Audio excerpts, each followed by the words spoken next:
buses are not allowed to go there. We need to look at all of that. And like Chris said, why should the city be taking on the big burden of the amount of money and no one is helping us out? Well, I can't speak for the Times-Dispatch or the accuracy of what they say. All I know is that we are working collaboratively with the state for a comprehensive study to be done that will look not only at north side, south side, east, west, but we'll look at this city, as I said earlier, because we are committed to getting it right. And I know for a fact in our conversations with the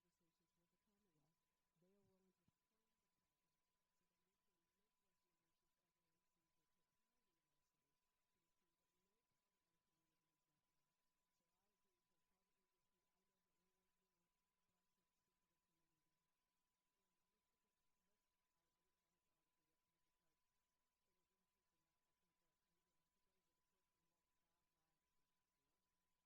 they are willing to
That motion has...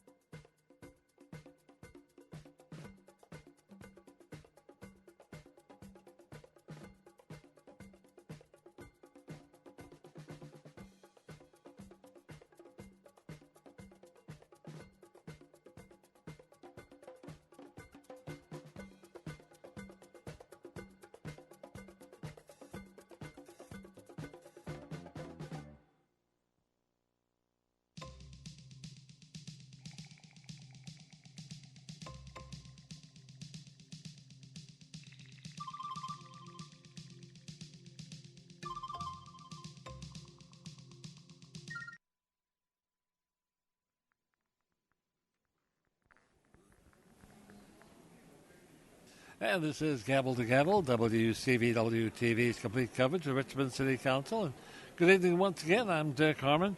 Welcome to our last scheduled meeting of the calendar year, as we will be on one meeting this month and back to 2 meetings a month starting in January. Late start tonight for us because there was quite a bit of conversation, a couple of reports, one concerning finance and one concerning GRTC, and presentations being made, and then some discussion about the agenda. But they're about to go into a closed session right now, so we don't know how long they'll be. But while they're there, let's go ahead and talk about what's on the agenda for tonight and give it a review and see what is and what isn't. It's very confusing. I'll try and keep you up to date on it, but we'll just have to see. We'll start with the consent agenda item number 1. That's ordinance 2014-093. That's establishing an advisory task force for economic revitalization of South Richmond, continued till February 8th. Item 2, ordinance 2014-217. That's concerning establishing a downtown tourism zone, continued till January 11th. That, by the way, is our next regularly scheduled meeting. Item number 3, ordinance 2015-133, designating 241 East Lady Mile Road as Lieutenant Ozell Johnson Memorial Park. That stays on consent. Item 4, ordinance 2015-189, concerning inspection reports for fire prevention systems. That's being amended and continued until January 11th. Okay, item number 6, ordinance 2015-190. This concerns the authority of the fire code officials at fires and other emergencies, amended and continued until January 11th. Item 7, ordinance 2015-191. This is concerning weeds, other vegetation violations and notices. That's being amended and continued until the 11th of January. Item number 8, ordinance 2015-197. And that one is adding a separate permit for the thermal pest control treatments. That's being continued until the 11th of January. Item number 9, ordinance 2015-199, concerning the abatement of certain refuse, litter, and weed control violations, continued till January 25th. Item 10, ordinance 2015-205, concerning maximum standpipe outlet pressure for the purpose of regulating maximum outlet pressure for firefighting systems. That's being amended and continued until the 11th. Item 11, ordinance 2015-206. And this one is concerning removal and closure of underground storage tanks, continued until the 11th of January. Item 12, ordinance 2015-207, concerning fire escape examination and maintenance, amended and continued until the 11th of January. Item 13, this one making it unlawful to permit the accumulation of certain furniture manufactured primarily for indoor use on any property or on any alley sidewalk, public right-of-way, grass strips, or street abutting such property.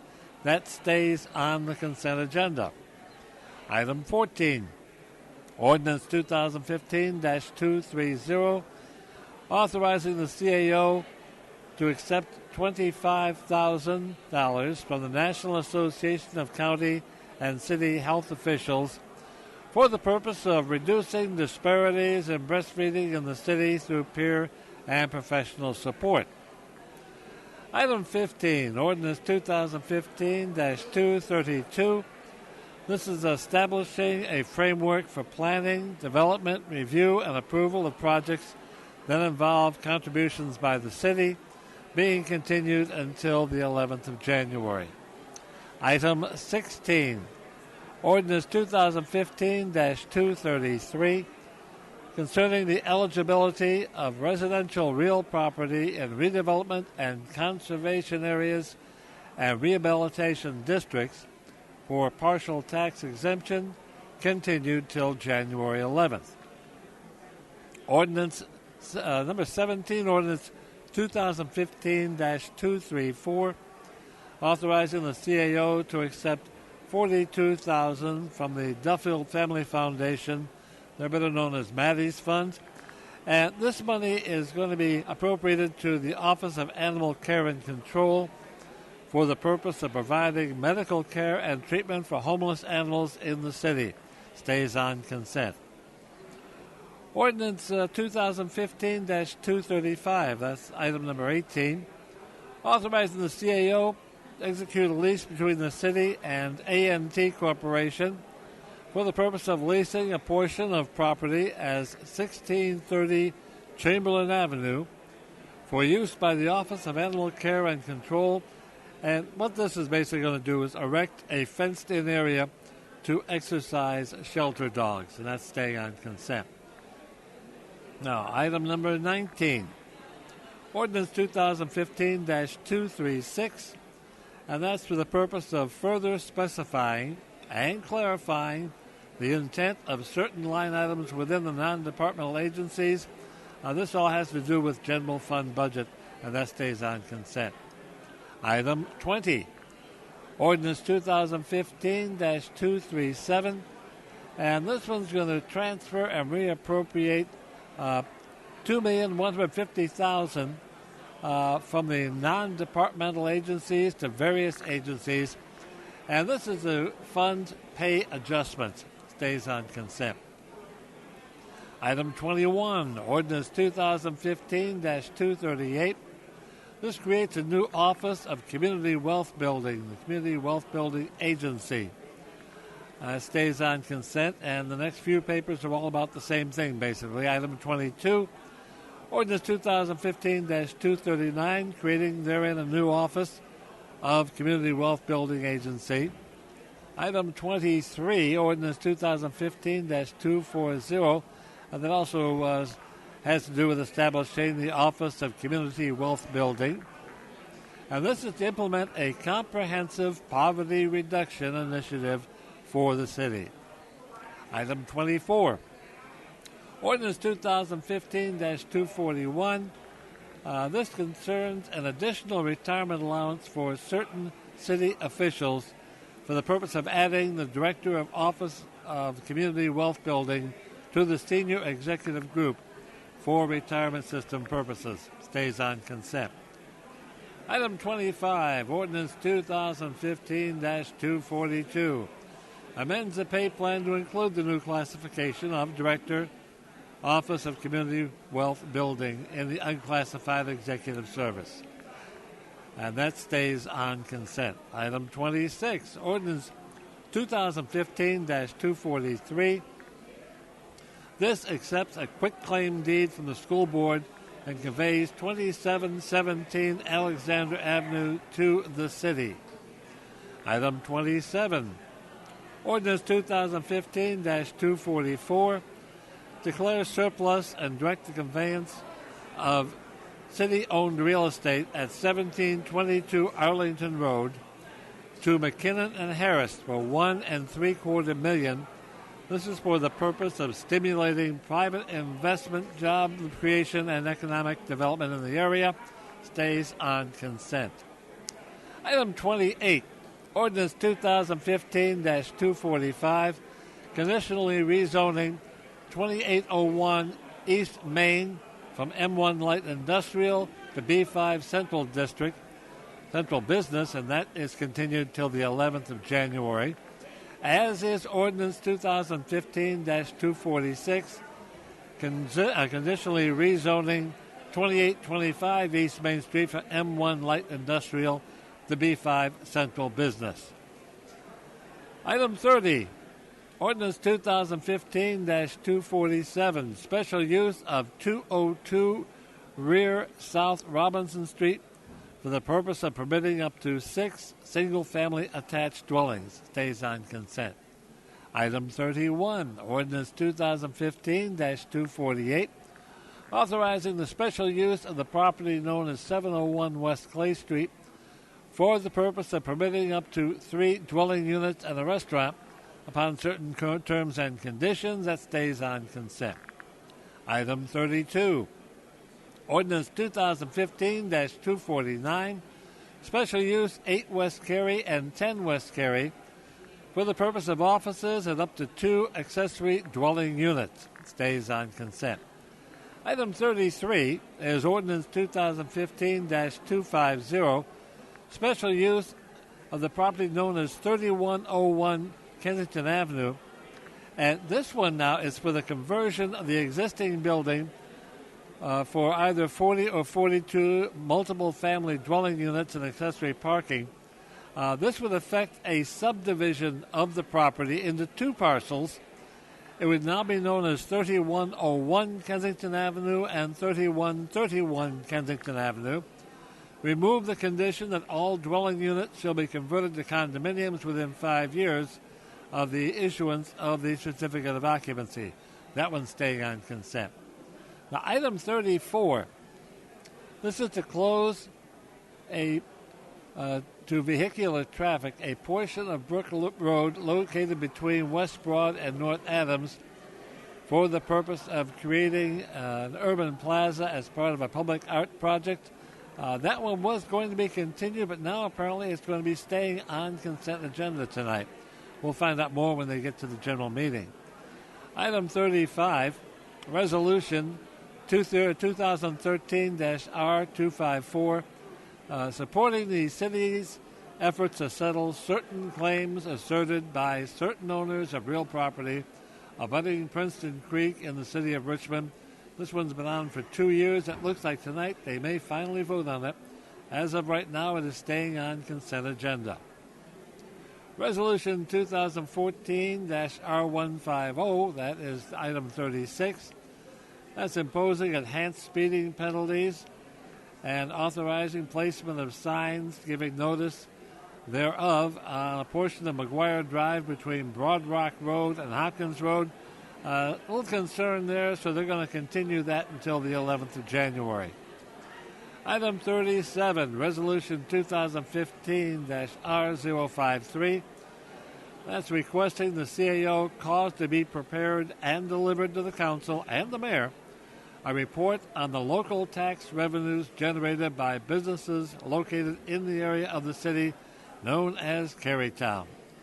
Item 38, Resolution 2015-R064, to request the CAO to cause to be conducted a study to determine the feasibility of developing a program to connect panhandlers in the city with day jobs and charitable and social service organizations. That one's being continued until January 25th. And item 39, the last item on the consent agenda, Resolution 2015-R065, to support a strategy to achieve the highest and best use of city-owned real estate in the area of the city bounded by Interstate 64, I-95, Hermitage. This is the area where the diamond is located. There was a request to continue. That did not go through, but there is going to be an amendment made and possibly voted on tonight. That could all change. But right now it is staying on the consent agenda and will be amended. and possibly voted on tonight. That we'll just have to wait and see what's going to happen on that one. So now we get to the regular agenda.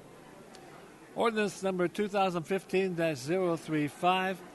This is for the purpose of prescribing that the main internet web page of each department or other agency include a link to audit reports and information concerning the status of implementation of audit recommendations. Once again, this one's going to be amended and continued until the 11th of January. Item 41, Ordinance 2015-192, and this is for the purpose of requiring the maintenance of an internet location at which public information concerning certain projects is electronically published for public access. That will be continued till January 11th. And finally, item 42, Resolution 2014-R184, and this is to request that the CAO cause to be issued a request for proposals for the purpose of selecting a development company for the Boulevard site. That one's being continued until the 11th of January. Well, it's very confusing right now, I know, and we're not really sure because we were late getting on there because they were still going on with the agenda docket review. As far as we can tell, we had 39 items on the consent agenda, and it looks like 18 will be either continued or amended and continued. And that may change when they get into the regular agenda and the regular docket review. On the regular agenda, there were 3 items. We now have 1 amended and continued and 2 to be continued. So right now, there's nothing left on the regular agenda. Citizens' comment period. We have 8 people signed up to speak.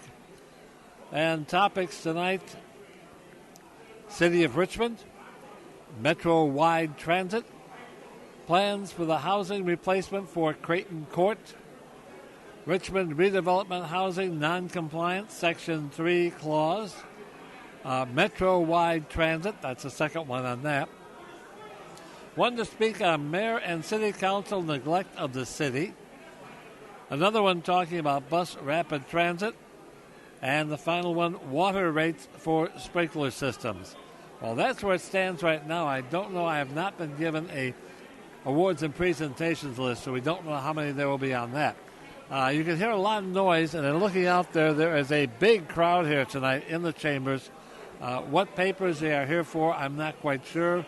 I'm sure we'll be finding out in just a few minutes. Once again, this is the only meeting scheduled for December, and when next month we go back to 2 meetings a month, the second and fourth Mondays, and that will go through January, February, March, April, May, and June.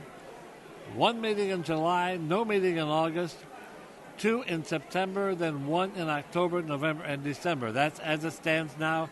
That is always subject to change. We'll be getting started sometime soon, hopefully, because they went into executive session about 15 minutes ago. How long they'll be in and when we'll get started, we're not quite sure yet, but we will be here with you throughout the evening. So when they get started, they'll get started. How long will we be here? We'll find out only when we get finished. So, I'm Dick Harmon. Stay tuned.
Yeah, that's what I said.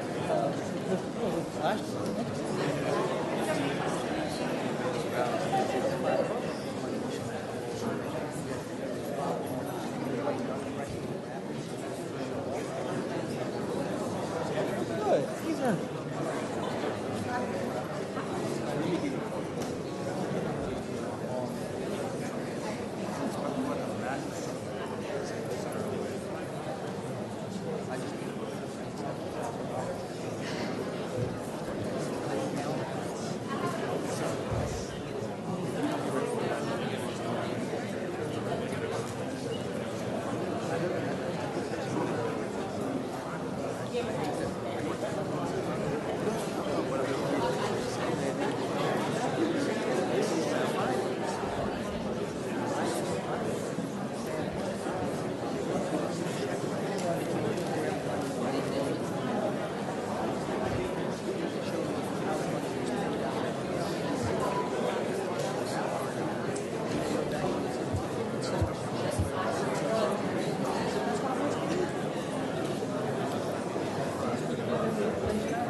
Excuse me.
I hear you all have had an action-packed. I've heard you all have had an action-packed day, to say the least.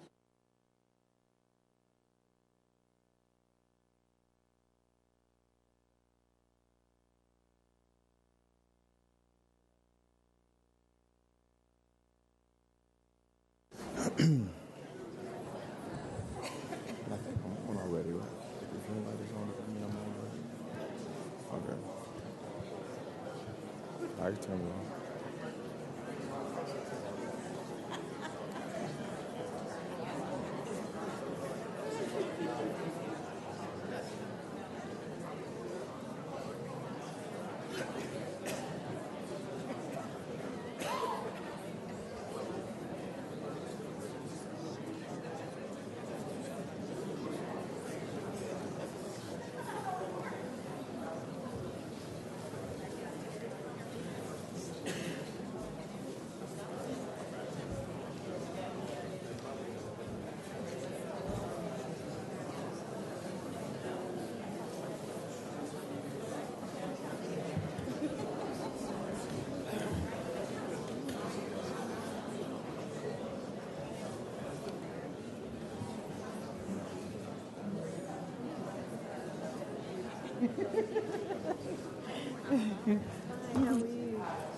Okay. I will. Okay, thank you. Oh, it's better.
Ready?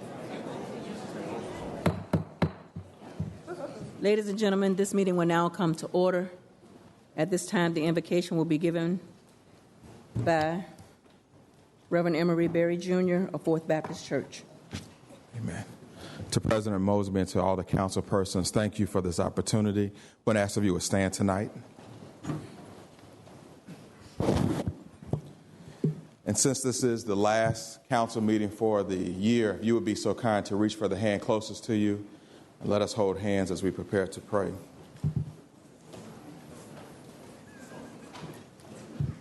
Let us pray. The gracious God, we gather tonight just to say thank you. Thank you for one more day. Thank you for your presence with us, and thank you for your presence among us. Tonight, we thank you for your presence in this space tonight. And we invoke not only your presence into these chambers, but also into our hearts and to our minds. Tonight we come as people from all walks of life, as evidence that you are indeed the creator and sustainer of our lives. And dear gracious God, we agree with the psalmist David when he said that if we had 10,000 tongues, we just couldn't thank you enough. And so tonight we come to lift up this great, grand, and glorious city, the city of Richmond. We pray for its citizens, its residents. We pray for our mayor and city council persons. We pray for our police chief and fire chief.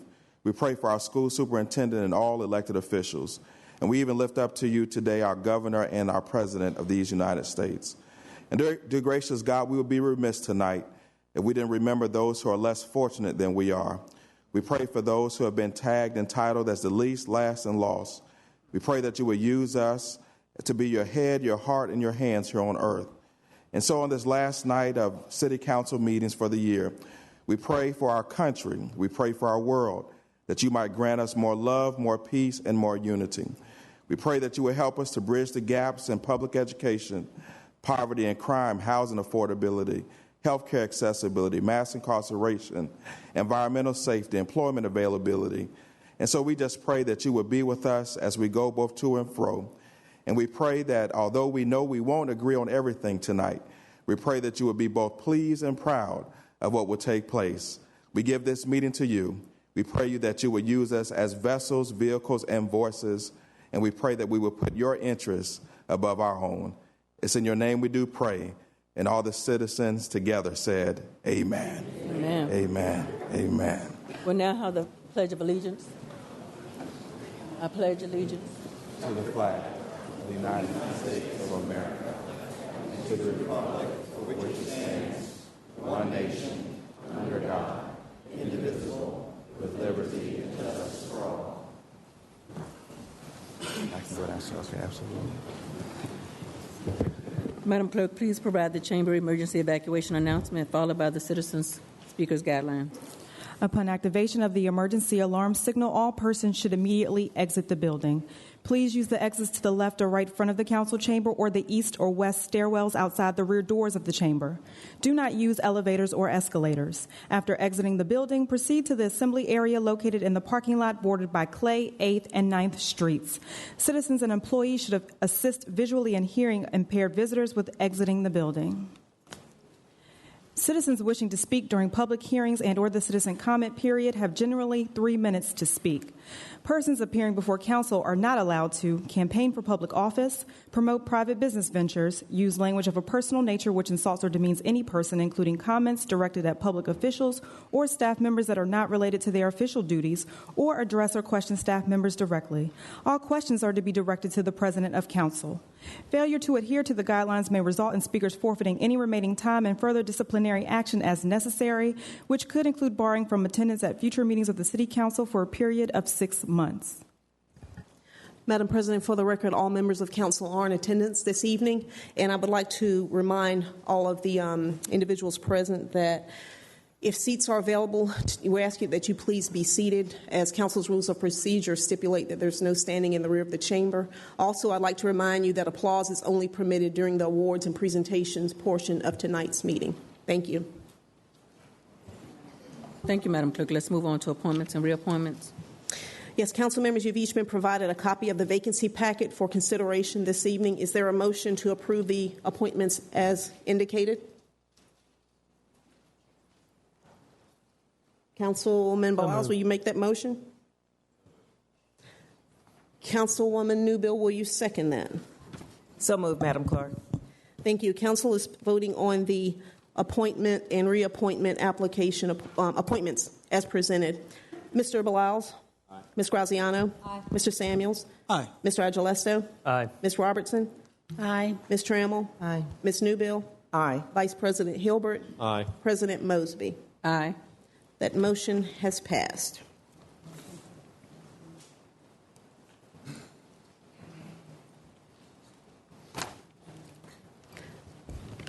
Thank you, Madam Clerk. If we move on to awards and presentations. Yes, tonight's recognition being presented by 7th District Council Representative, the Honorable Cynthia Newbill, recognizes and celebrates the life and works of Alicia Raisin. A lifelong resident of the historic Churchill neighborhood, Alicia Charlene Raisin graduated from Richmond Public Schools, John F. Kennedy High School, and Virginia State University. A lifelong advocate and spokesperson on behalf of anti-crime efforts and crime victims, Ms. Raisin was an important leader and voice in our community for more than 25 years. During that time, Ms. Raisin provided kindness, comfort, and compassion for those suffering the loss of loved ones and helped fight crime and heal neighborhoods facing adversities.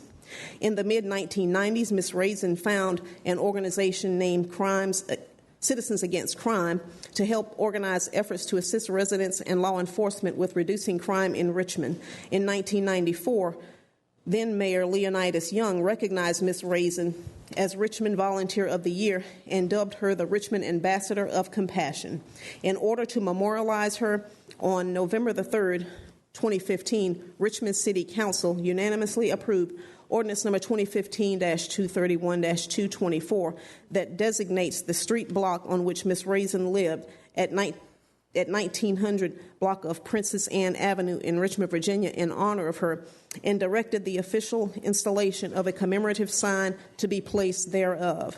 Richmond City Council hereby recognize, honor, celebrate, and remember the important life, works, and memory of the late Miss Alicia Charlene Raisin, and brings this to the attention of all our grateful residents. Thank you, Madam Clerk. It is just our honor to officially recognize Ms. Alicia Charlene Raisin for her incredible dedication, her life and legacy of work throughout our city as an advocate for anti-crime efforts and victims of crime through her establishment of the organization Citizens Against Crime, through her support and work with our police and other law enforcement personnel as well as those who lost loved ones, to really work to address this issue in our community. And we were and considered ourselves to be remiss if we did not figure out a way to even more broadly commemorate her work. And so forevermore, the street that she resides on will also have a sign that hangs below it. Below Princess Anne Avenue will also hang the sign that memorializes her work for all to see forever in our community as Ms. Alicia Charlene Raisin Avenue. We thank you for sharing her with us, but I really do want to say I thank you for the continued work you're doing to honor her legacy throughout the city. It has not gone unnoticed. She gave a lot, and we thank her, and you're giving a lot, and we thank you in advance. I would also ask, because there are many supporters of Ms. Raisin who are here, many persons who participated in the organization, if you would also stand as the family makes comments.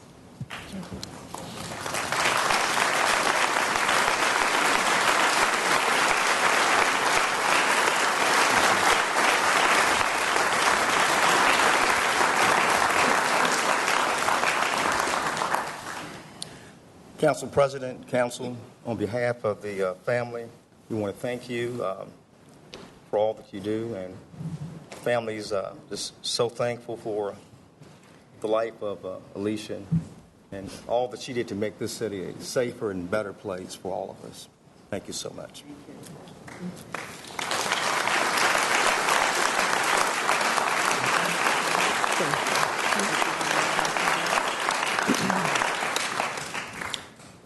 Again, just thank you to City Council, to you, President Mosby, to you, all of you, and especially to you as well, Dr. Newbill.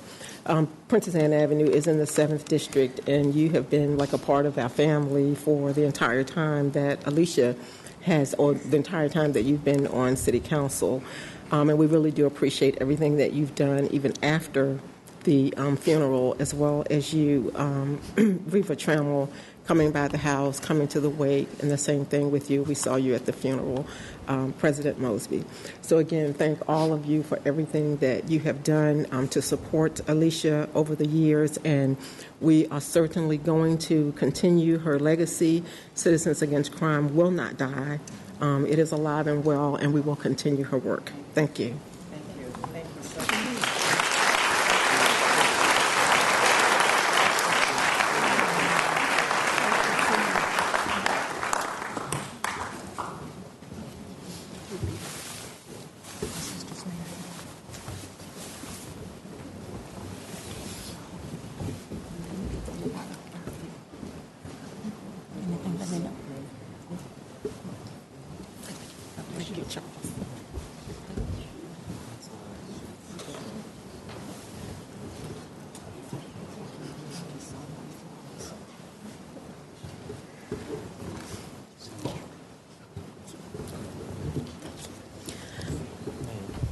Madam President, that concludes our list of awards and presentations for this evening.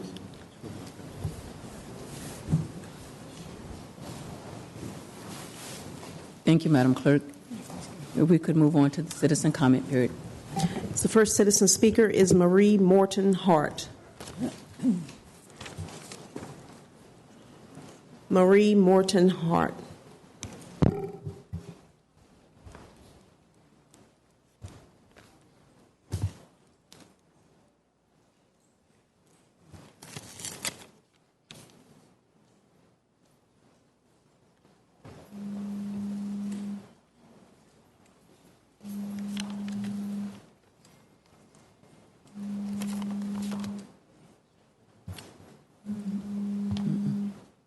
Good afternoon, Council, Madam President, and the rest of the Council. Happy holidays to you all. Happy holidays. Once again, I'm here again, and I want to say, Reva and the firemen that gave me my beautiful walk, I want to thank you once again, and I really have enjoyed it. I want to say that we need to respect our policemen, our firemen, and our representatives.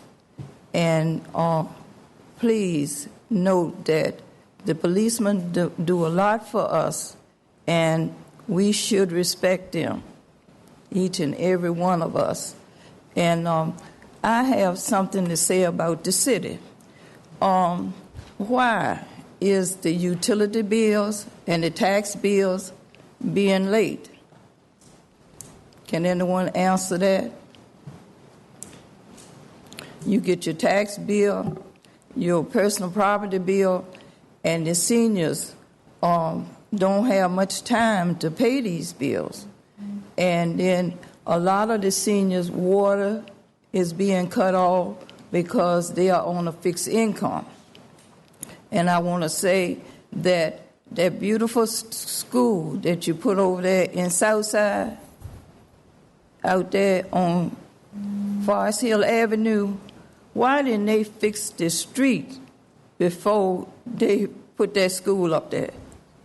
Because that is a zigzag puzzle trying to drive through that area. Kathy, is that your area? Forest Hill Avenue, where the new school is. The street is ridiculous, and y'all need to do something about it. And I want to know what happened to the $64 million that the RMA gave to the city. And did the bicycle bring any revenue into the city? We need to know that. And I wish you all would let the resident of Richmond know that. Thank you. Thank you. Thank you, Ms. Ford. I'm sorry, again, adhering to Council's rules of procedure, we ask that you please not applaud, because that was only permitted during awards and presentations. Thank you. The next speaker is Nelson Revley.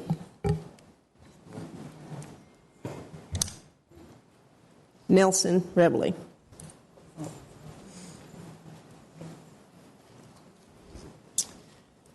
Good evening, President Mosby, members of City Council.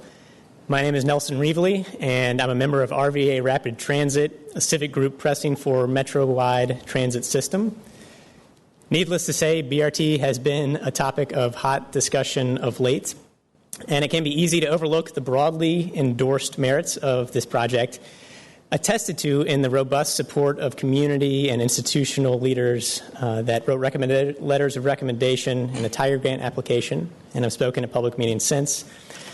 Merits also evidenced in the actual elbowing out of over 700 other applications to secure the federal funds that have helped us be in the place we're in today.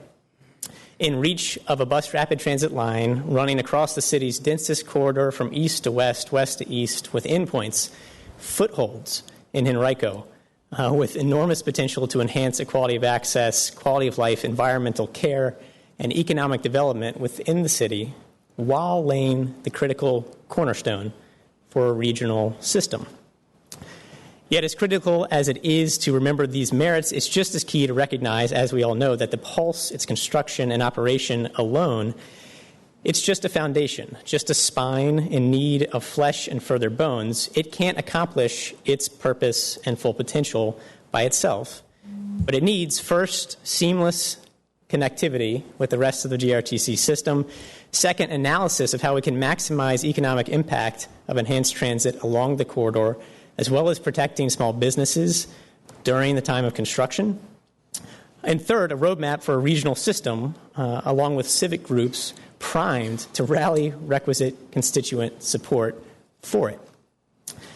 Now, two of these, the long-range economic development and the regional vision, are already under robust examination with the Broad and East Main Street Economic Development Plan and the Richmond Regional Transit Vision Plan, each of which should wrap up by this summer.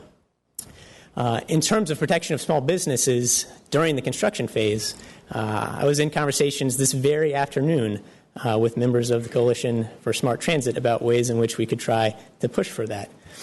In terms of preparation for the seamless connectivity with the rest of the GRTC system, this is excitingly also afoot with a comprehensive operational analysis study that the city is soon to contract and should begin in January. You have 30 seconds. Please begin to summarize. This study is particularly exciting because of the chance it gives us to reimagine and revamp the entire GRTC system as it currently extends, and again, lay the groundwork for a wonderful regional future.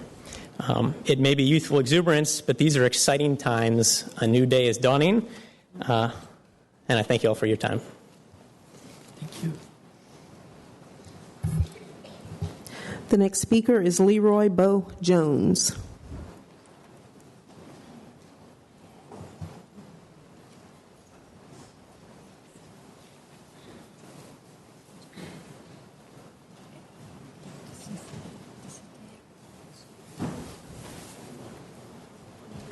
Leroy Bo Jones.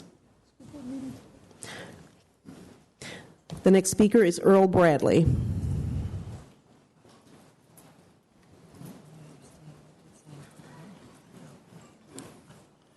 Good afternoon to everyone, and Madam President, I do not have a question, so I would like to speak to y'all bosses, the people.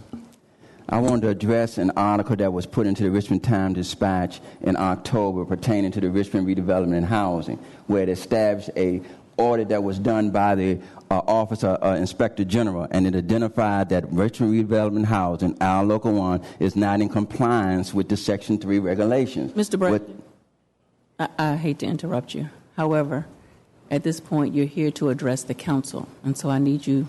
Oh, look at you. Okay. So y'all got where I'm at. Okay, so where we're at now is that what I'm trying to get out is that we need to, as citizens, to start looking at these particular processes and what the city auditor defined it as the internal control structure. And in our report number 2013-02, the audit of the Department of Procurement, this is what our human stated. He stated that according to the government auditing standards, internal control in the broadest sense encompasses the agencies, plans, policies, procedures, methods, and processes adopted by the management to meet its mission, goals, and objectives. This is where we have the failure. The lack of transparency and the lack of oversight is what is killing us in reference to those funds. They also acknowledge that $6.5 million that was in a package of over 58 contracts was basically awarded under noncompliance. So we have to also question whether or not the developer for the 300 homes possibly at the Armstrong site, whether or not they were vetted correctly. Because you have to understand this audit encompasses everything. And for anyone to believe or think that Adrian Goolsby is the problem, that's where they're getting you at. This is systematically, and as the brother stated in Chicago, we can change the mayor, we can change city council, but if we continue to dance to the same procurement music, which means that the agencies are still not in compliance and our management leadership, this body, is not enforcing them through what you just heard the city attorney state, that they have the authority to appeal, to amend, and establish and set violations. So this is what we need to begin to look and resolve our problems. Thank you very much. The next speaker is Cheryl Johnson.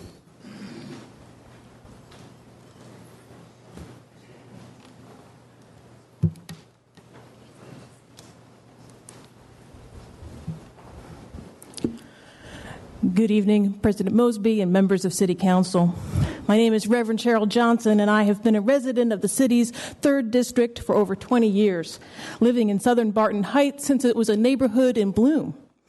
I know this is a long day for all of you, and I appreciate very much the opportunity City Council provides for citizen comment and for your thoughtful attention to the matters brought before you in your roles as public servants. I want to express my excitement for bus rapid transit coming to Richmond and to personally thank those of you who demonstrated visionary thinking in working to secure funding for BRT through the federal government's Tiger grants. That grant process is highly competitive, and it is no small thing that our city came together to win that award. While I own a car, I am a regular user of public transit, taking the 32 bus to and from my day shifts as a chaplain at VCU Medical Center downtown. I appreciate the convenience of public transit, the opportunity to reduce my carbon footprint, as well as not having to pay crazy downtown parking garage rates at VCU. I'm excited about BRT, as I know that with the studies being done on connections, as referenced earlier tonight, and with GRTC's implementation of those connections upon completion of the BRT, there will be an immediate positive impact on travel times and, more importantly, the opportunity to redistribute buses more efficiently throughout the city, opening up bus services to areas currently not served or underserved. As a regular user of Amtrak, I also love that I will be able to take the 32 from my neighborhood, connect to BRT, and go right to Main Street Station. I am hopeful that Henrico County will grow in its partnership with the city and allow for connection to the BRT from the Staples Road Amtrak station as well. Now, you and I are all smart enough to know that this one stretch of BRT will not magically fix all of metropolitan Richmond's public transit problems. But we are also wise enough to see how this is a critical first piece and a vision for a regional transportation system that serves all of our fellow citizens and businesses, including those along the BRT downtown, and that even this first step can have an immediate impact within the city, as it will allow bus routes to be reconfigured to connect with BRT and thereby expand service to under and unserved areas by using existing buses more effectively. You have 30 seconds. Please begin to summarize. Thank you. Please do not delay on bus rapid transit. Your fellow citizens have been waiting long enough. Thank you, and blessings on you all. The next speaker is Eric Tinsley.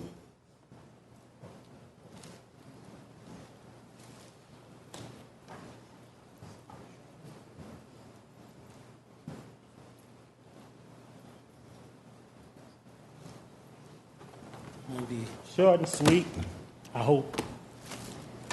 First of all, I want to ask, what happened to you black folks? Y'all done gotten so high-minded and so sadistic, you're ridiculous, okay? Mr. Samuels, I understand that you're not running for public office next year. It's probably because you're going to be the key witness against the mayor. The mayor is right back there, okay? He's working his remote controls on these folks, as usual. You know, if I was E.T., and my name is Eric Tinsley, but if I come from another planet, I would say to you all, take me to your dealer, because he's right back there. Now, I want each one of you to get one of these. Made one for each one of you, because I prayed and asked the Lord to make it so possible. Because I can't say, according to you all, that I'm running for public office next year. Not according to you all, I can't. But if I were to, I will win on the promise and the premise that I'm going to lock you all up. I'll go to Forsyth County, Georgia, to the Klan for the Seditic Negroes. And for the racist white folks, well, I'll go to Compton or somewhere, but I'm going to lock you up. Exile. You'll get 1 year in jail before you see a judge. And I know you say, oh, he's a black guy. I'm not the broke back president. You're looking at a black man right here. Oh, no, let me say something different. You're looking at a man here. You understand what I'm saying? Yeah, I was telling a young lady earlier, he had this saying, son, get in touch with your feminine side. Get in touch. That's bad advice. Women don't ever tell your sons that. God didn't make men with no feminine sides. He made men. Whatever Adam and Eve did, we know that it's possible that anything could pass through the placenta barrier. But all you black folks that are looking down on me, you need to look up to your God. Because it's a shame before the sight of God when a minister come in a house of the people and can't mention the name of Jesus Christ, the reason for this season. What's wrong with that, Pastor? Get it straight. Now, you all have given the power over to the Catholic Church. I saw it for myself on YouTube. Look it up, 9/23/15. Our country has been given away, but not on my watch. You have 30 seconds. Please begin to summarize. I will begin to summarize, okay? First of all, I'm going to fire you all when I'm mayor so that I won't have to hear that ridiculous, you have 30 seconds, because they had plenty of time. Finally, I have a gift for the mayor and a gift for the president. I paid for them. I didn't steal them like what y'all do, like what the mayor do. When you assess our values on our homes, and you go up $60, give us the value. Thank you. Okay, and thank you. Give this to the president for me. Tell him to stitch it in his underwear, and maybe God will bless him to grow a pair. And the same thing for the mayor. I gave the mayor some black ones or some brown ones. I gave the president some real light ones because, my God, that broke back sucker is, my God, he off the hook. I guess I've taken up your time. You got a lot to remember for the holiday season. And don't think of this as being animositous. Think of it as a gift. I'm going to give you the same experiences that you give to our young black men and women every day of their lives. Thank you, Ms. Lightskin, and goodbye. Thank you. The next speaker is Jean Pumpkin.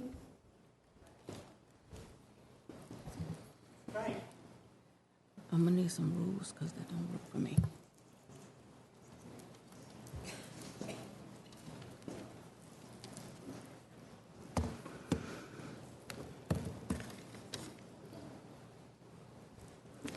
Hi. I'm Jean Pupke, and I live in one of the greatest cities in the country, Richmond, Virginia. I chose to live in the city when I moved here, and I'm standing here as a member of the Metro Richmond Clergy for Committee for Rapid Transit, a committee of 234 clergy from across the metropolitan Richmond area committed to a broad and prayerful witness of our need for a metro-wide bus rapid transit. Our God-given strength lies in the coordinating of an informed, diverse, expansive array of voices. We are siblings asking you to consider how important this is. We pray for the work of our countries and our city we pray that the work of our cities and our counties be reconciled in this wonderful new transit system that we are privileged to look forward to. A true metropolitan collaboration can happen when we begin and we take the lead. Well, I will hand things over now to Reverend Wade, who joins me in this committee and will share with you the clergy statement.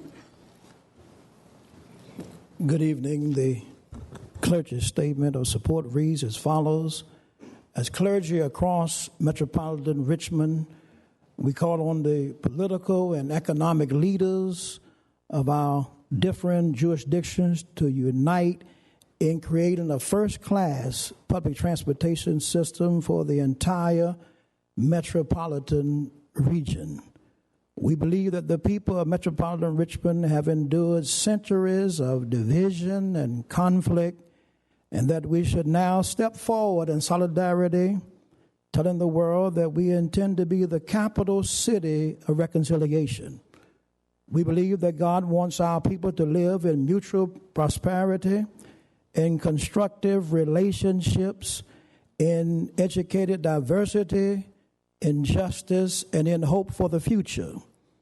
We believe that metropolitan Richmond must be linked together with the comprehensive public transportation system for the sake of all our citizens.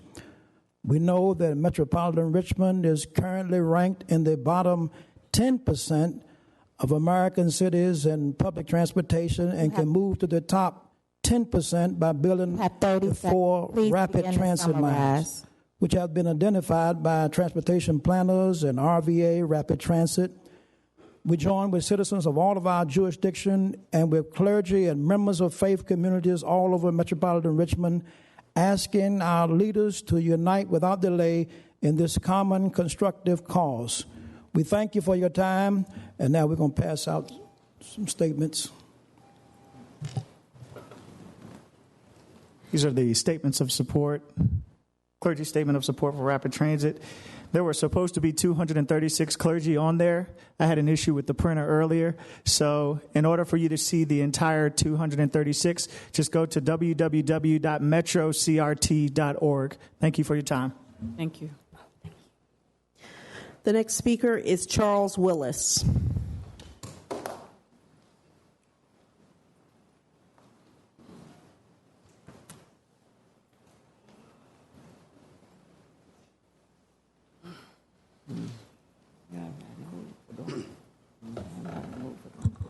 Madam President, members of council, my name is Charles Willis, resident of Richmond in the 8th District.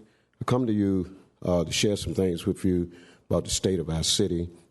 One of the things I want to share with you that I just learned a little bit about today, and that's the situation that is going on with Green Elementary School. There's some revitalization and some funding that staff were informed of, and I'm a little sad about how I learned about it, because I found out, particularly Ms. Mosby, that the principal is here today and other staff members, if you all that represent Green would stand at this time. And they were told to come down to council and share with council their concerns for the money and the funding that is needed, and that's not the process. So they are here. I just wanted to recognize them. They are here today. But I think they've been misled somewhat, and they did get an opportunity to speak with your liaison, and he's done an excellent job, and they're collaborating already. But I do want to recognize Green Elementary, their staff, the counselor, principal, and the community partners. Then also, you saw a large group that was about to leave, and when I got a chance to speak with them, the folks that are here representing Fox, Mumford, and Houghton, if you all would stand. They're here concerning about teachers' compensation plan, and they are asking that if council would at least reach out to your school board representative to ask them to support the teacher compensation plan. So I do want to recognize those folks. They were about to leave, unaware of the process, and I do want to stand as advocating for those folks. So I thank God and praise God. You all may be seated at this time. Also, another concern of mine has been what's going on with our HA, Richmond Redevelopment Housing Authority, and it hits home. A fact that satellite houses out there, homes, and they're in the process of trying to get these folks to buy these homes. And I just ask in council if you would keep a close watch on it. It's very dear to me. I had a sister that had the home for over 40 years. She died in the home, and her daughter is now in the home. And they're working hard. They're working through the program. They're working through the process. We know we have a new CFO, CAO that is over there overseeing but I'm asking council representatives and those that work with that committee. You have 30 seconds. Please begin to summarize. Okay, 30 seconds. The last piece I have is the BRT, Bus Rapid Transit. North, south, east, west, I'm very concerned with that. I want to stand here before you today and say that I support it. I support the fact that if we have the grant money and it's not costing us taxpayers, then whatever grant money that we can receive from the state and from federal to make sure that we have a transit that we can move from east to west, then I'm looking forward to connecting from south to north. And I look forward to all of that taking place. And again, thank you so much for the opportunity to talk about the bus rapid transit. Small bit, but very important bit. Madam President, that concludes our list of citizen speakers this evening. Madam Clerk, let's move on to review the amendments to tonight's agenda. Amendments to tonight's agenda are as follows. Item 1, ordinance number 2014-93 will be continued to the Monday, February 8th council meeting. Item 2, ordinance number 2014-217 will be continued to the Monday, January 11th council meeting. Item 5, ordinance number 2015-189 will be amended and continued to the Monday, January 11th council meeting later this evening. Item 6, ordinance number 2015-190 will be amended and continued to the Monday, January 11th council meeting later this evening. Item 7, ordinance number 2015-191 will also be amended and continued to the Monday, January 11th council meeting later this evening. Item 8, ordinance number 2015-197 will be continued to the Monday, January 11th council meeting. Item 9, ordinance number 2015-199 will be continued to the Monday, January 25th council meeting. Item 10, ordinance number 2015-205 will be amended and continued to the Monday, January 11th council meeting later this evening. Item 11, ordinance number 2015-206 will be continued to the Monday, January 11th council meeting.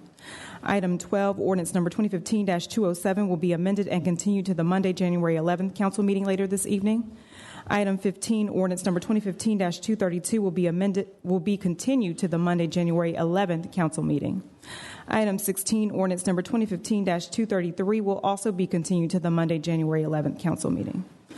Item 28, ordinance number 2015-245 will be continued to the Monday, January 11th council meeting. Item 29, ordinance number 2015-246 will be amended and continued to the Monday, January 11th council meeting later this evening. Item 36, resolution number 2014-R150 will be continued to the Monday, January 11th council meeting. Item 38, resolution number 2015-R64 will be continued to the Monday, January 25th council meeting. Item 39, resolution number 2015-R65 will be amended and voted on later this evening. Item 40, ordinance number 2015-35 will be amended and continued to the Monday, January 11th council meeting later this evening. Item 41, ordinance number 2015-192 will be continued to the Monday, January 11th council meeting. Item 42, resolution number 2014-R184 will be continued to the Monday, January 11th council meeting. Madam President, those are all of tonight's agenda amendments. Mr. Vice President? Yes, Mr. Samuels. I have a motion to move paper number 39, resolution 2015-R065 from the consent to the regular agenda. Second. Okay, we have a motion to amend the agenda. It's been seconded. Is there council discussion? Call the question, Madam Clerk. Council is voting on Mr. Samuels' motion to move item 39, resolution number 2015-R65 from the consent agenda to the regular agenda. Mr. Balaus? Aye. Ms. Graziano? Aye. Mr. Samuels? Aye. Mr. Agilesto? Aye. Ms. Robertson? Aye. Ms. Trammell? Aye. Ms. Newbill? Aye. Vice President Hilbert? Aye. President Mosby? That motion has passed, and that item is now on the regular agenda. Mr. Vice President? Yes. I'd have a motion to move item number 34 from the consent agenda to the regular agenda. It's ordinance 2015-251 regarding the closing of a portion of Brook Road. Second. Okay, the agenda. We have an amendment to the agenda that's been a motion made and seconded. Do I hear any discussion amongst council members? Seeing none. I'm sorry, Ms. Trammell? Can we have a discussion? Yes, on the amendment Just a little. to the agenda. Yes. Mr. Vice President, if yes, Ms. Trammell will Samuels. allow me to go first, I can explain why. I think the idea of putting a statue of Maggie Walker here is a great idea. I'm thrilled that it's moving forward. I think Melvin Jones deserves a medal for the work he's done on this. In the last several days, however, I have been inundated by businesses, by residents, and by neighborhood association asking for a short continuance on this to make sure they are comfortable with exactly what's going on. Some of the businesses aren't even half a block away. Obviously, the neighborhood association in which it's located is specifically asked for a continuance. I respect the idea that we want to move this forward, but out of all of that, I thought it would be appropriate to first make a motion to move it to the regular agenda. And then my second motion will be to continue the matter until the January meeting at least.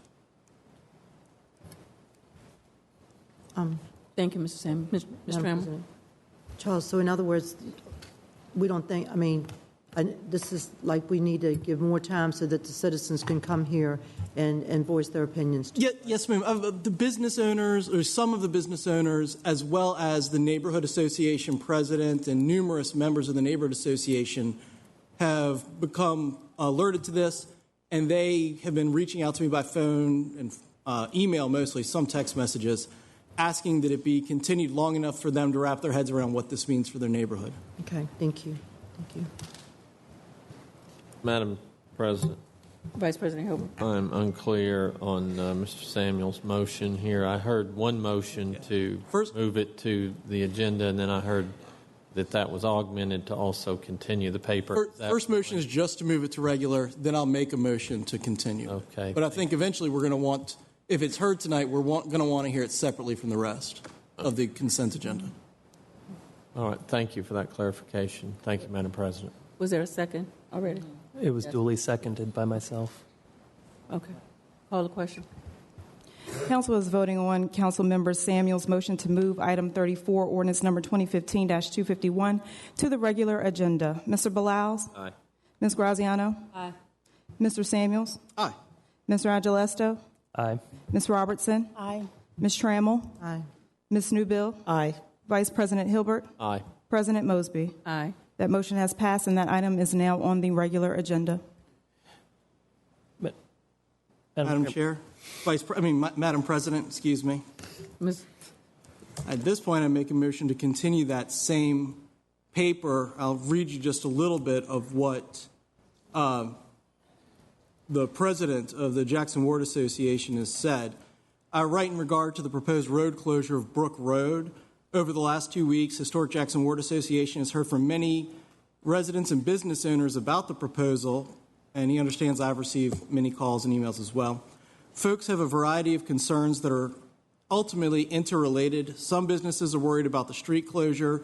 Many residences want to preserve the tree, and others are concerned about the location of the statue. Based on what we've heard and read, we've been supportive of the selection of the selection committee and artists.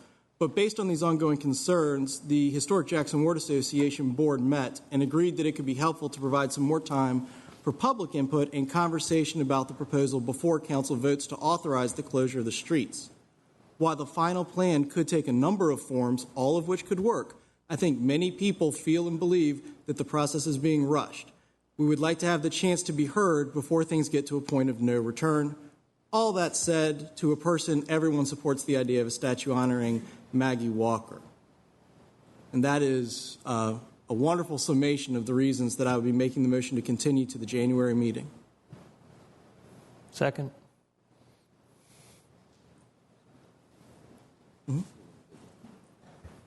Madam Clerk, it's been motions made, probably second. Yes. Council is voting on Mr. Samuel's motion as presented. Mr. Balaus? Aye. Ms. Graziano? No. Mr. Samuels? Aye. Mr. Agilesto? Aye. Ms. Robertson? No. Ms. Trammell? Madam President, I didn't get a chance to say earlier, but I always say, why can't we give it more time if the citizens have not been formally informed so that they could come down here? And y'all know that I always make that argument. Can we continue paper so that the citizens or the organizations or civic associations or business owners can come down here to voice their opinion as to whoever puts the paper in? And I think earlier I voted no, but now that it's been brought back and explained, when you got emails coming in, like I've just gotten 3 of them, how come we can't continue a paper to give the citizens an opportunity to come before us to voice their opinion? So, Are you asking me? yes. This is where it was only like a week, or Charles, what is it like? Was it a continue until the next? It was a motion to continue to the first meeting in January. I think that's January 11th, Madam Clerk. Yes. Yes. So it's what, the 14th today, so it's a little less than 30 days. And with all the holidays and the Christmas season and all that, people have not really been informed. And so why not just wait 2 weeks to continue it, to give them a voice so their voices can be heard, yes, or to what they have to say? this is where you get that moment to make that decision, Ms. Trammell. I will vote with, I think we should continue. Okay, thank you. So, Ms. Trammell, that's a yes vote for you. Ms. Newbill? No. Vice President Hilbert? No. President Mosby? No. That motion has failed, and that item is still on this evening's regular agenda. Madam President, Mr. Agilesto? during our informal, I had a request to hold off on one item, and I have subsequently been able to speak to the applicant. And I think we've worked out something, but given the neighborhood concerns, I want to make sure that while this is currently on the consent agenda, that there may not be reason to put it on to the regular agenda. So if there's anybody here who intends to speak on 202 South Robinson Street, could you potentially identify yourself? Okay, we can leave that on the consent agenda. Okay. Thank you. You're welcome. Madam Clerk. I'd like to second that motion. Is that a motion? No, it wasn't a motion. It's already on the consent agenda. Mr. Jackson? The council still needs to vote on amending the agenda. You've taken care of 2 items, but you have not voted on amending the agenda as to the balance of the items. Right. I was just... Okay. Let's see, Madam President. Mr. Hilbert? Yes, I'd like to amend for item number 39 to amend it, but to continue the paper until the next meeting of council. Second. Item 39.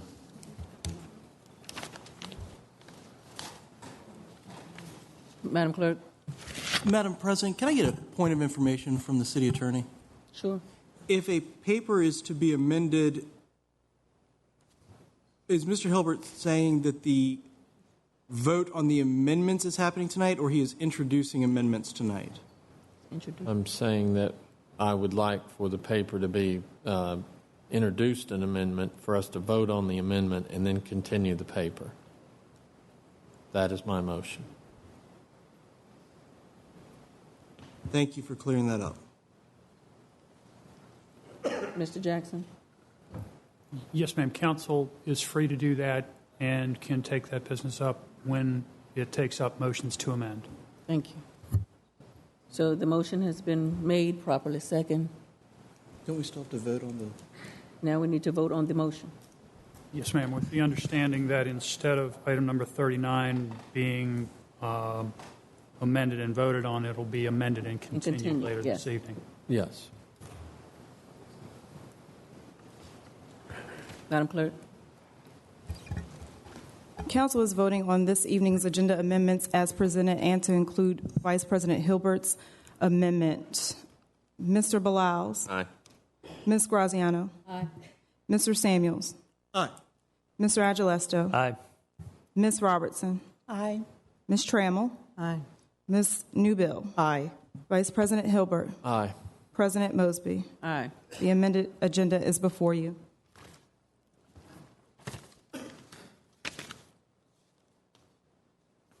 All right, Madam Clerk. Let's review tonight's regular agenda. Madam President, would you like to first have me read the consent agenda items? Yes, I'm sorry. Yes. Item 3, ordinance number 2015-133 to designate 241 East Ladies Mile Road as Lieutenant Ozell Johnson Memorial Park. Item 4, ordinance number 2015-161 to amend City Code Section 42-11 concerning the form of the budget submitted to council for the purpose of requiring that certain per capita calculations and information be included in the budget. Item 13, ordinance number 2015-208 to amend City Code Section 38-152 for the purpose of making unlawful the accumulation of certain furniture manufactured primarily for indoor use on any property or on any alley, sidewalk, public right-of-way, grass strips, or street abutting such property. Item 14, ordinance number 2015-230 to accept $25,000 from the National Association of County and City Health Officials and to appropriate the increase to the Department of Social Services for the purpose of reducing disparities in breastfeeding in the city through peer and professional support. Item 17, ordinance number 2015-234 to accept $42,000 from the Duffield Family Foundation and to appropriate the increase to the Office of Animal Care and Control for the purpose of providing medical care and treatment for homeless animals in Richmond. Item 18, ordinance number 2015-235 to execute a lease between Richmond as lessee and A&T Corporation as lessor for the purpose of leasing a portion of 1630 Chamberlain Avenue for the Office of Animal Care and Control to erect a fenced-in area to exercise shelter dogs. Item 19, ordinance number 2015-236 to amend the ordinance which adopted the fiscal year 2016 general fund budget for the purpose of further specifying and clarifying the intent of certain line items within the non-departmental agency. Item 20, ordinance number 2015-237 to amend the ordinance which adopted the fiscal year 2016 general fund budget by transferring and reappropriating $2,150,000 from the non-departmental agency to various agencies for the purpose of funding pay adjustments.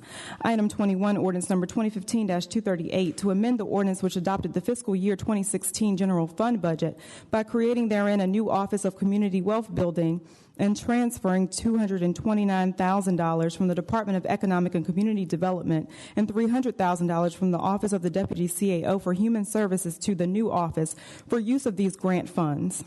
Item 22, ordinance number 2015-239 to amend the ordinance which adopted the fiscal year 2016 general fund budget by creating therein a new Office of Community Wealth Building, transferring $1,317,436 from various agencies and reappropriating the amount to the new office for the operation of the office. Item 23, ordinance number 2015-240 to amend City Code by adding a new Division 24 concerning the Office of Community Wealth Building, to amend City Code concerning the functions of the Department of Economic and Community Development and the composition of the Maggie L. Walker Initiative Citizens Advisory Board, all for the purpose of establishing an Office of Community Wealth Building to implement a comprehensive poverty reduction initiative for the city.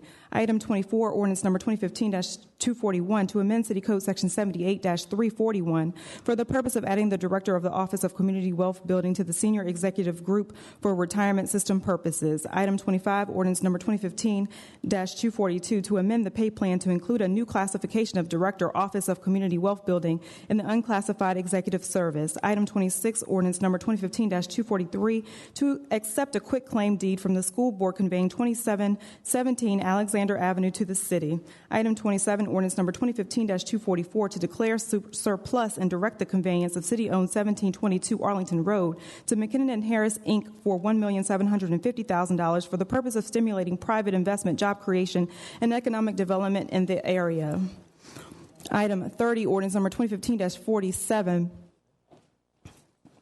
to authorize the special use of 202 South Robinson Street for the purpose of permitting up to 6 single-family attached dwellings. Item 31, 2015-248 to authorize the special use of 701 West Clay Street for the purpose of permitting up to 3 dwelling units and a restaurant.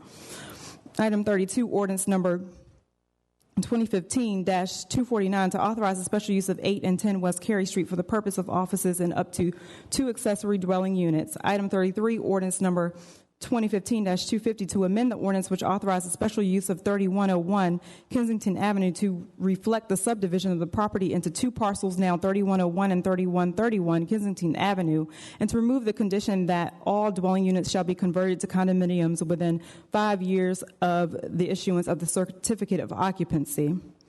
Item 35, resolution number 2013-R254 to support the city administration's efforts to settle certain claims asserted by certain owners of real property abutting Princeton Creek. And item 37, ordinance resolution number 2015-R53 to request that the CAO cause to be prepared and delivered to the council and the mayor a report on the local tax revenues generated by businesses in Carytown. Those are all of the items on tonight's consent agenda. Oh, so we're doing Chris. Thank you, Madam Clerk. We will now have a public hearing on the consent agenda.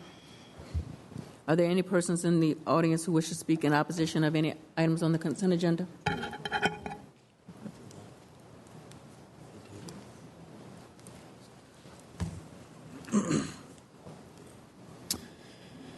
President Mosby, members of council, my name is Doug Albertson, and I made 3 offers to purchase the property related to agenda item 2015-244, the sale of the school board warehouse on Arlington Road. I own Master Electric, located at 1735 Arlington Road, just across the street from the property City Council is trying to give away today. My company's been in business for 25 years, and we currently employ 40 highly skilled individuals. Please turn to your staff report on this item of 2015-244. You've only been given 2 facts that you are to consider in voting for this resolution. First, that the offer was the highest offer made, and second, that the offer was, and this is a direct quote, the only one that involves retaining an existing and growing business in the city. Ladies and gentlemen, both of these statements are completely false. First, the highest offer was mine. The letter and email shared with staff and your planning commission proved this point. Second, my business has existed in the city for 25 years, and during those years, we've grown from 6 to 40 individuals that are working and growing just fine, having hired 5 in the last year alone. Failure of the city staff to properly bid this property compels me to be here tonight. The backdoor procedures that were used for the purpose of proposed sale and allowed staff to present facts that are flat out lies. And they have clearly failed to allow competition into this decision. Knowing the true fact compels you as City Council members to vote to delay this sale and to send it out for competitive bids. Let's get right down to it. When 2 or more people have expressed interest in purchasing something that someone has to sell, a competitive bid process always yields the maximum outcome. This doesn't take staff to tell you that. This is common sense, ladies and gentlemen. I've made an offer for $2 million today on this property. $2 million. You have 30 seconds. That is $250,000 more than what you have in front of you today. Why should council vote for this sale? I have no idea. I don't believe the citizens believe it either.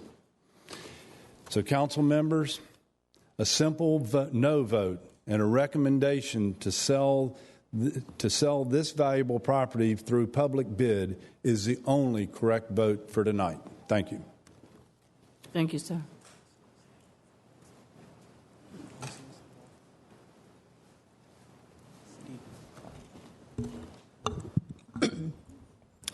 Good evening, Madam President and City Council. My name is Mariah White, and I am in opposition of ordinance number 31, 2015-248, to authorize a special use of property known as 701 West Clay Street for the 3 dwelling units and a restaurant.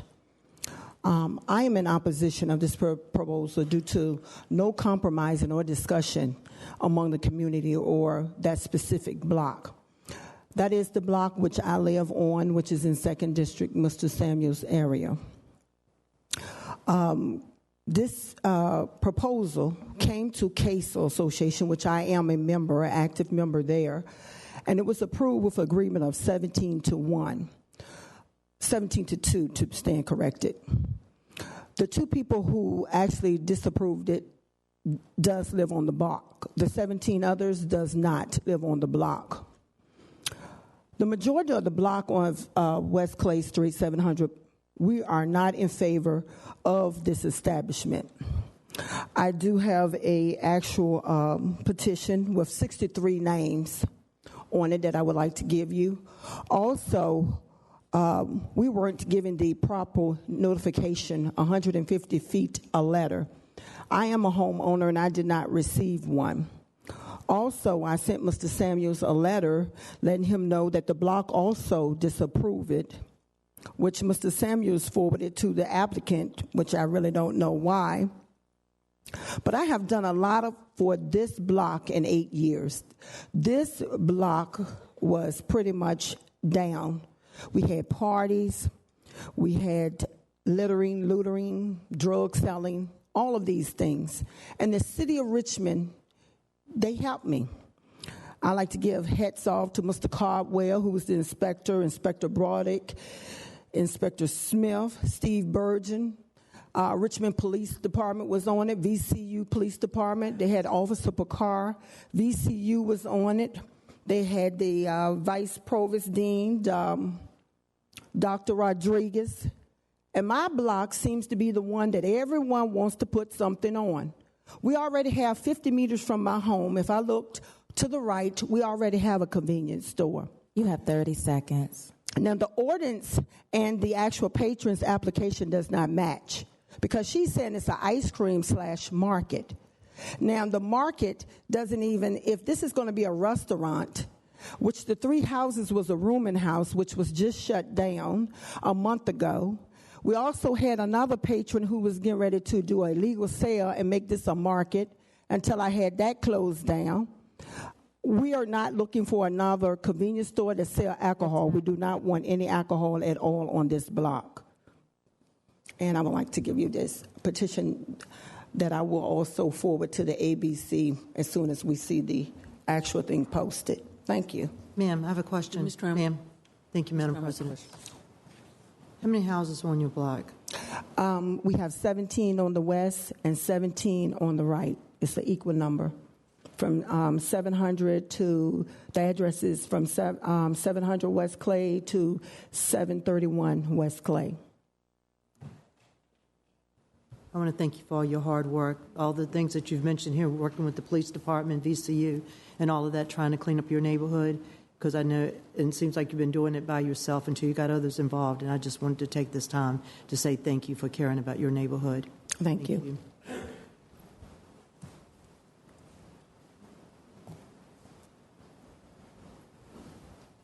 Bring it back to council for discussion. Oh, I'm sorry. Is there anyone in the audience who wishes to speak in favor of any items on the consent agenda?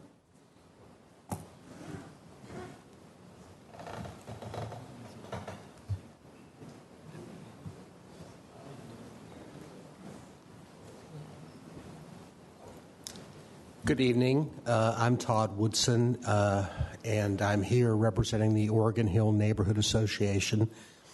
And we voted unanimously to support Ordinance 2015-208, and it very much affects our neighborhood. We lost 3 houses to fire, 3 19th century homes because a sofa on the front porch caught fire because of a cigarette butt. So we ask that you support this ordinance, and we thank Councilman Agelasto for his. Thank you.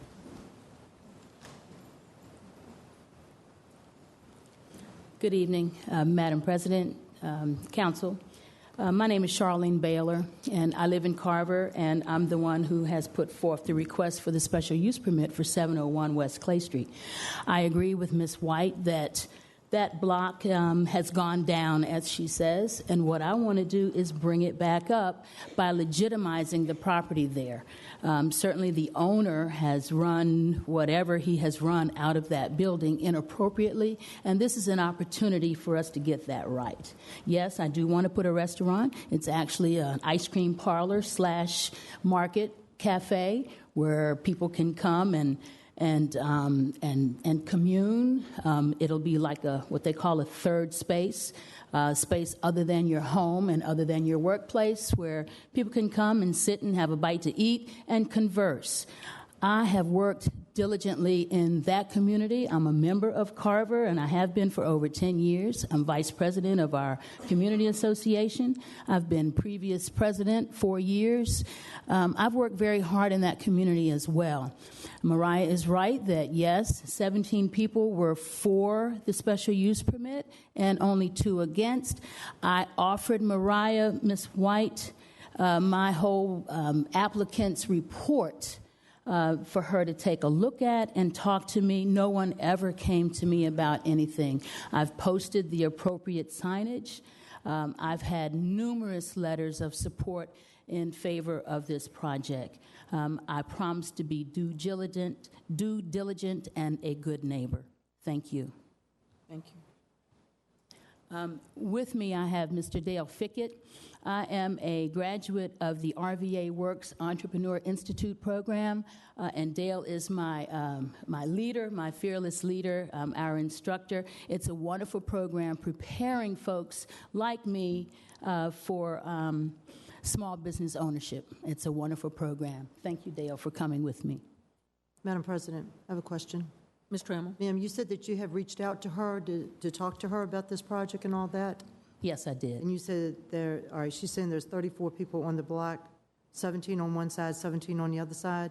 You said that all the 17 on one side is for you? No, I did not say that. Okay, exactly what did you say? What I did was follow what the planning commission told me to do about posting and sending out notice. That's what I did. What I did was through our community association, and the other reach out was what the city did. All right, would you be willing for us to continue this paper, if possible, so that y'all can come back to the table again to sit down so we can iron it out?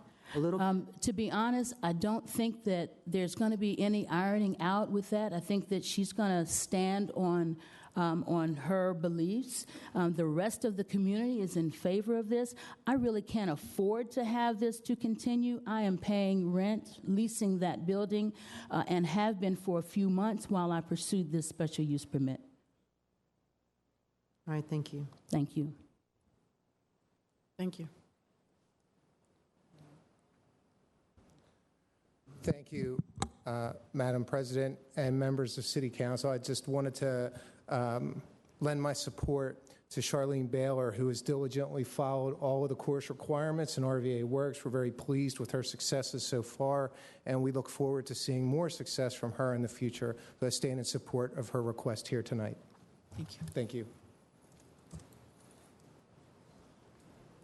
Madam President, I'm Sam Forrest. I've lived in Carver 26 years. I think I live 4 blocks from her property. Here's a friend of hers. I've known her for some years from the Carver Civic League, which I've been a member for 20 years. I know her socially. Anything she wants to do is fine with me. She's not capable of doing anything destructive to the community. I support her completely. Thank you.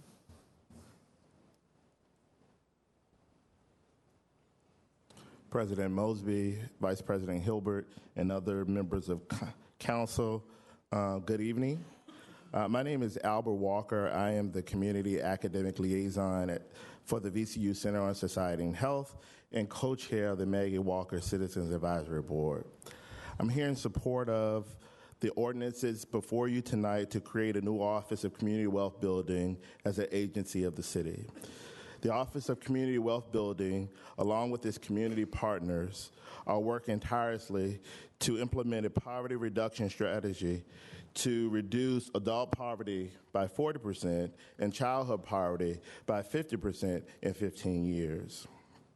To do this, the office looks to address the immediate needs of those who are living in poverty, but also look for creative ways and pathways to prosperity, to improve the quality of jobs in the city, to attract investments to low-income areas, and to ensure city programs and services are integrated and centered and focused on early intervention. The final point of the strategy is to drive systemic change. In order to do that, in order to create a more accountable and participatory government where reducing poverty and inequity as an integral part of the day-to-day business, we need your help tonight and your support in voting on this ordinance. In closing, I'd like to say discriminatory and poor policy decisions from lawmakers in times past has shaped many of the present-day realities we face in our communities. I'd like you to stand on the right side of history and justice tonight to help us interrupt the cycle of poverty in Richmond and ensuring your support in the creation of this new agency of the city. Thank you very much.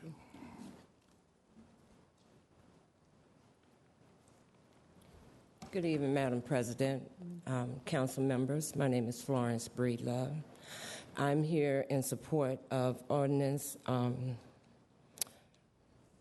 2015-248 in support for the Nutty Buttery at 701 West Clay. I have to tell you that Charlene's a friend of mine, but I'm also an associate member of the Carver community. I go to many meetings.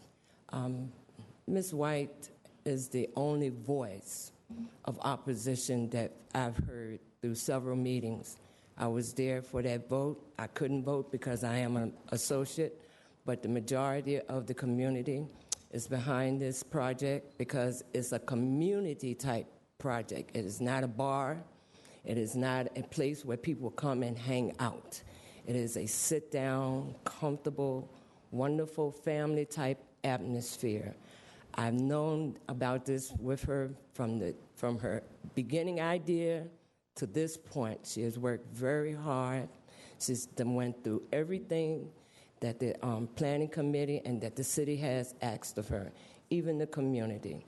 So I just want you to know I am an associate of, but I am in full support of her because I know her desire. I know her loyalty to her community, and the community as a whole has rallied around her. So don't let that one voice deter you, okay? Thank you. Thank you, Ms. Breedlove.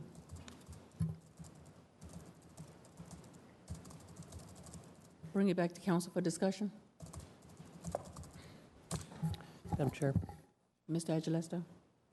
Ms. Trammell, would you like to go first?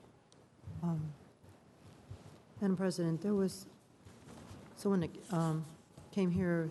I can't find the one, but anyway, it was about how it was bid out. Did we? Wellington I can't Road? find all the paperwork on that. But anyway, he came here and said it was not bid out properly, and all of a sudden, I guess here it is tonight that we're going to vote on this. I didn't know if the council person that represents that area, if he or she knew about the person that was going to come here tonight to speak about that they were going to offer more money for this property. Madam President, I had an opportunity to sit down with Mr. Albertson earlier last week and corresponded with him at various times over the last several years as this proposal to sell formerly school-owned property went through all the machinations of being put on hold for the Children's Hospital and the school doing their 6-month study to determine what would be appropriate sale price, all those sorts of things. So I've been in contact with both parties for a significant number of years now. In my last meeting, I've expressed with each of the gentlemen, Mr. Massey and Mr. Albertson, I've expressed my support for the McKinnon and Harris purchase.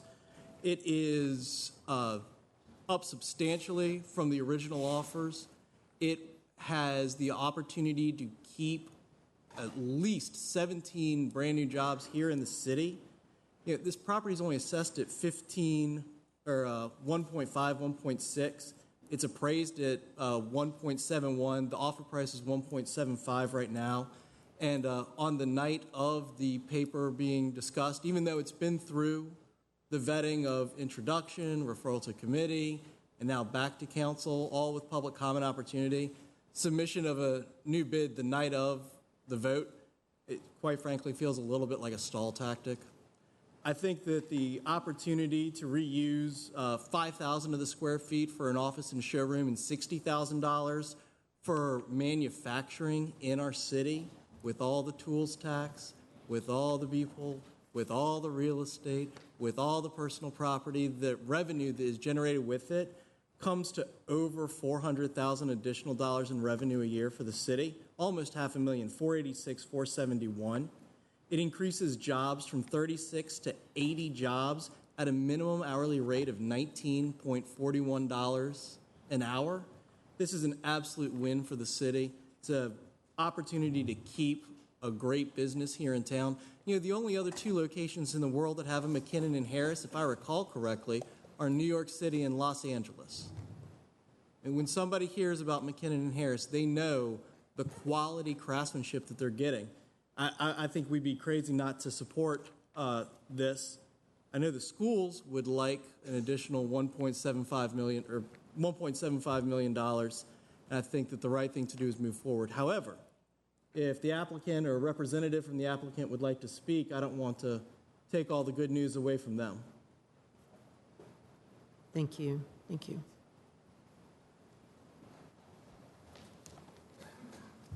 Madam President, members of council, I'm Jennifer Mullen with Roth Donor Jackson here on behalf of the offeror McKenna and Harris. As Mr. Samuels noted, there are any number of additional benefits that go along with this offer. It's not just about price. There is an unsolicited bid process outlined in the city code. That process has been followed.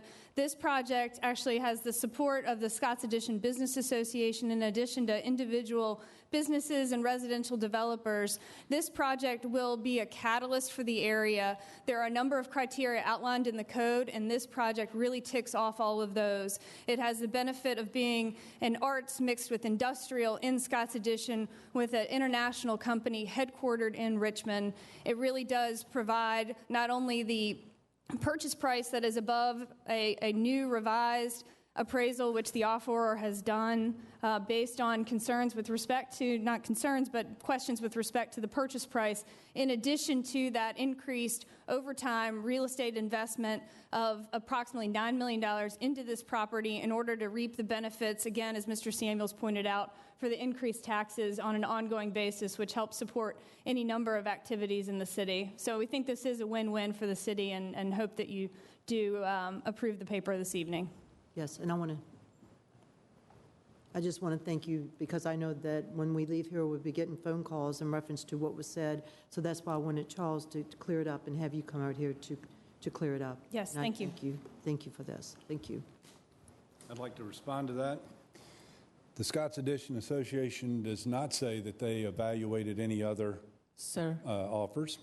I'm sorry, but that part of the Yes, I understand, except that there are travesties going on here that they are not being addressed, and they need to be addressed by this council. We have council members that are making sales pitches for one purchase versus the other. I understand your thought process, sir, but the process says that it was brought back to council. Ms. Trammell asked for clarification. Mr. Samuels gave clarification, and then from there, he asked for the persons to come and speak. And Thank you, sir. Mr. Aguilesto. Thank you, Madam President. I think we've been talking about the unsolicited offer process for a number of years with regard to different city properties. And one thing that gives me great concern, and we need to do a better job, is really doing the inventory of what we have as a city in terms of city-owned property that is currently underutilized and developing a long-term plan for whether we need to hold it, whether it needs to be sold off and put into productive use, earning vital tax revenue for the city. And I think that's something that we've talked about. And I very much sympathize with Mr. Albertson's position here, thinking he's put in an offer, at least from the acquisition cost, is a higher offer. But we have a different review process in terms of criterias and assessments. And I think that needs to be something that perhaps the city doesn't need to engage in. The way I've always understood the state to operate with its real estate is it puts out annually a bid for a real estate broker who handles the sale of that state-owned property so that it's not subject to what might be perceived as a preference of an elected official, and that it's really done perhaps more professionally. There are occasions when we need to put it out for bid, and I asked this body to do that on a vacant residential property in Bird Park that people had put 5 different offers on. And we put that out to bid at public auction so that those competing interests could, in fact, compete for the best value to the city. But this process, it seems to change regarding different properties. And I'd like for us to revisit what's in the city code and, again, ask the city administration to assess its real estate division. And that's something that I think has changed over the years, and it would be helpful to review it. However, that being said, looking at the proposals that were received, the timeliness of those reports being provided to the City Council, the working out of what is expected, the viability of those projects, of what can be done, and the commitments in terms of the city's, I guess, return on total investment, it may be said that the McKinnon and Harris offer is a better offer. And that's something that I think the city administration has presented to council, and that's what council is being asked to consider. This property has been held up from disposition for almost 2 years, if not more. And I think that's something that we as a city need to be more responsive to. And particularly as it pertains to surplus school property and making sure that the revenue that comes in from that can go towards the badly needed funds to improve Richmond Public School facilities. This money, the 1.75, isn't coming to the city of Richmond. It's being sent via conduit to the Richmond Public Schools.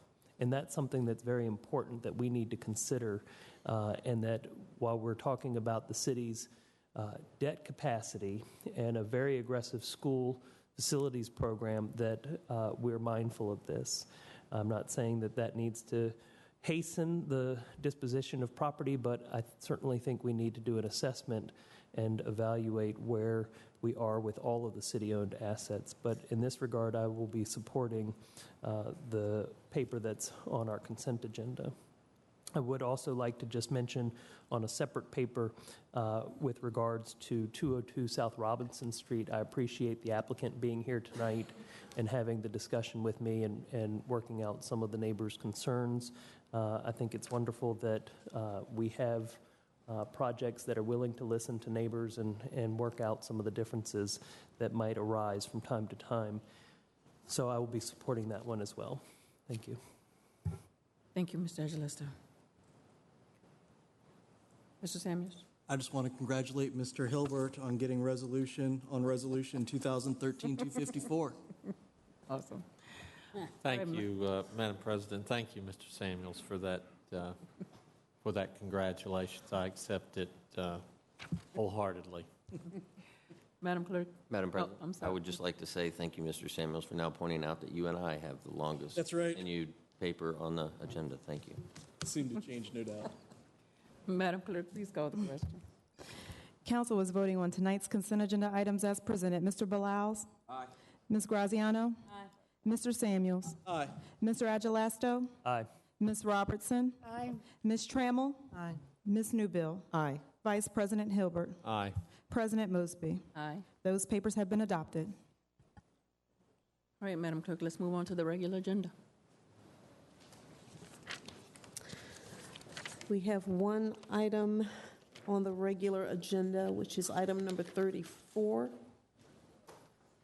That's ordinance number 2015-251 to close to vehicular travel a portion of Brook Road located between West Broad Street and North Adams Street for the purpose of creating an urban plaza as part of a public art project. That paper is before you for consideration.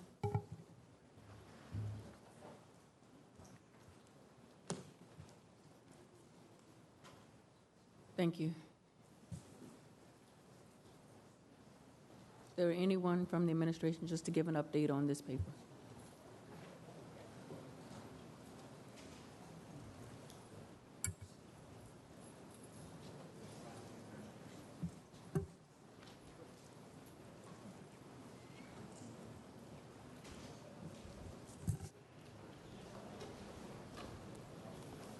Good evening, Madam President and members of the Council. Mark Rollinger, Director of Planning and Development Review.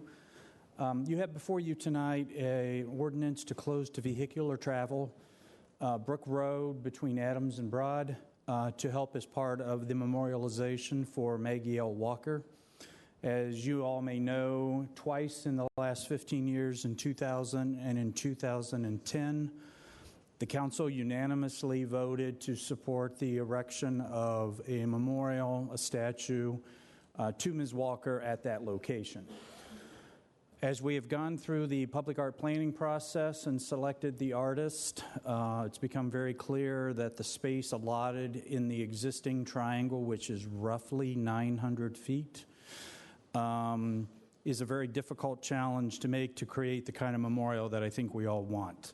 So the idea has been in the ordinance before you is to close to vehicular traffic, that is not to vacate this portion of Brook Road, but to close it to vehicular traffic only. The additional roughly 2,400 square feet that will get us to about 3,300 square feet in that triangle. To give you a sense about how that relates to other memorialized parks in the city, it is practically identical to the area where Mr. Bojangles is at Lee and Chamberlain. That triangle there is about 3,300 feet, so if you can imagine what that looks like or have walked around it, that's what this site will be. This site is also complicated, I think, in bit by there's been a lot of discussion recently about what do we do with the live oak. The live oak takes up the vast majority of that 900 square feet in the triangle we have now, so if we've got those the balance we have to present on preservation of tree, memorial to Ms. Walker, how do we make all of those things fit? We need a canvas large enough to try to make all of those things fit. There will be, if the vote goes through tonight, a public meeting on the statue, on the project on January 12th. That will be a public open house. There will be hearings and discussion as the project evolves at both the Public Art Commission, the Commission of Architectural Review, and the Planning Commission before things are finalized and work begins. As we say in the ordinance, there is no immediate closure to the street. As a result of this action, we would not close this area to vehicular traffic until such time as we are ready to begin the construction of the site. So it's not going to close tomorrow. We're not throwing up the Jersey barricades. We still have the process to work through.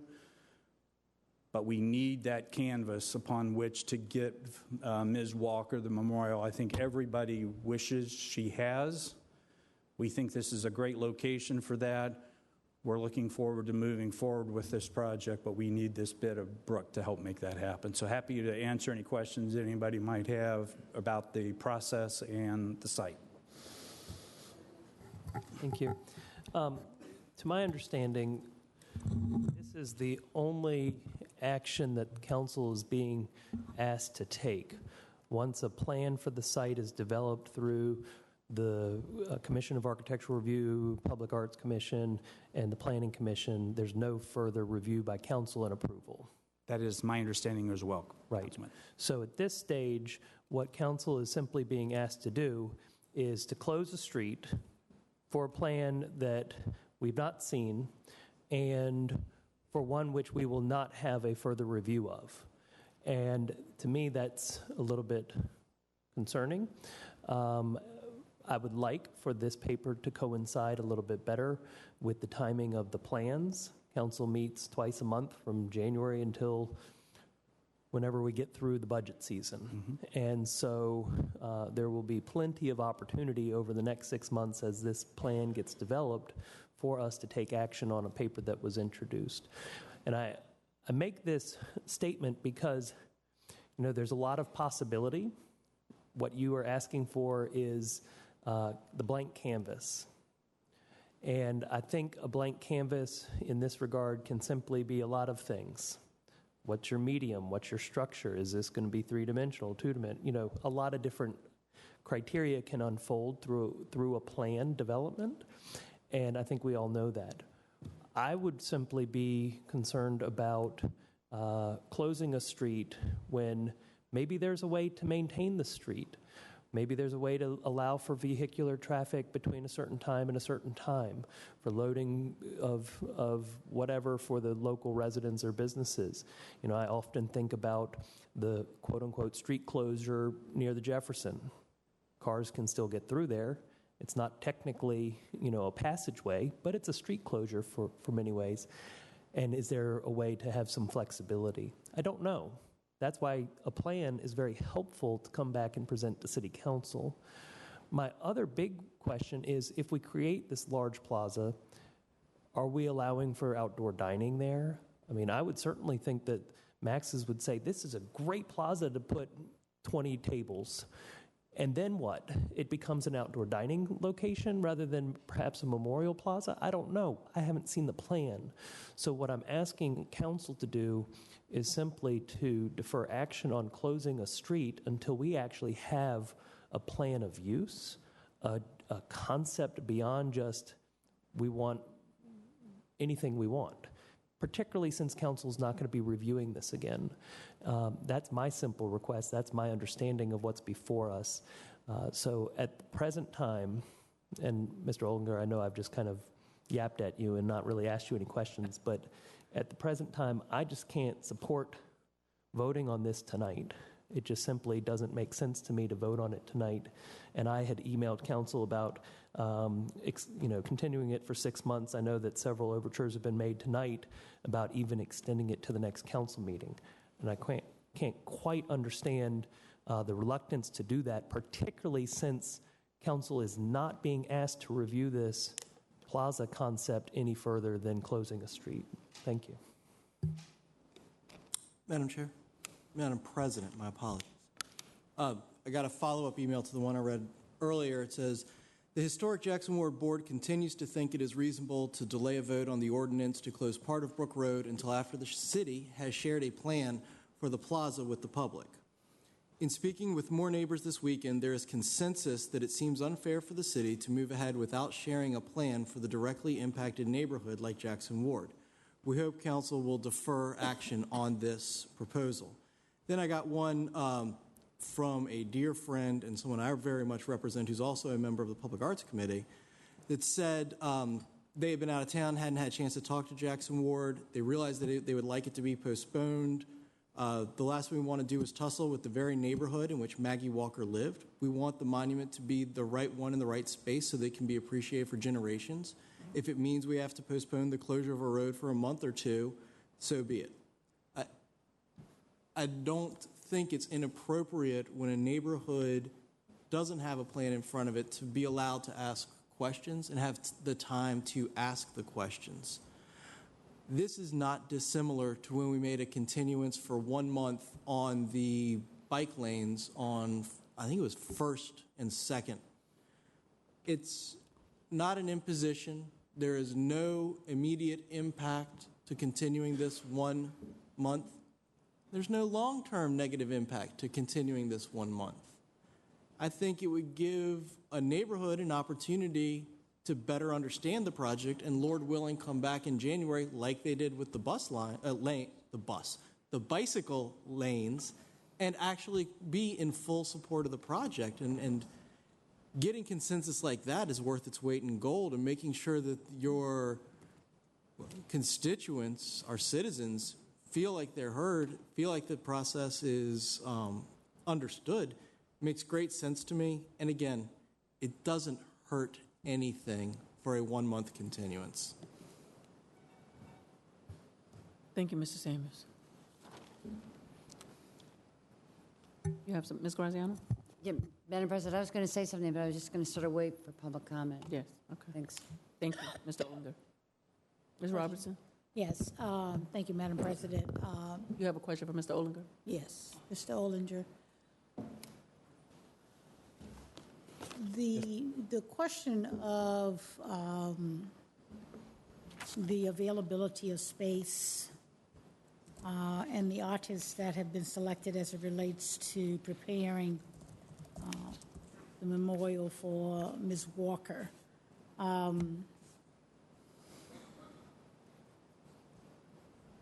If we do not have closure, a decision on the closure of the street, we are limited to the artists working within the 900 square foot area. Is that correct?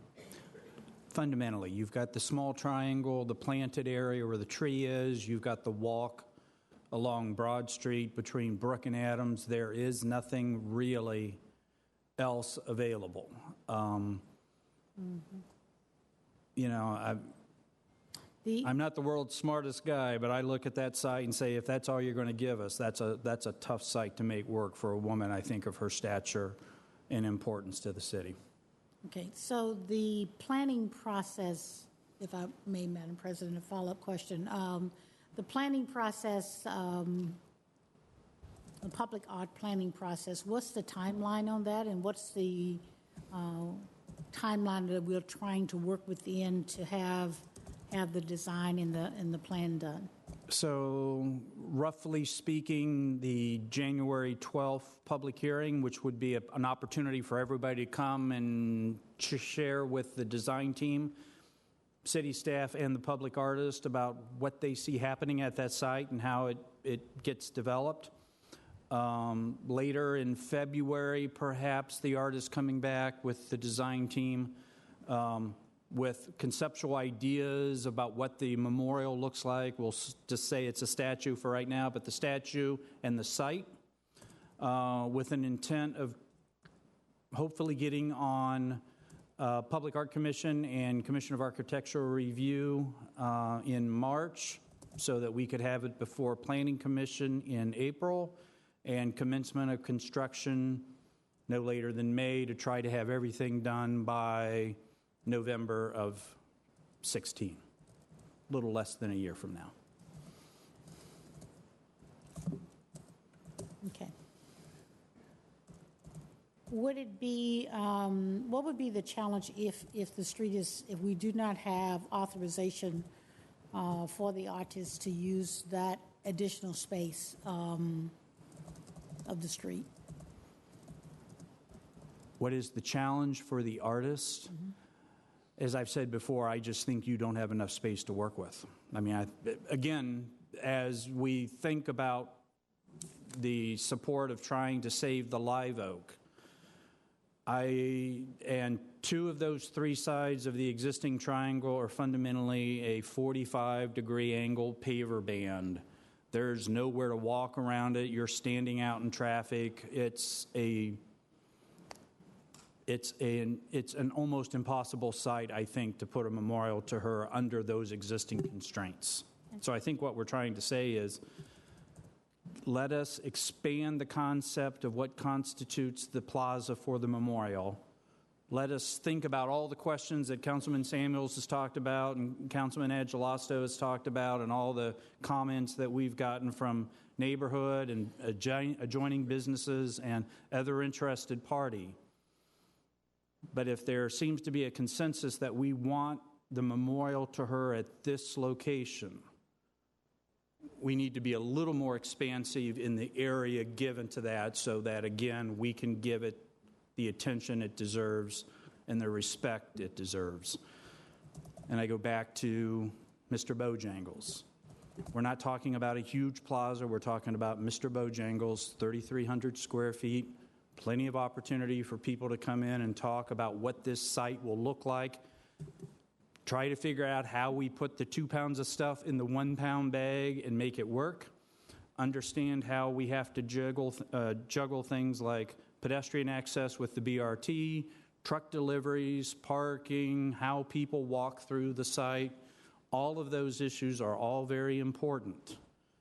But if we can't think about that over the next couple of months, understanding that we have this space to work with, we're going to be spending a lot of money on the if come, and that's my biggest concern. These design concepts are coming for free, and if all of a sudden somebody said, well, we don't want that, and we'd have to start over, then there's a lot of lost time and a lot of lost resources as it relates to this project. So I have one additional question, Mr. Olinger.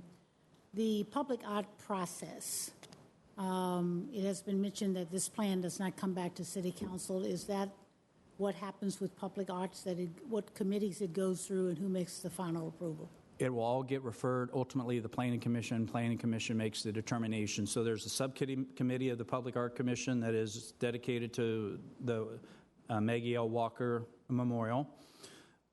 They will make a recommendation to Planning Commission. Planning Commission will make a recommendation on the public art piece. The plaza, the closing, whatever happens at the ground plane in the third dimension there that's not just the statue will have to go to Commission of Architectural Review because it's in a city old and historic district. So there are 2 referral bodies that will refer to Planning Commission. Planning Commission will ultimately make the decision, and then the work will commence. And that's the process that we always follow with public. Yes. Thank you. Blinger. Mr. Blouse. Thank you, Madam President. Mark, what's the budget for this project? On the statue portion itself is $300,000. That's from money from the public art fund? Yes. And what about the construction? We don't know yet. Oh, go ahead. Design, too. The design is roughly $70,000, and that's also going to come from the public art budget. So that's in addition to the $300,000. And the construction is coming from which part of the budget? That's to be determined at this point. I don't know until we get the design. And we won't know the amount? We're guessing it's probably $250,000 plus or minus. There's a lot of curb work there. There's a lot of work there but again, there's the infrastructure. We're trying to avoid things like moving light poles and signal arms and all of that so that we're not exponentially raising the cost and the time it takes to get it complete. So we have a general sense, given what we know, given other projects, that somewhere in the $250,000 plus or minus range is what the plaza itself will cost. If we were to continue this until January 11th, could we get a breakdown of what it's going to cost? I mean, if you look at what happened with Kanawha Plaza, council budgeted, and this has nothing to do with you, I'm just bringing this up for the council. We budgeted about $950,000 for Kanawha Plaza. In our last meeting, we were told that it's now up to $2.7 million, and Parks and Rec shifted some money from their budget for other priorities into the Kanawha Plaza. So that's a 200% increase without council knowing it. If we do this now, this project, which you might predict be $250,000 of construction cost, the public art money is already there through the capital improvement 1% program. But I mean, if all of a sudden we approve this now and the budget comes back and it's $750, then we don't have anything to say about it. Right. And that's not a question, that's just kind of a statement. Yeah, I mean, as Mr. Cara said, the challenge we've got now, until we get a little deeper until we begin design, until we get a little deeper in design, any number we give you, I don't want to say is a swag, but it's general until we get a little deeper in the design and see all the elements that are there. Thank you. I'd just like to say I think that's a reason to continue it, and that's not a question, but thank you, Mark. But I have a follow-up question on that. Did I hear you say until you have the design, you know what the price is? I think if you would like, Madam Councilwoman, to have a more definitive cost estimate before you make a decision, I think is what I heard Councilman Lyles saying. We got to get much deeper into the design of what that plaza will look like, which puts us into February, easily into February before we get that answer. Okay. I mean, we know what flat work costs, we know what a lineal foot of curb costs, we know what adjustments might be to drainage. Those are kind of givens.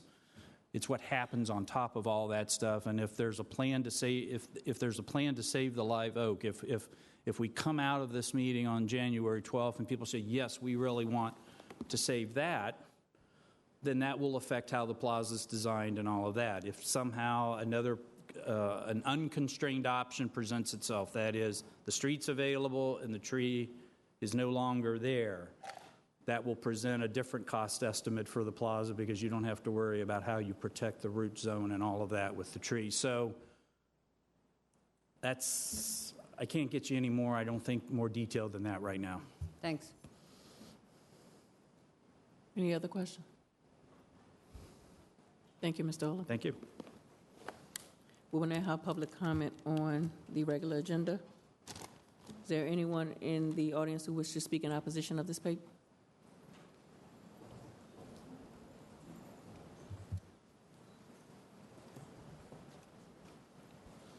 Madam President, members of council, I'm Jack Pearsall, 1 West Main Street, within walking distance of this.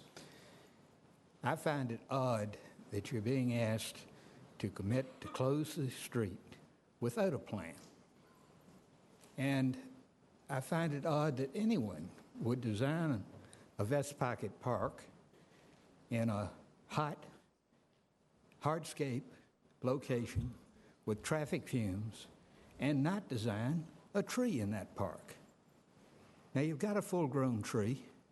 I suggest that if you're going to commit now to close the street, you also commit to save the tree.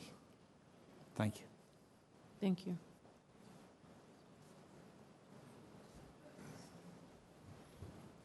Hi, I'm Ryland Fleet. Am I missing something here?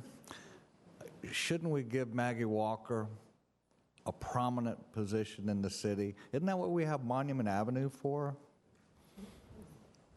I mean, you're going to disrupt a neighborhood for this, people that have committed their lives and their futures to rescuing these buildings to make a neighborhood where people walk, talk, park, work.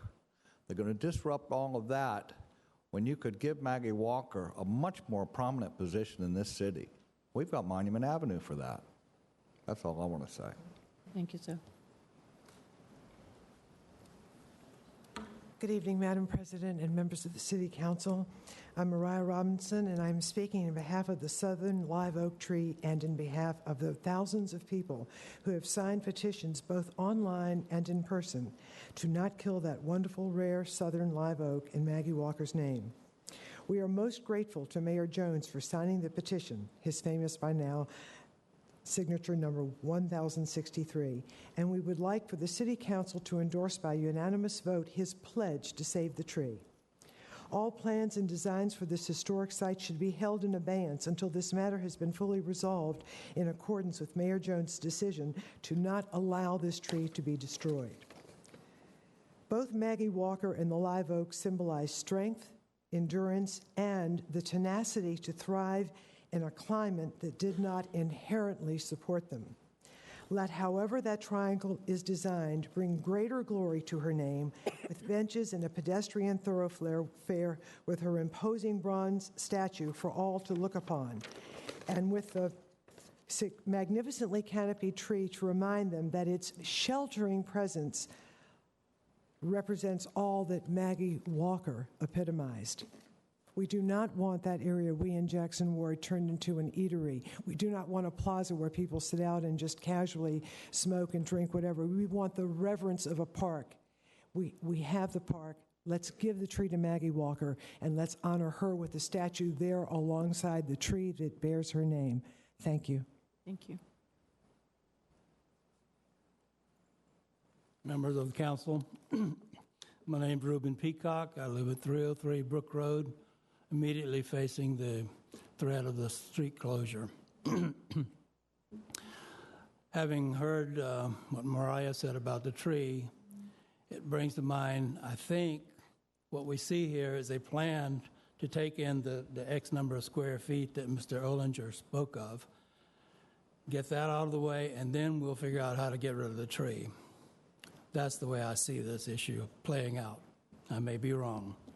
But as a property owner of 25 years that I restored my home, that I've lived in, cared for, and made a contribution to the community, I have many issues. I'll lose all road front right. I will not be able to drive up to my front door again. I'll have to enter through an alley unless I walk a few blocks. It will also infringe on the rights to drive through, as well as that would include emergency vehicles, delivery trucks, whatever. I'm a homeowner. I have furniture coming and going.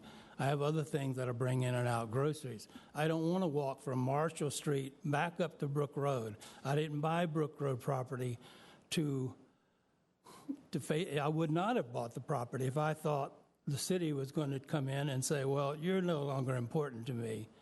I am important. I'm a taxpayer.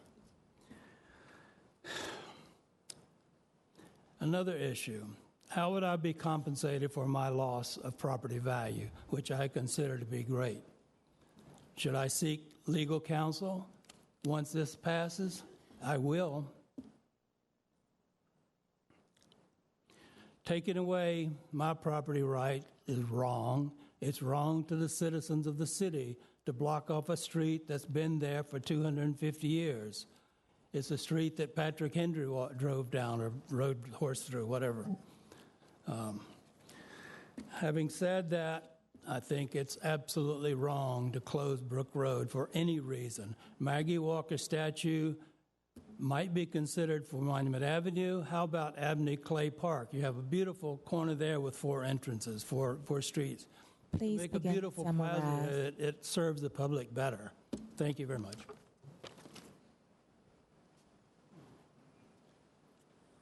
My name is Robert Tingle. I've lived in Richmond all my life, and that's 76 years.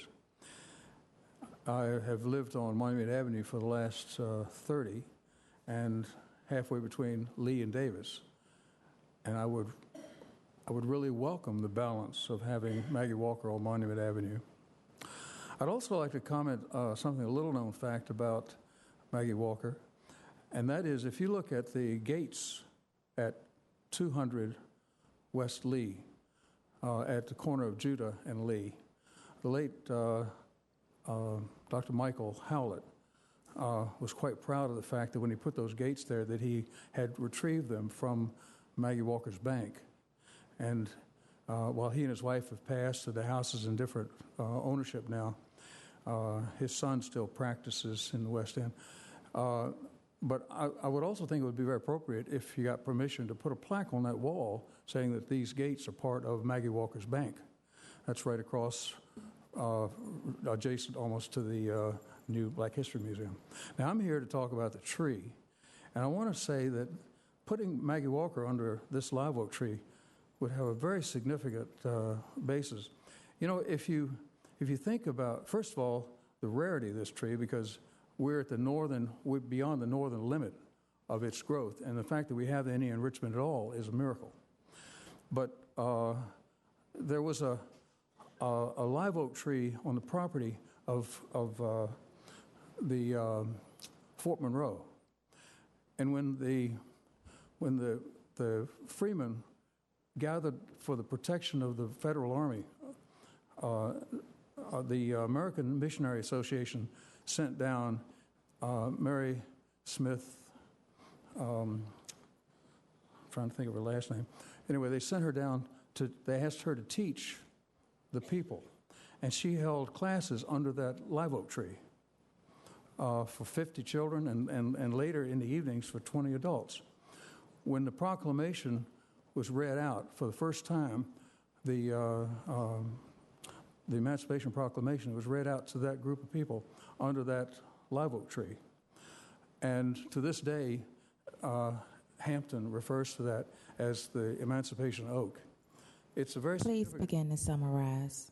It's a very significant point of Maggie Walker, and a live oak tree is very reflective of that ancient history that goes back 100 years. So I believe that that's a very healthy tree and it ought to be kept. And we should try to accommodate both.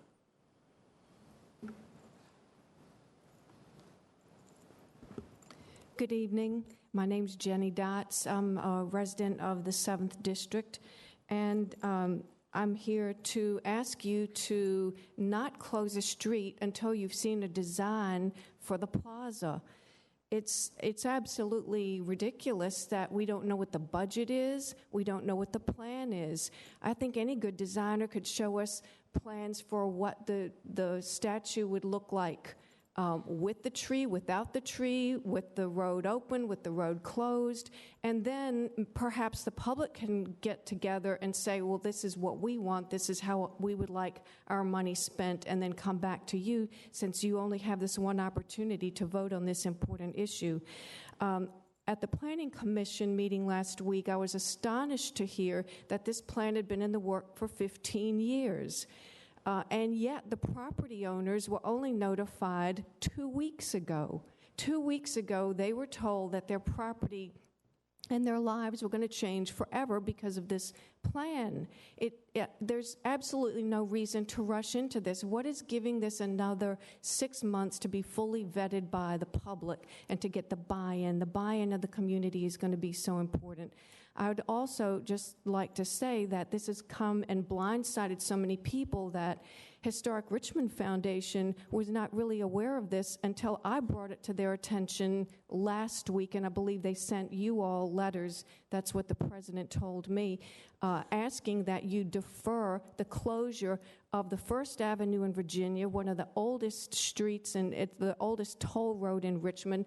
Incredible pre-revolutionary and Civil War history happened here. This is not something to be just done quickly. Let's do it thoughtfully. Let's have the budget. Let's have the buy-in of the community before we end up with another Kanawha Plaza or a Monroe Park where we not really funded or know what we're getting into.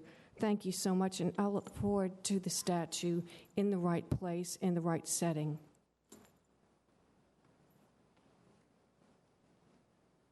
Good evening. My name is Walter Dotz, and I live at 2720 East Broad Street. And I believe very firmly that the celebration and memorialization of Maggie Walker is long overdue, and I look forward to her statue. But I'm very concerned about the process as represented by this vote. Please don't put the cart before the horse.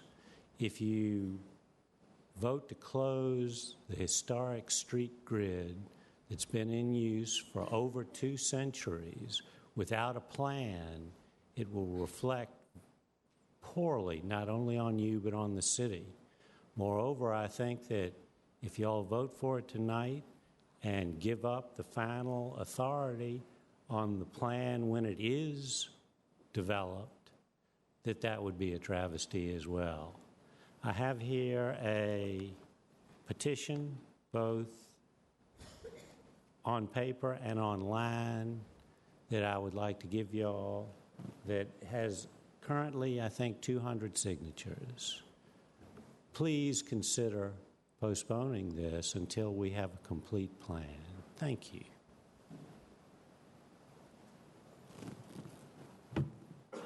My name is Beth Glasser, and I live in Jackson Ward, and I walk by that tree every day, and I don't know what life would be like without it.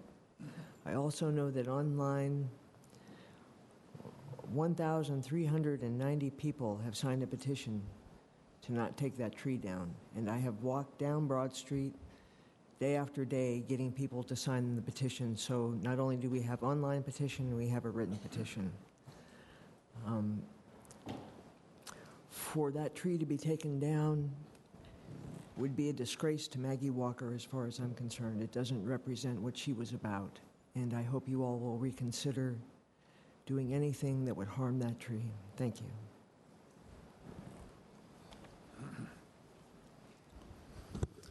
Madam President, I'm Sam Forrest. Here's a friend of the city where I was born have lived for 60 years, most of which has been within 10 blocks of that intersection. I make 3 points. 1, we are here because that triangle is a pretty place. What makes it pretty is the collision of several streets.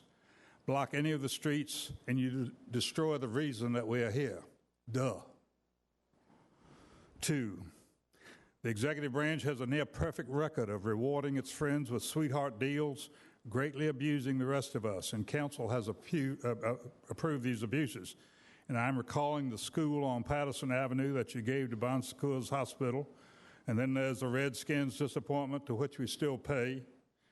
We narrowly escaped the insanity of Shockoe Bottom Ballpark, and personally I got stonewalled for 3 years trying to buy the property at 201 West Brooklyn Park Boulevard. You turned around and gave it to somebody with $200,000 loan that a bank wouldn't make. It will go belly up. The taxpayers lose again. Now comes Max's Restaurant, the engine behind this hearing. It will be a windfall for him, putting tables outside, doubling the size of his restaurant at no cost to him, while the rest of us lose yet another asset. But consider, if he dies, or if the restaurant goes belly up, which is very likely after the next election, we are stuck with a void, no asset, and yet another place for the homeless to relieve themselves. 3, finally, I like Maggie Walker as much as I like Robert E. Lee. Both are great in their time. If you're going to spend $300,000 of our local dollars for a public edifice, you should install something that everyone would enjoy. Walker or Lee would surely attract a limited number of admirers, but for that kind of money, you could stage a worldwide search for a sculpture that people from around the world would come to admire. Walker or Lee would continue Richmond's divide. Great art dissolves division. If you must put a Maggie, put her on Monument Avenue, in front of the Black History Museum, or there's a place in Abner Park. You have 30 seconds. And put a Lee in front of the Museum of the Confederacy. Put them where they belong. I ask you to stop before you destroy something valuable. Go back to the drawing board. Thank you.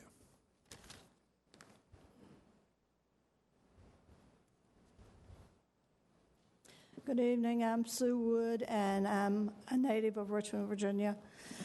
I appreciate the history here, and I don't like to see any of it destroyed. I really want a statue of Maggie Walker, and I really want it on Monument Avenue. Thank you. Thank you. Are there any persons who wish to speak in favor of the paper?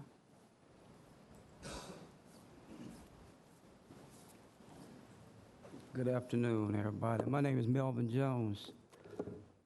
I'm coming up here to speak about the street being closed. Right here, you can see a person in a wheelchair. When we had the Public Arts Commission, not Public Arts, but Land Use Commission, they voted 5-4. And you can see here's a man in a wheelchair. This wasn't staged. This so happened I had this picture. And you can see the trees, too, how the trees are overtaking the tree lights. You can't even see the street lights. You can pass around, Madam Clerk, please. Let them see it. But my thing is, it's really embarrassing to come up here and hear you would like to see Maggie Walker on Monument Avenue. The only time Maggie Walker would have went on Monument Avenue was to car to close her mom had to wash for people. So, to me, that's a really insult tonight to say that about Maggie Walker. I went to Maggie Walker. I've been to Maggie Walker's house, been to Maggie Walker's cemetery. I don't know how many of y'all, all y'all keep talking about is what the tree going to do. It's going to bring a lot of business in this city of Richmond. When they had that bike race there, ain't nobody come down here and said I'm to the mayor or anybody else down here about the tables out there, the streets blocked off. Don't nobody say anything when they have First Fridays, wine drinking all on the street.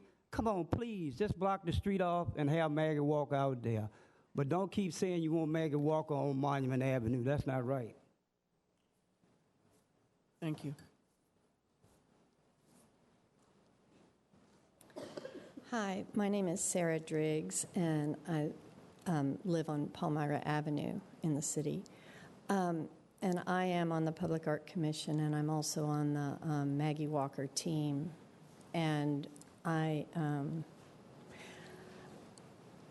sorry that we are having this argument, because I had hoped that a monument to Maggie Walker might be something that could possibly be conflict-free, but I guess nothing is.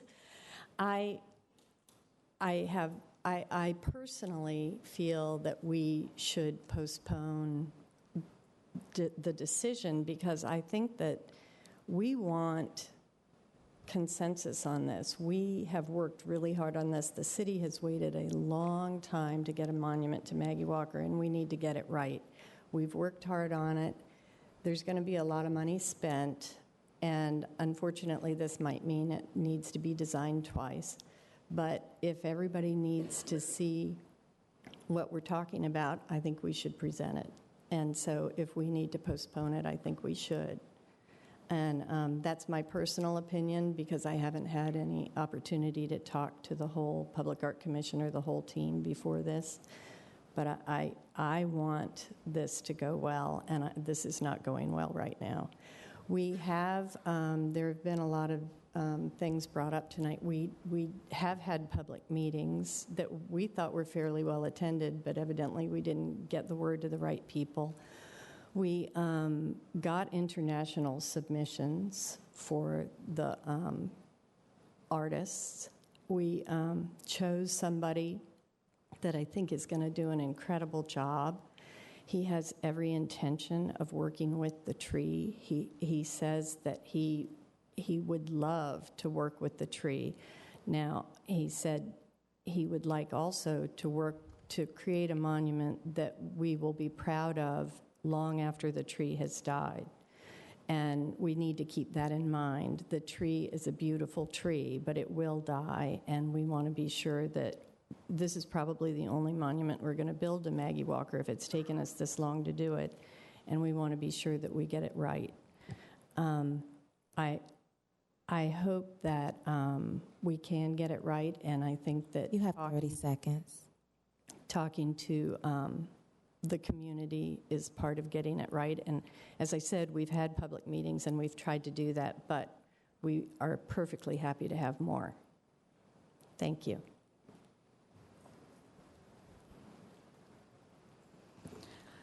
My name is Maritza Peachin, and I'm in favor of closing Brook Road.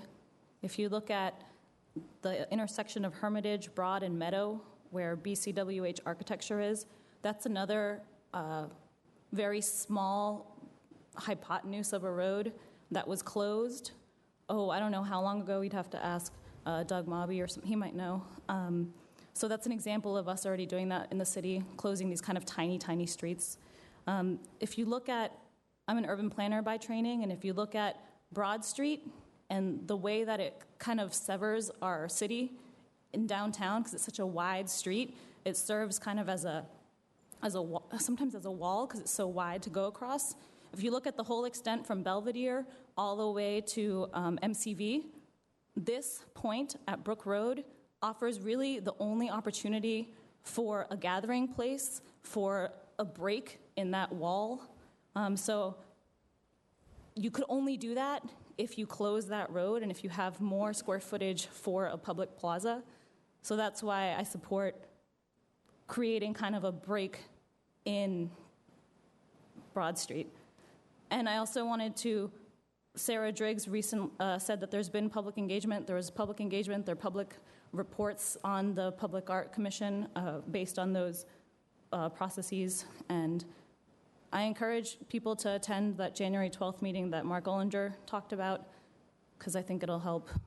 And you definitely need the square footage by closing the road to make the plaza work. Thank you. Good evening. My name is Faith Enaro.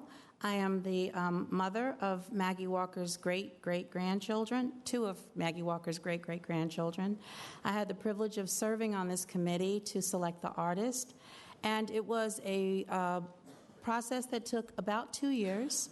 And we wanted it to be inclusive. We wanted the community to buy into it. So we had many meetings in the selection of the artists and what we wanted the art to represent. I am in favor of also delaying this decision because it is a very important decision that we're making here in the city to memorialize Maggie Walker properly and to bring unity, as she did, to this city. And so I think that I would be in favor of having more meetings, more discussions. We have chosen a fabulous artist, and we just want to make sure that we do place it in the right place, and we do that with a consensus. We certainly, through the whole process, wanted to make sure that we had community buy-in, and we did. We had well-attended meetings that included all segments of the community. And in those meetings, most people were in agreement that they wanted this at this particular site because it is the gateway to Jackson Ward. It also is a bridge between Maggie Walker's neighborhood that she was segregated in and the city. It's something that people traveling up and down Broad Street can see who she is and know who she is. And it saddens me that people in Richmond in some ways are more concerned about a tree than Mrs. Walker's legacy.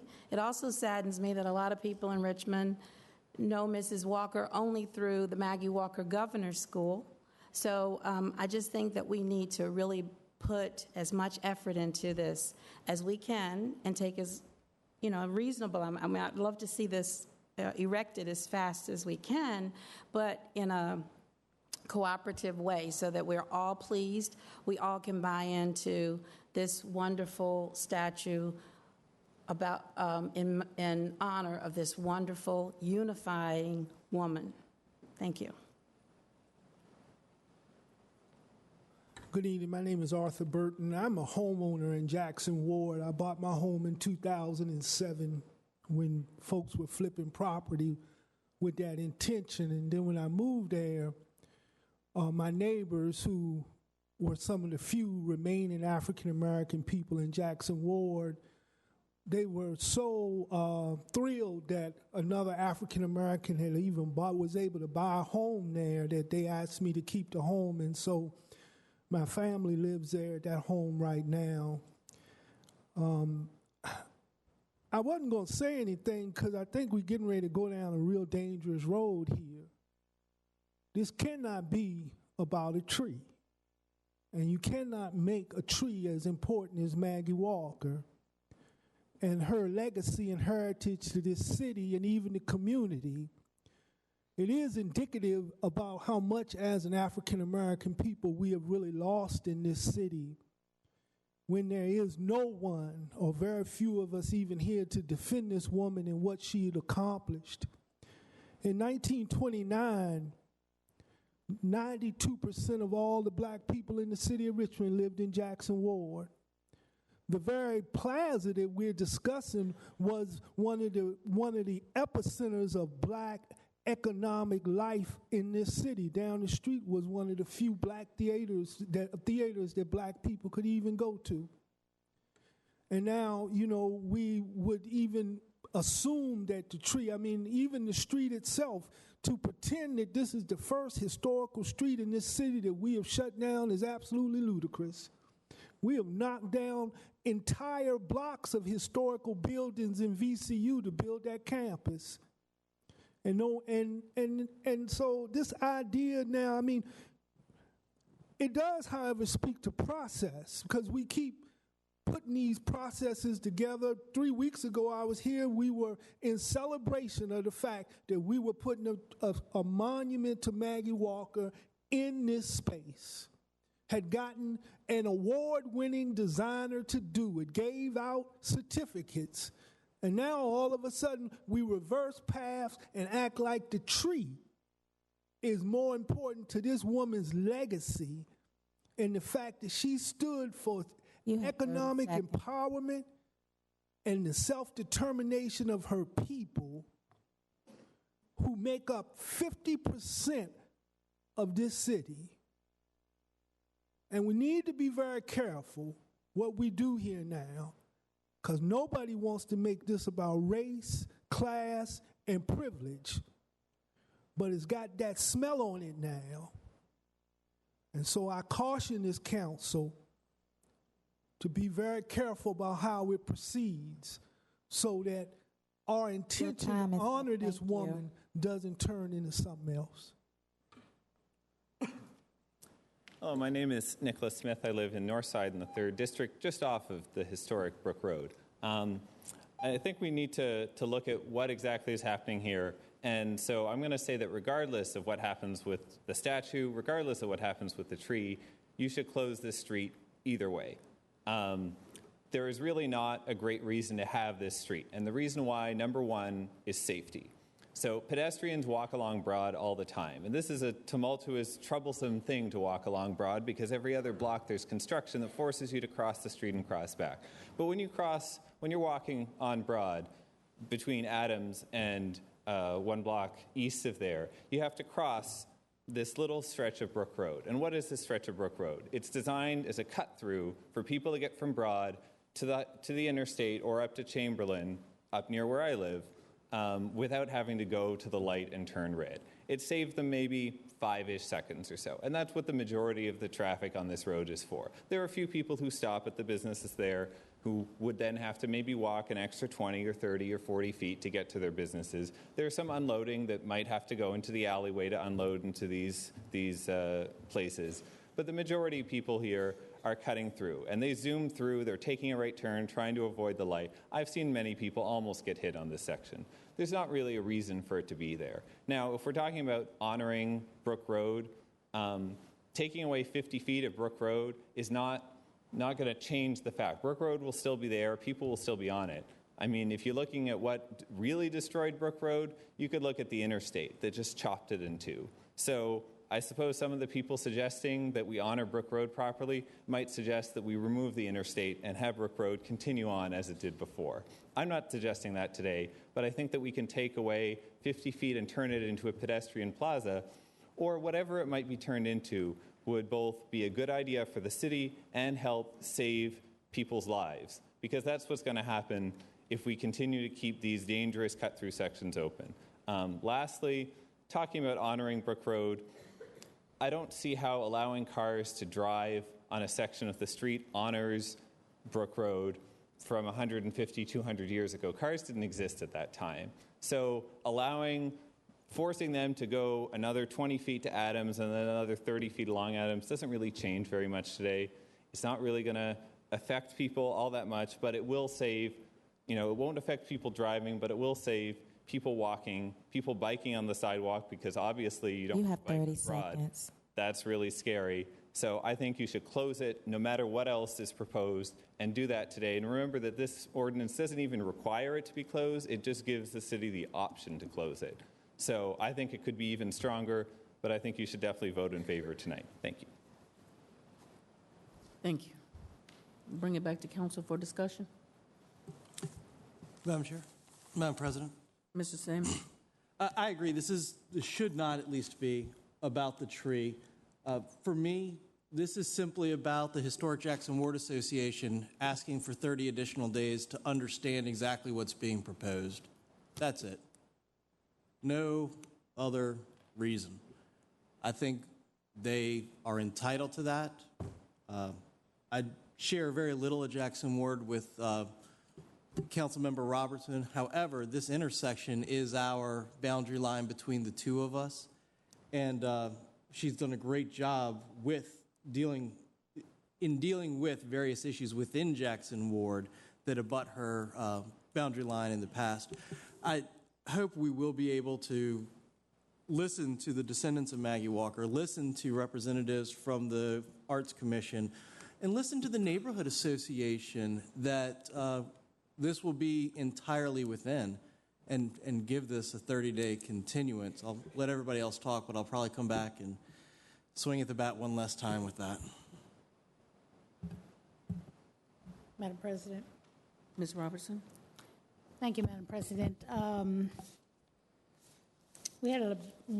First of all, let me just say, as I did at the Planning Commission, I'd like to acknowledge Mr. Jones and the years of dedication that he has given to this effort, the work that he has almost done solely himself to keep this before the city of Richmond, before this council, to honor Mrs. Walker. Mr. Jones, we appreciate your time. We appreciate all the work that you've done.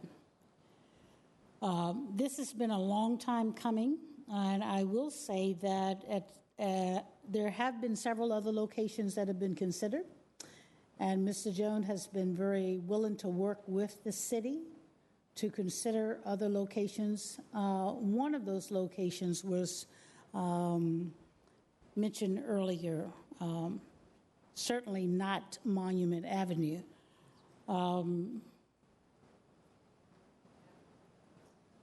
I think this is this whole process of working for quite some time. We've been fortunate enough to have had significant public improvements done in the city of Richmond that we now have about $3 million, I understand, to be in the Public Arts Commission, which gives us, I think, sufficient funds to do what is proper, to recognize an African-American woman in the city of Richmond. I don't know, I could be wrong, I don't know that we have an African-American woman memorial in the city of Richmond. So I think this is a great opportunity for the city of Richmond. I think the history that comes along with this is something great for Richmond to not pass up this opportunity.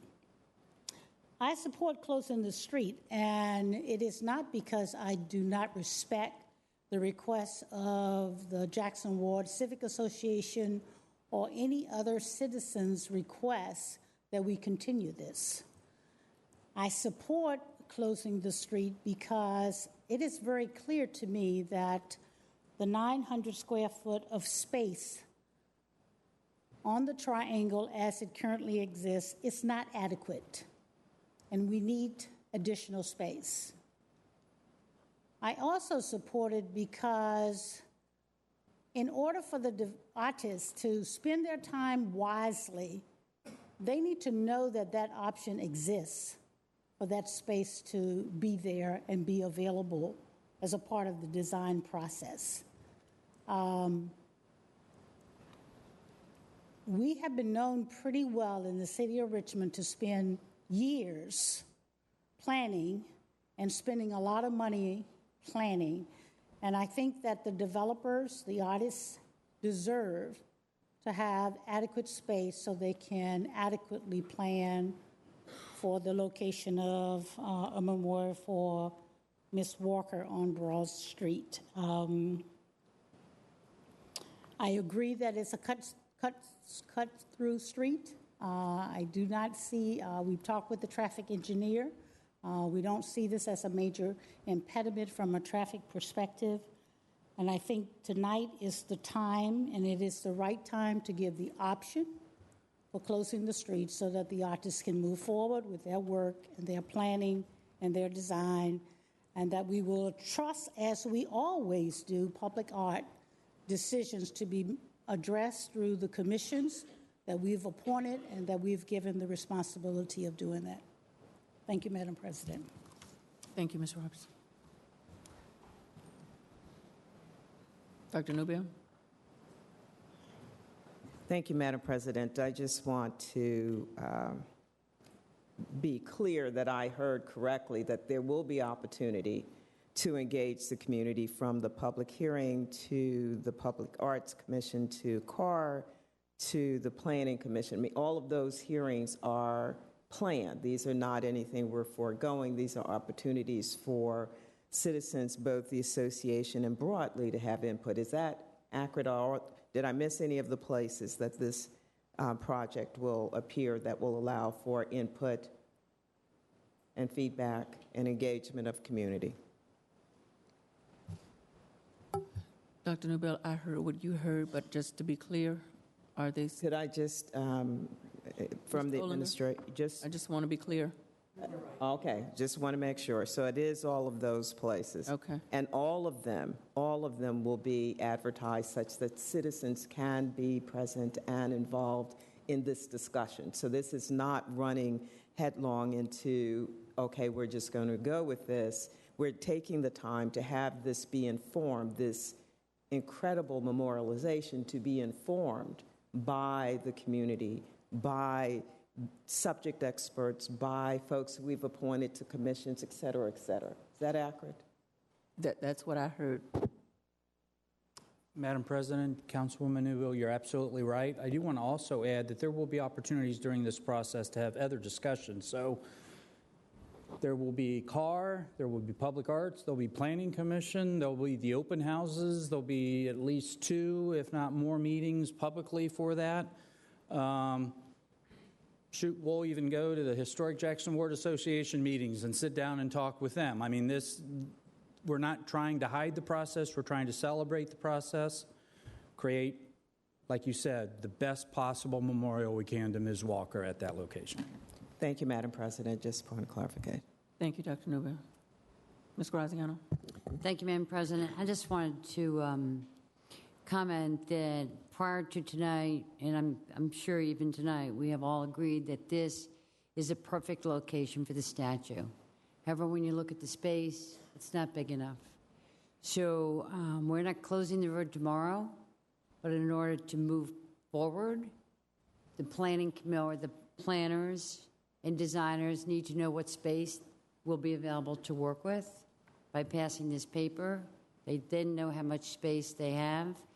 We've heard Mr. Ollinger. They're going out to the community time and time again. We have had speakers up here that have stated that it's already been publicly discussed.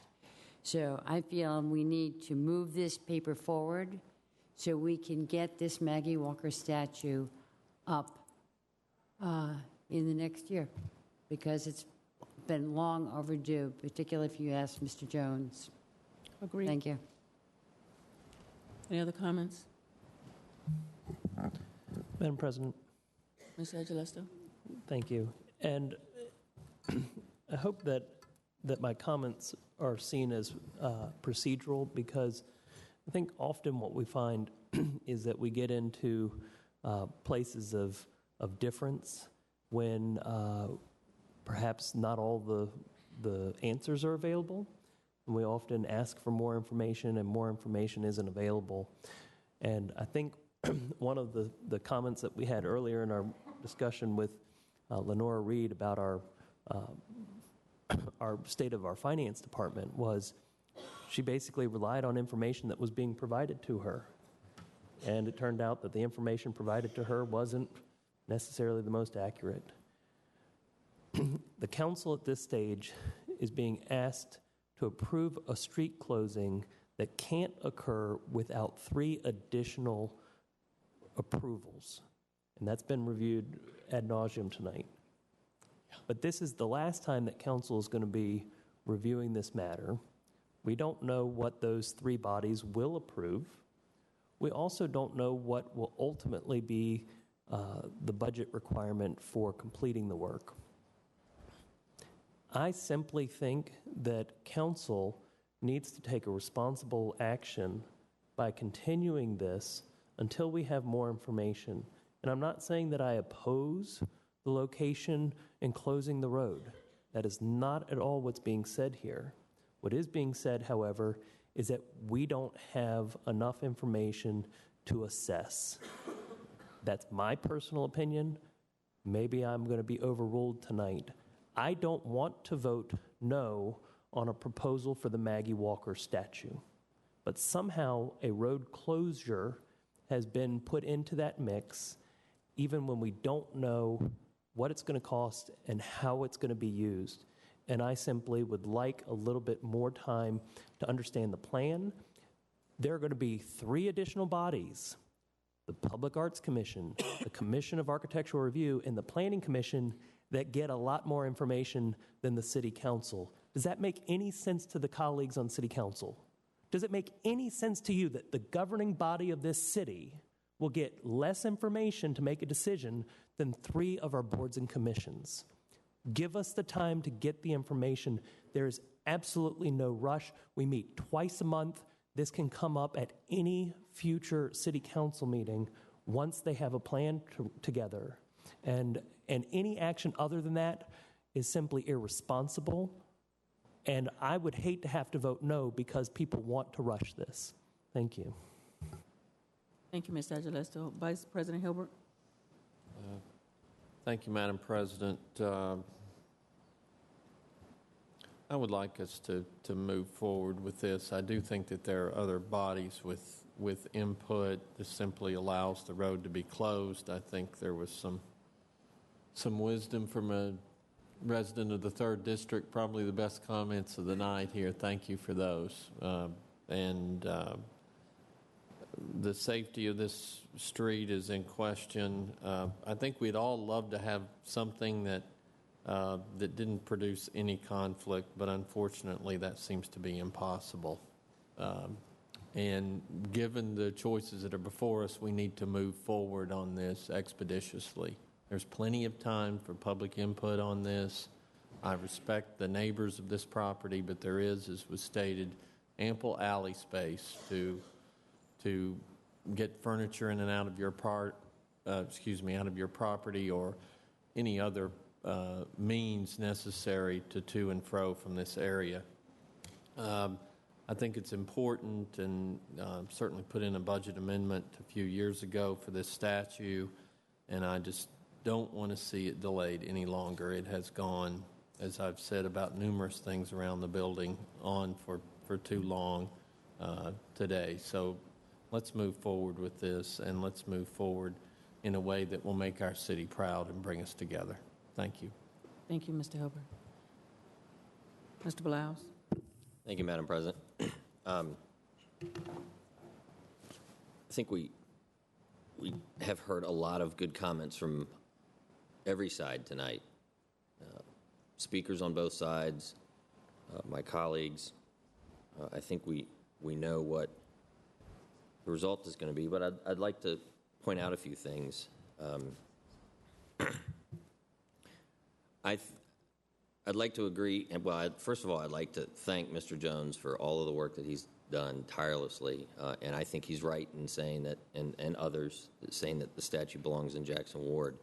I think Ms. Driggs is correct in saying that we need to get this process done right, and she knows better than any of us. She's on the Public Art Commission. I worked with her when I was secretary a few years ago, and they're closer for the design and the plaza than we are. And I think Mr. Burton was right in the importance of history in this. Ms. Walker was the first president of a bank of either race, white or black, or any other race. I think that's lost on a lot of people, and it's very important. It's testimony to her historical impact. And I don't want to postulate on the future of this tree or the history of the road or whatever happens in that plaza. I support the statue unequivocally. I support it in Jackson Ward. But we don't have a budget. We don't have inkling of a plan or design. The city owns the land. It's a city street. We can close it at any time. And I think we need to figure out, another interesting thing before I get to that point is this ordinance does not have the words statue or Maggie Walker in it. It says, for the purpose of creating an urban plaza as part of a public art project.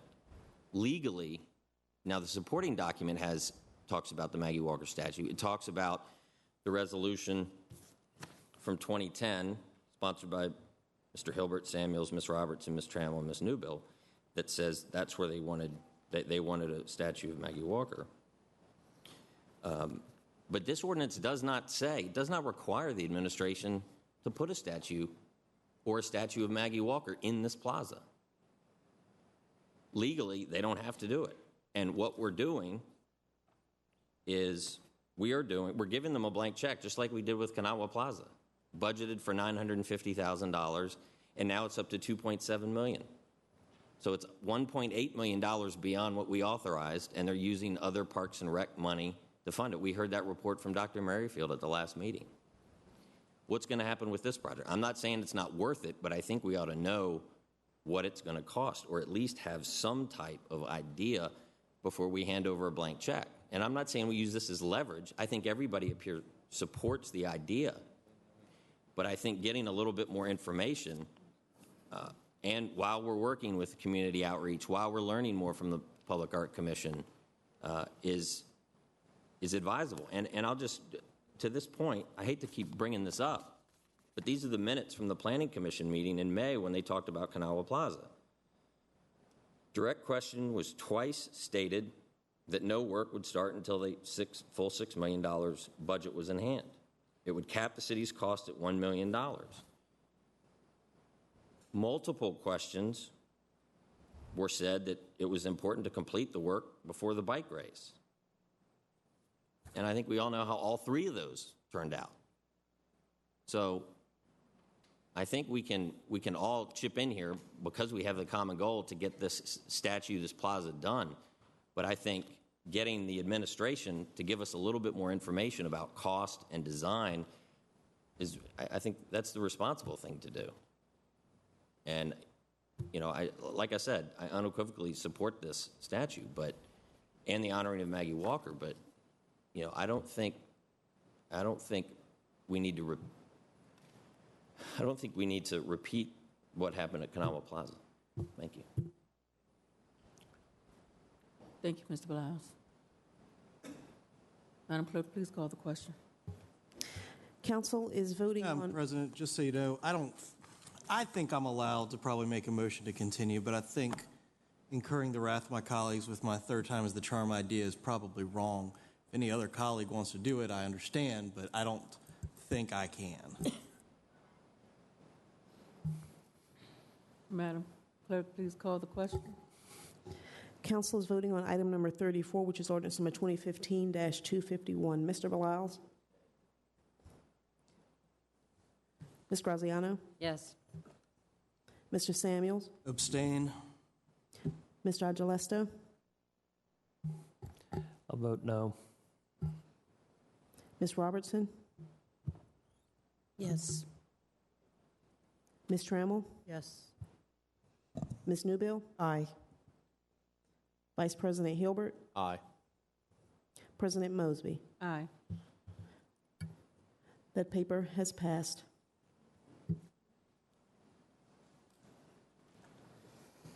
Madam President, that is the only regular agenda item that I have. The other one, which is item number 39, that's to be considered for amendment.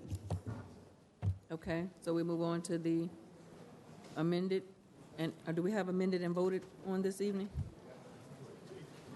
I'm sorry, I didn't hear you. Do we have papers to be amended and voted on this evening? Not to be amended and voted on. They're all to be amended and continued, and I have two expedited. So let's move on to those, please.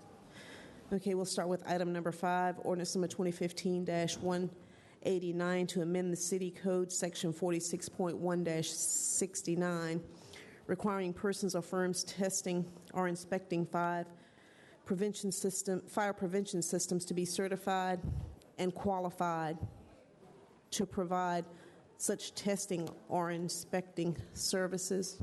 Would you like to wait a moment to give the individuals time to leave, Madam President? Yes, and please leave quietly. The meeting is still going on. Thank you. Madam Clerk. Okay, the proposed amendment to that paper is as follows. Page 1, line 4. After the section symbol, strike the section number 46.1-69 and insert the section number 13-221. Page 1, line 12, after the word section, strike the section number 46.1-69 and insert the section number 13-221. After the word Richmond, strike the parenthetical year 2004 and insert the parenthetical year 2015. Page 1, line 14, after the period at the end of the abbreviation for the word section, strike the section number 46.1-69 and insert the section number 13-221. Page 1, line 15, after the parenthetical letter A, strike the text qualifications. Any person or firm providing or conducting tests or inspections of fire protection systems within the city shall submit their certification and qualifications for the provision of such services in accordance with the appropriate National Fire Protection Association standard to the fire code official. Page 2, line 1, at the beginning of the line, strike the parenthetical letter B. Page 2, line 4, at the beginning of the line, strike the parenthetical letter C and insert the parenthetical letter B. Page 2, line 5, after the word to, strike the text section 46.1-69B and require tests and inspections be provided by another person or firm if, and insert the words subsection A of this section unless.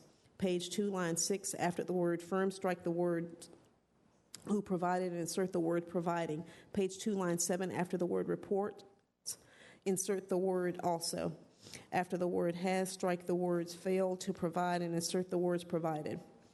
After the word within, with, insert the words documentation or current. Page 2, line 8, after the word qualifications, insert the phrase to conduct such tests or inspections.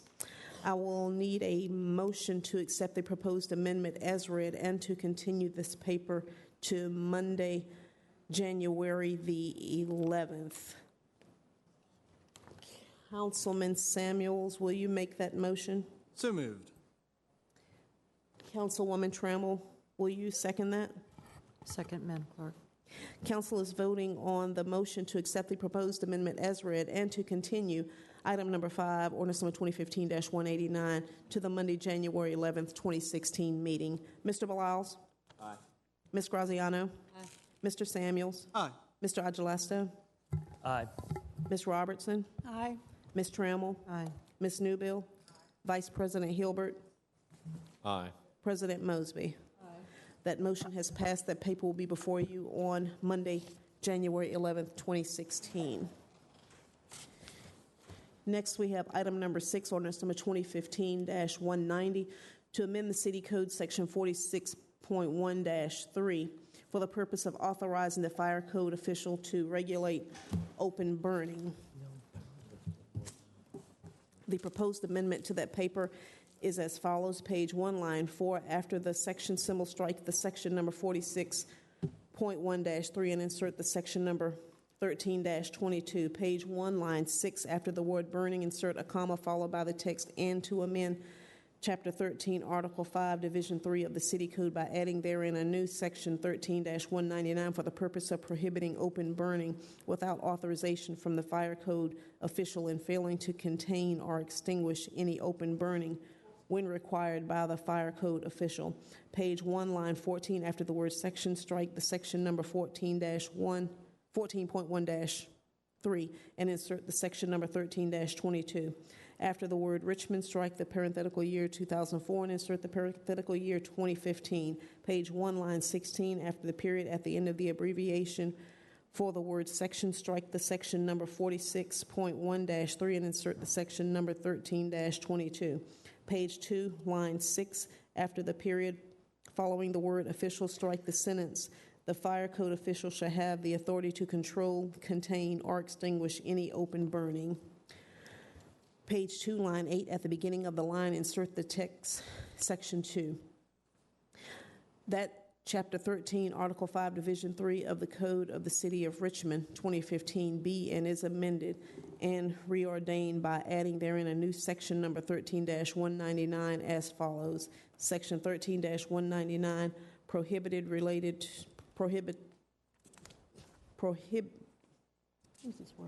prohibition, thank you, related to open burning. Page 2, line 16, at the beginning of the line, strike the text section 2 and insert the text section 3. I will need a motion to accept the proposed amendment as read and to continue this item to Monday, January 11th, 2016.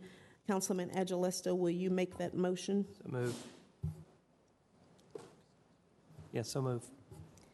Thank you. And Councilman Bilals, will you second that? Second. Council's voting on the proposed amendment as read and to continue item number 6, ordinance number 2015-190 to the Monday, January 11th, 2016 meeting. Mr. Bilals? Aye. Ms. Graziano? Mr. Samuels? Aye. Mr. Agelesto? Aye. Ms. Robertson? Aye. Ms. Trammell? Aye. Ms. Newbill? Aye. Vice President Hilbert? Aye. President Mosby? Aye. That motion has passed. That paper will be before you again on Monday, January 11th, 2016.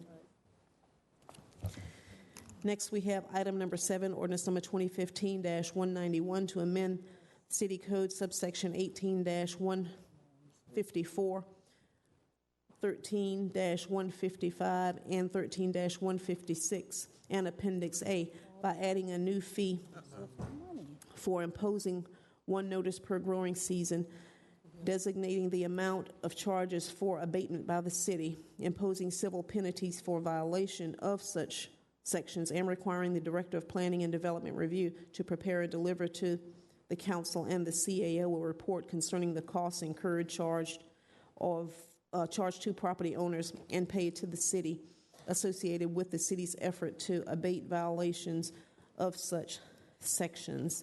The proposed amendment to that paper is as follows. Page 1, line 4, after the second symbol section, strike the section number 13-155 and insert the section number 11-105. After the comma following the word vegetation, strike the section number 13-155 and insert the section number 11-107. Page 1, line 5, after the word and, strike the section number 13-156 and insert the section number 11-108. Page 1, line 6, after the section symbol, strike the section number 13-156B and insert the section number 11-108B. Page 1, line 18, after the word sections, strike the text 13-154, 13-155, and 38-154, 38-155, and 38-156, and insert the text 11-105, 11-107, and 11-108. Page 1, line 19, after the word Richmond, strike the parenthetical year 2004 and insert the parenthetical year 2015. Page 1, line 21, after the period at the end of the abbreviation for the word section, strike the section number 38-154 and insert the section number 11-105. Page 3, line 4, after the period at the end of the abbreviation of the word section, strike the section number 38-155 and insert the section number 11-107. Page 3, line 5, after the word section, strike the text 38-151, 38-152, or 38-154, and insert the text 11-102, 11-103, or 11-105. Page 3, line 7, after the word section, strike the text 38-151, 38-152, or 38-154, and insert the text 11-102, 11-103, and 11-105. Page 3, line 9, after the word section, strike the text 38-151, 38-152, or 38-154, and insert the text 11-102, 11-103, or 11-105. Page 3, line 20, after the word section, strike the text 38-151, 38-152, or 38-154, and insert the text 11-102, 11-103, or 11-105. Page 4, line 6, after the word season, insert a comma followed by the text defined as the period annually from March 1st to November the 30th, and another comma. Page 4, line 16, at the beginning of the line, strike the text 38-151, 38-152, or 38-154, and insert the text 11-102, 11-103, or 11-105. Page 4, line 19, after the period at the end of the abbreviation for the word section, strike the section number 38-156 and insert the section number 11-108. Page 4, line 20, after the word section, strike the text 38-151, 38-152, or 38-154, and insert the text 11-102, 11-103, or 11-105. Page 1, line 14, after the word section, strike the section number 38-155 and insert the section number 11-107. Page 5, line 22, after the article, strike the title Director of Planning and Development Review and insert the text Chief Administrative Officer or the designee thereof. Page 6, line 1, after the word council, strike the text and the Chief Administrative Officer and a comma immediately following the word officer. Page 6, line 5, after the word Richmond, strike the parenthetical year 2004 and insert the parenthetical year 2015. Page 6, line 6, after the word section, strike the section number 38-156B and insert the section number 11-108B. Page 6, line 7, after the word Richmond, strike the parenthetical year 2004 and insert the parenthetical year 2015. Page 6, line 9, at the beginning of the line, strike the section number 38-156B. Page 6, line 10, at the beginning of the line, insert the section number 11-108B. After the second section symbol, strike the text 38-151, 38-152, and 38-154, and insert the text 11-102, 11-103, and 11-105. I will need a motion to accept the proposed amendment as read and to continue this paper to the Monday, January 11th, 2016 meeting. So moved. Is there a second? Second, Madam Clerk. Thank you. Council is voting on the motion to accept the proposed amendment as read and to continue this paper until Monday, January 11th, 2016. Mr. Bilals? Aye. Ms. Graziano? Mr. Samuels? Aye. Mr. Agilesto? Aye. Ms. Robertson? Aye. Ms. Trammell? Aye. Ms. Newbill? Aye. Vice President Hilbert? Aye. President Mosby? That motion has passed. That paper will be before you on Monday, July the 11th, 2016. Next, we have item number 10, ordinance number 2015-205. That's to amend Chapter 46.1, Article 5, Division 3 of the City Code by adding a new section 46.1-64 for the purpose of regulating the maximum outlet pressure for firefighting standpipe systems. The proposed amendment to that paper is as follows. Page 1, line 4, after the period, at the end of the abbreviation for the word chapter, strike the chapter number 46.1 and insert the chapter number 13. After the word code, strike the comma. After the word section, strike the section number 46.1-64 and insert the section number 13-201. Page 1, line 12, after the word chapter, strike the chapter number 46.1 and insert the chapter number 13. Page 1, line 13, at the beginning of the line, strike the parenthetical year 2004 and insert the parenthetical year 2015. After the word section, strike the section number 46.1-64 and insert the section number 13-201. Page 1, line 15, after the period at the end of the abbreviation for the word section, strike the section number 46.1-64 and insert the section number 13-102. Page 2, line 2, at the beginning of the line, strike the word standpipe and insert the word non-adjustable standpipe. I will need a motion to accept the proposed amendment as read to that paper and to also continue it to Monday, January the 11th. Ms. Trammell, will you make that motion? So moved, Madam Clerk. And Vice President Hilbert, will you second that? So moved, Madam Clerk. Council is voting on the proposed amendment as read for item number 10 and to continue it to Monday, January the 11th. Mr. Bilals? Ms. Graziano? Aye. Mr. Samuels? Aye. Mr. Agilesto? Aye. Ms. Robertson? Ms. Trammell? Aye. Ms. Newbill? Aye. Vice President Hilbert? Aye. President Mosby? Aye. That motion has passed. That paper will be before you on Monday, January the 11th. Next, we have item number 12, ordinance number 2015-207 to amend Chapter 46.1, Article 5, Division 3 of the City Code by adding a new section 46.1-62 for requiring the examination and maintenance of all fire escapes in buildings within the city. The proposed amendment to that paper is as follows. Page 1, line 4, after the period at the end of the abbreviation for the word chapter, strike the chapter number 46.1 and insert the chapter number 13. After the word code, strike the comma. After the word section, strike the section number 46.1-62 and insert the section number 13-202. Page 1, line 12, after the word chapter, strike the chapter number 46.1 and insert chapter number 13. Page 1, line 13, at the beginning of the line, strike the parenthetical year 2004 and insert the parenthetical year 2015. After the word section, strike the section number 46.1-2 and insert the section number 13-202.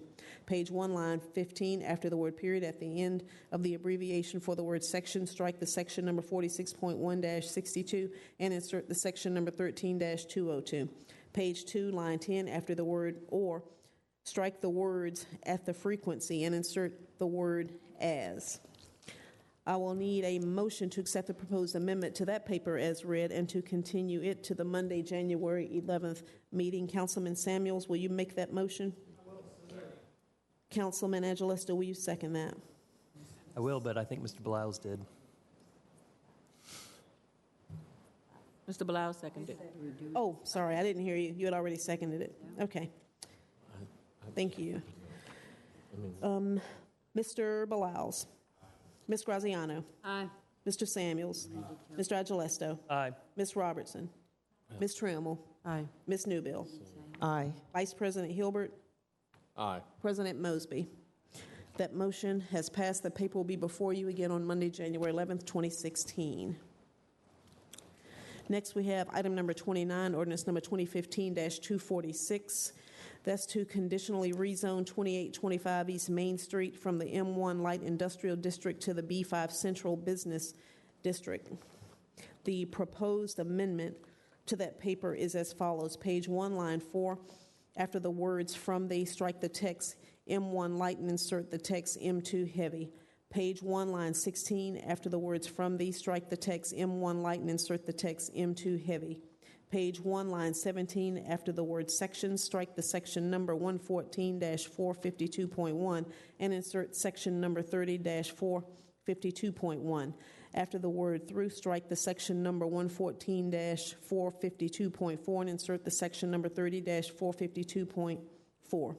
Page 1, line 18, after the word Richmond, strike the parenthetical year 2004 and insert the parenthetical year 2015. Page 2, line 1, after the word the, strike the text B5 Central Business and insert the text B2 Heavy Industrial. Page 2, line 2, after the word sections, strike the section number 114-442.1 and insert the section number 30-454.1.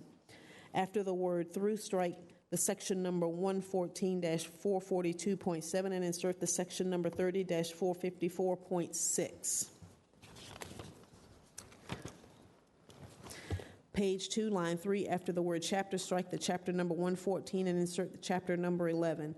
After the word Richmond, strike the parenthetical year 2004 and insert the parenthetical year 2015. I will need a motion to accept the proposed amendment as read to that paper and to continue it to Monday, January the 11th. Ms. Graziano, will you make that motion? Ms. Newbill, will you second that? Second, Madam Clerk. Council is voting on the motion. Mr. Balaus? Ms. Graziano? Mr. Samuels? Mr. Agelesto? Aye. Ms. Robertson? Aye. Ms. Trammell? Aye. Ms. Newbill? Aye. Vice President Hilbert? Aye. President Mosby. That motion has passed. That paper will be before you again on Monday, January 11th, 2016.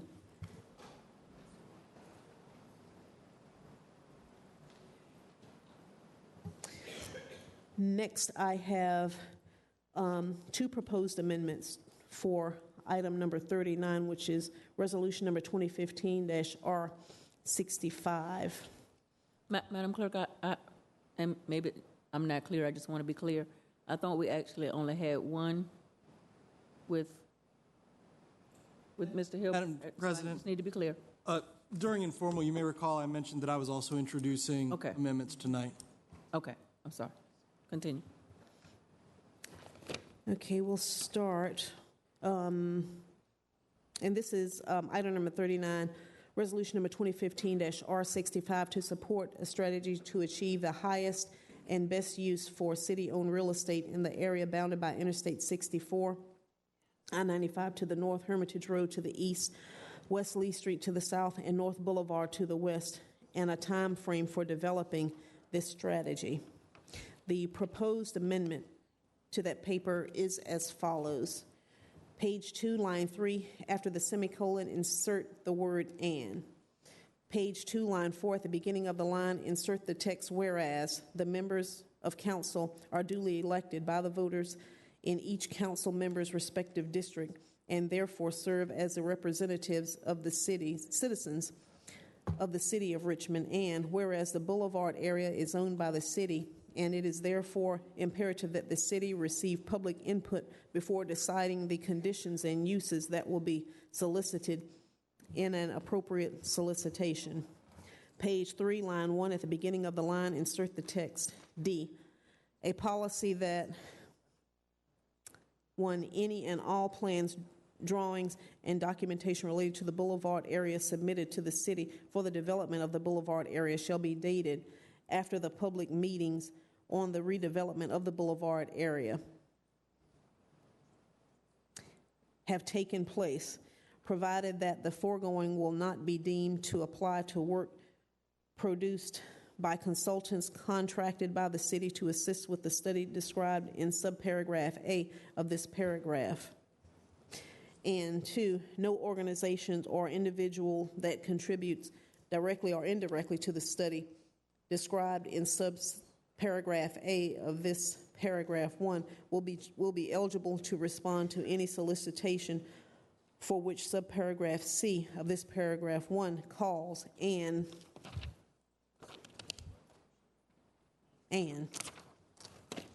I will need a motion to accept the proposed amendment to this paper as presented and to continue it to Monday, January the 11th, 2016. So moved, Madam Clerk. Second, Madam Clerk. Thank you. Council's voting on the proposed amendment as presented and to continue the paper to Monday, January 11th. Madam President, may we have discussion? Mr. Jackson. There is a second amendment that will be proposed to this paper, and so council may wish to consider whether they want to break this into a two-step process, simply do the amendment, consider the second proposed amendment, and then vote to continue, rather than amend and continue all right now. Right, I understand. Okay. Could we, Madam Clerk, just hear that once? I didn't really hear him clearly. Madam Clerk, did you understand what Mr. Jackson was saying in reference to hearing the amendment and then do not continue it and then hear the second amendment? Okay. So we'll just hold off on the motion by Hilbert and Newbill until I've read the second amendment. Yes. Madam Clerk, I'm sorry, could we go through this? But we're voting on them separately. I'm not sure I understand. The reason I spoke up is because the motion that was being read by the clerk was to amend the paper as read and continue it to January 11th. That would have rendered y'all unable to consider a second amendment. And because so the paper my wouldn't be suggestion was let's just consider the first motion, then consider the second motion, and then continue. Right. Because if we vote on this on the first amendment, then the paper is no longer before us. It would be gone. All right, so I'm sorry to belabor this. I'm probably the only person not getting it. But if we vote on the first motion, then the second motion would not come in until January 11th when it's continued. Is that correct? No, ma'am. The second motion can be heard tonight. So we can continue it with both amendments? Yes. Okay. If you choose. Thanks. Okay. Okay. Everybody clear? Everybody clear? Okay. I don't think so. Let's No, go again. I'm clear. That's why I wanted to make sure we had discussion. So it appears that we'll read in the second one, and then We discussed all at once. Yeah. and then we can have discussion about the two proposals. Thank you. Everybody clear? Madam Clerk? Madam President, could maybe Mr. Hilbert explain his amendment and then Yes, Mr. I wasn't Samuels? sure if she had completely read the entire amendment, but if she...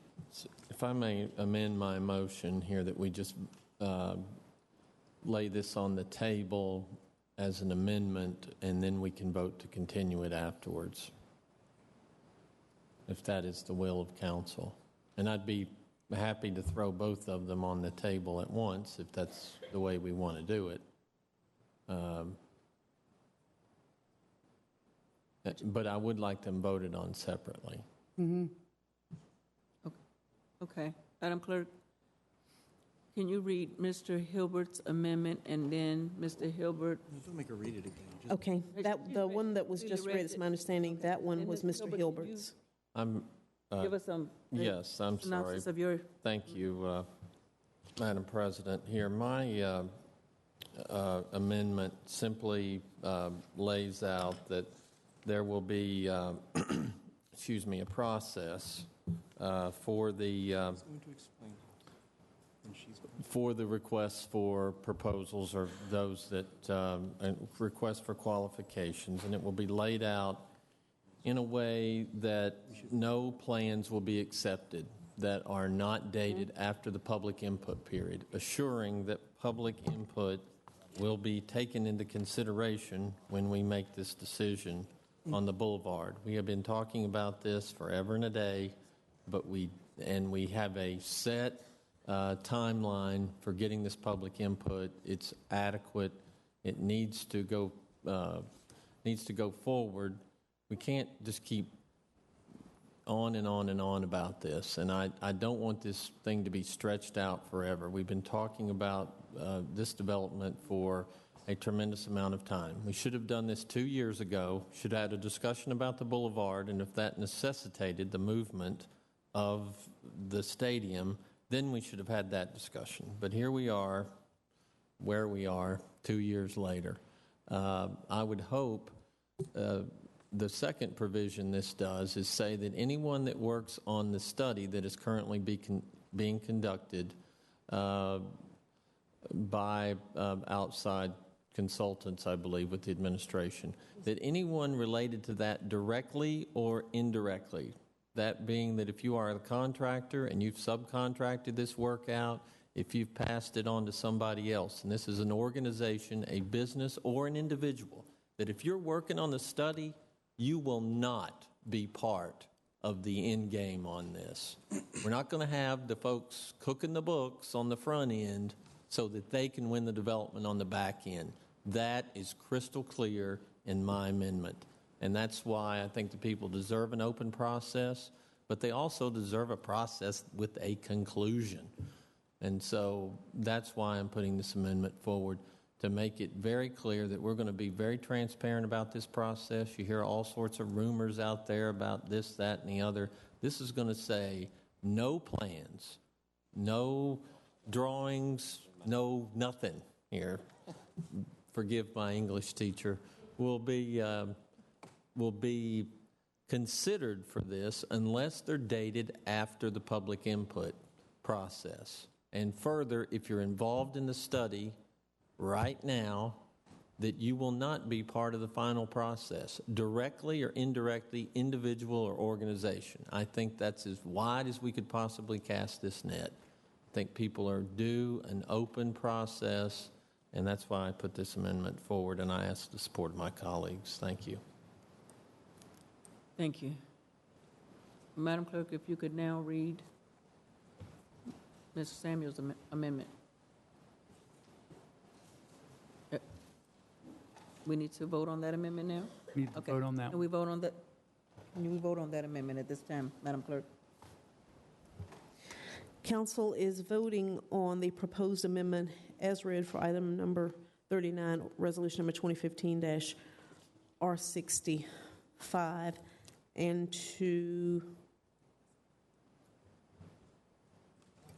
that's it. Mr. Bilals. Can we? I'm sorry. I thought that both would be read. We'd have introduction of both, and we could have discussion about both. But we're already taking action on one without any view of the second. I'm sorry. Go ahead, Madam President. May I respond to that question? Let me ask Mr. Jackson first, because we're in the middle of a vote. The two motions are independent of one another. They don't affect the same parts of the ordinance, or the resolution, rather. And in order to get the amendment for the second one read in a way we have to have the first one Okay, I understand. finished. Thank you. So from 180 to 210 is the 30-day. Madam Clerk, if you could continue. Mr. Bilals? Council is voting on the amendment as presented and discussed. 30 days. Ms. Graziano? Aye. Mr. Samuels? Aye. Mr. Agilesto? Aye. Ms. Robertson? Ms. Trammell? Aye. For the Ms. Newbill? Aye. Vice President Hilbert? Aye. President Mosby? Aye. That amendment has been accepted. days instead of the 16 days. And the second amendment to that paper, item number 39, resolution number 2015-R65, is as follows. Page 3, line 11, after the word until, strike the text, the end of January 2016, and insert the text 90 days after the adoption of this resolution. Page 3, line 14, after the word subparagraph letter B, strike the text in February 2016 and March 2016, and insert the text from 90 days after the adoption of this resolution until 120 days after the adoption of this resolution. Page 3, line 22, after the subparagraph letter C, strike the text in April 2016 and insert the text from 120 days after the adoption of this resolution until 150 days after the adoption of this resolution. Page 4, line 3, after the subparagraph letter D, strike the text in May 2016 and insert the text from 150 days from the adoption of this resolution until 180 days after the adoption of this resolution. Page 4, line 8, after the paragraph letter E, strike the text in June 2016 and insert the text from 180 days after the adoption of this resolution until 210 days after the adoption of this resolution. Page 4, line 11, after the word area, insert semicolon followed by the word and. Page 4, line 12, at the beginning of the line, insert the text 3. Recognizing the significant impact and proper development of the Boulevard area will have on the city of Richmond, and recognizing the city's transparency, a policy that the city will endeavor to abide by the principle that any solicitation process will be open, and upon the selection of a developer, all documents related to the process that are not proprietary or that are not prohibited from disclosure by law will be available for public review prior to the commencement of any development or construction of the Boulevard area. I will need a motion to accept the proposed amendment as read. 30. Councilwoman Newbill, will you make that motion? Huh? I didn't hear you. I'll make the motion. Yes. Thank you. Second. Thank you. Council is voting on the proposed amendment as read, which has been seconded by Mr. Agilesto, motion by Mr. Samuels. Mr. Bilals? Aye. Ms. Graziano? We voting on this amendment? Yeah. Without discussion? No, we need to have discussion. Or without Mr. Samuels Yes. explaining it? Amendment. So let's start with the easy thing. On the last page, I simply say that because of all the issues that we face with some other developments here in town, we want to be as open and transparent as possible. Therefore, unless it's prohibited by law, or if it's a corporation's proprietary information, everything will be available for review prior to a shovel in the ground. In other words, FOIA still runs the school. That's it. That's what paragraph 3 on page 4 says. Everything else in your handouts, there was a typographical error, but what Ms. Capel read was accurate. So if you go to the second page of the actual, to the third page of the actual ordinance or resolution, and you look at 2B, it reads from 90 days after the adoption of this resolution until 120 days after the adoption of this resolution. That's a 30-day time period. That's a 90-day time period for the public engagement aspects. Here, in this ordinance as it stands unamended, it's a 60-day time period. So I've added 30 days for that situation. In 2C, instead of reading in April 2016, I just say from 120 days to 150 days, a 30-day time period, just like sort of April. Then from 150 to 180, again, that's a 30-day time period instead of saying in May 2016. So I'm not changing the timeline there either. I'm simply taking away the month and putting in a number of days instead, and I'll explain that in just a moment.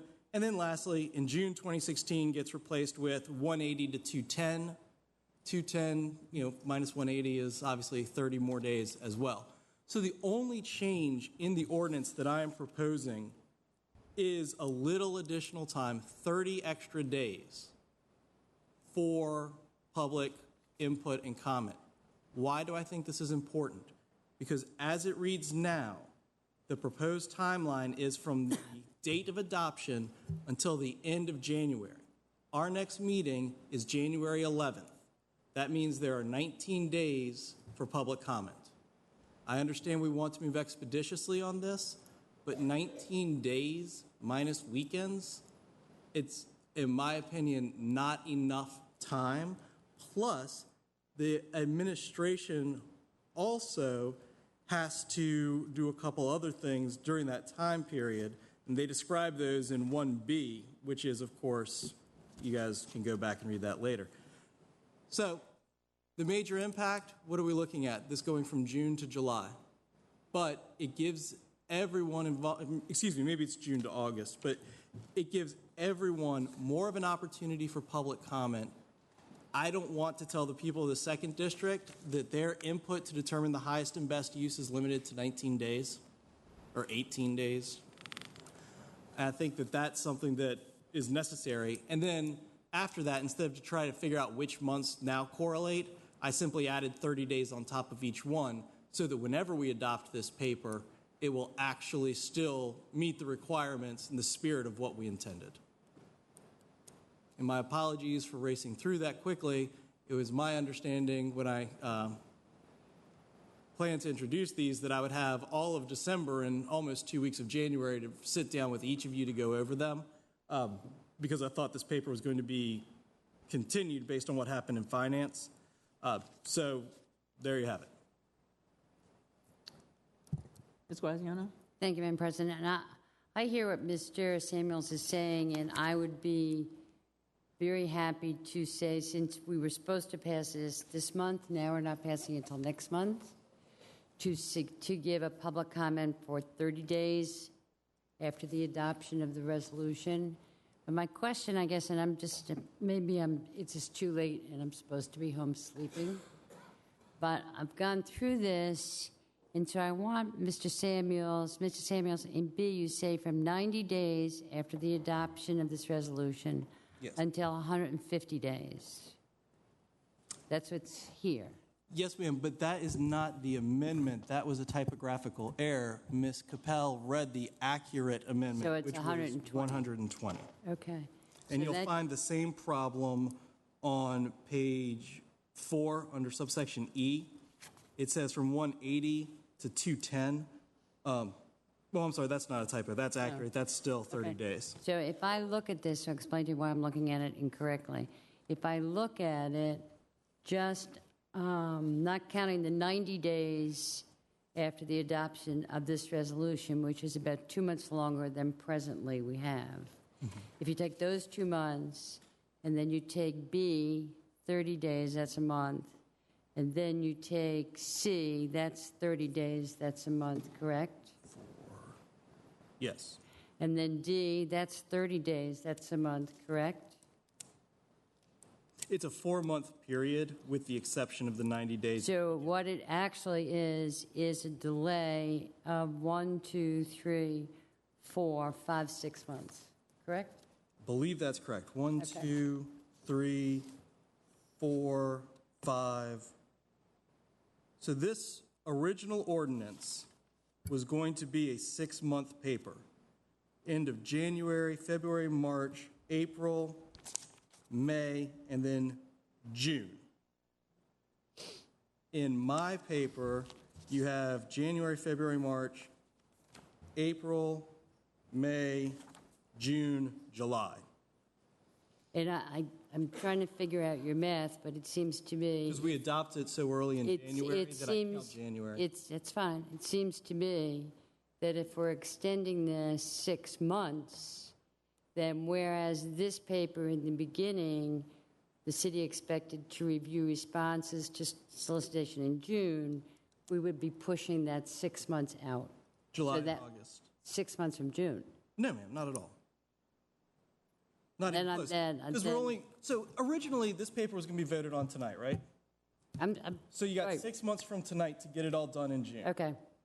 I am saying we're not going to be able to start the process until I'm with you. January. So you go from January, you go 2 months. You've got a 6 month period plus my additional 2, so you have an 8 month total as opposed to a 6 month total. It's only a 60-day difference. You get 2... All right, say 2 months. If we pass it in January, you're extending the public comment period almost 3 months. So that would be an additional 2 months from what we had planned. That's an additional 2 months. That's 2 months. Yes. So that'd be July, August. All right, I'll buy that. Okay. Then in February and March, instead of the 90 days, you're saying 120 days. So that's another month, correct? Yes. So that's instead... 3 months. Yes. Okay.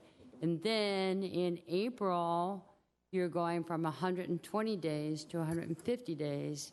That would be another month. That's 4 months total. Okay. In May, you're going from 150 days to 180 days. That's another month. That's 5 months total. In June, you're going from 180 days to 210 days. That's another month. 6 months total. So that's a 6-month extension. That is a total of 6 months for this project? That's a 6-month extension on the original paper. No, ma'am. If the original paper, as currently set up with Mr. Hilbert's adoptions, you would be done in June. That is a 6-month paper. January, February, March, April, May, June. That's 6 months. Mine adds 2 months of public comment, and you're done. What about the extension on B, C, D, E, and E? There are no extensions there. Those are simply changing a named month to a 30-day period. Starting in January. You can assume they start in January. Thank you. Thank you. I just have a question for the patron. Yes, sir. Beliles? I get where Ms. Graziano is coming from, but is it safe to say that the reason it's delayed a little bit is because you're adding more public comment, and then everything else, instead of being in February, it's a day... It's a month. It's a number of days based beyond the original starting date, which should have been today, but it's not, so you're extending it, but the reason is more public comment. Yes. Thank you. Any other discussion? Vice President Hill? Thank you. So the bottom line here is that 210 days after the adoption of this resolution, so 210 days is roughly 7 months. We passed this on January the 11th, then August the 11th, we'll be done with the process. Okay, whereas as we sit today, this will be... The end of June? The end of June. Well, it says June. I guess it doesn't say a specific date, so you can imply that, right, that's the end of June. Versus the middle of August. When we're not in session, I guess. I mean, you know, I want to do what's right, but I just want to get this done. So, you know, it has just been forever and a day, and I appreciate, you know, certainly any council member is free to add amendments to something, but none of the patrons of this were contacted. None of the patrons were contacted on yours either, Mr. Hilbert. I'm sorry? I don't believe any of the patrons were contacted on your amendments either, correct? I think I threw them all out there. You only contacted the patrons?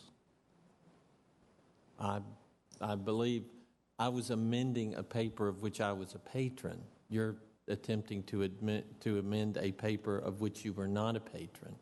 So it is usually customary, not required, but customary to inform the original patrons of a paper that you want to amend their paper. Absolutely agree. And that's why when we believed that the Finance Committee's vote would stand to continue the paper to the 17th of December, the amendments can be introduced today. Until January 11th, when it comes back, I have an opportunity to talk to every single person on City Council so I can explain my reasoning, and everybody has plenty of time to think about it instead of what I absolutely abhor doing this, but trying to explain it all right now when, 10:30 at night, we were, at least a majority, some members of council were not expecting to have this paper at all because we believed it was going to be continued. A committee's recommendation was overruled, which is perfectly within the rules, but it does change my ability to reach out to everyone simply because I was not informed that was going to happen. I was not informed there was going to be other amendments.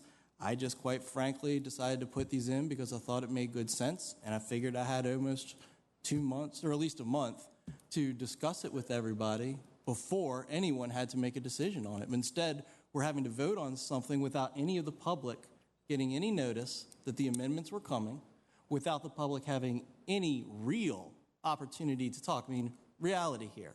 It is 10:30 at night on a school night, on a weeknight, and we are changing a paper that could change the way one of the major parcels of land that is city-owned will be developed. Is that transparent?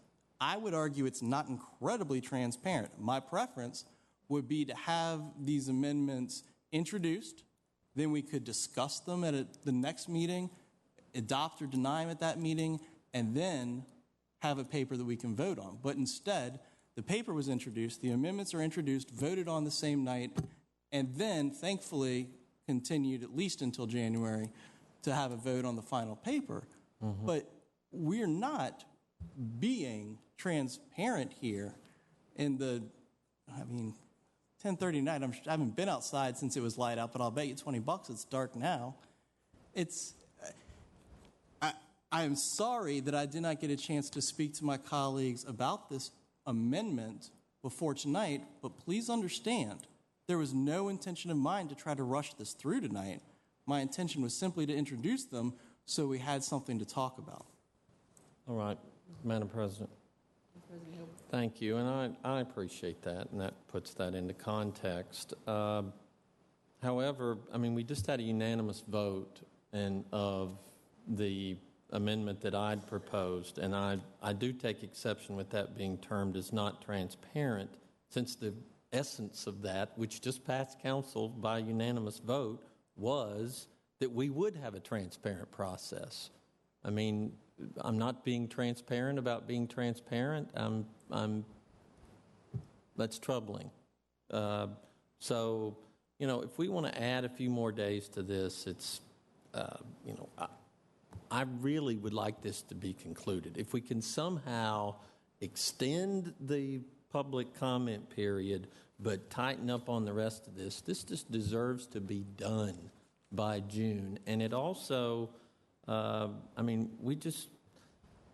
this just can't go on forever. So, let me add this one last thing. Since this is an amendment to this paper, and there was a competing paper of which, I'll call it a competing paper, of which, Mr. Samuels, you were one of the co-patrons on. Am I to assume that you are going to withdraw that paper?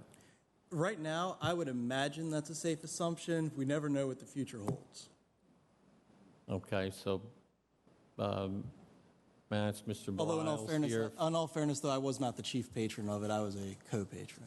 Okay. So I don't get the same say that the chief patron gets. Well, this isn't the Grand Inquisition here, but I'm just wondering where we are. Are we going to end up at the end of the day with 2 proposals on the table, or can we just have one? Yes, ma'am.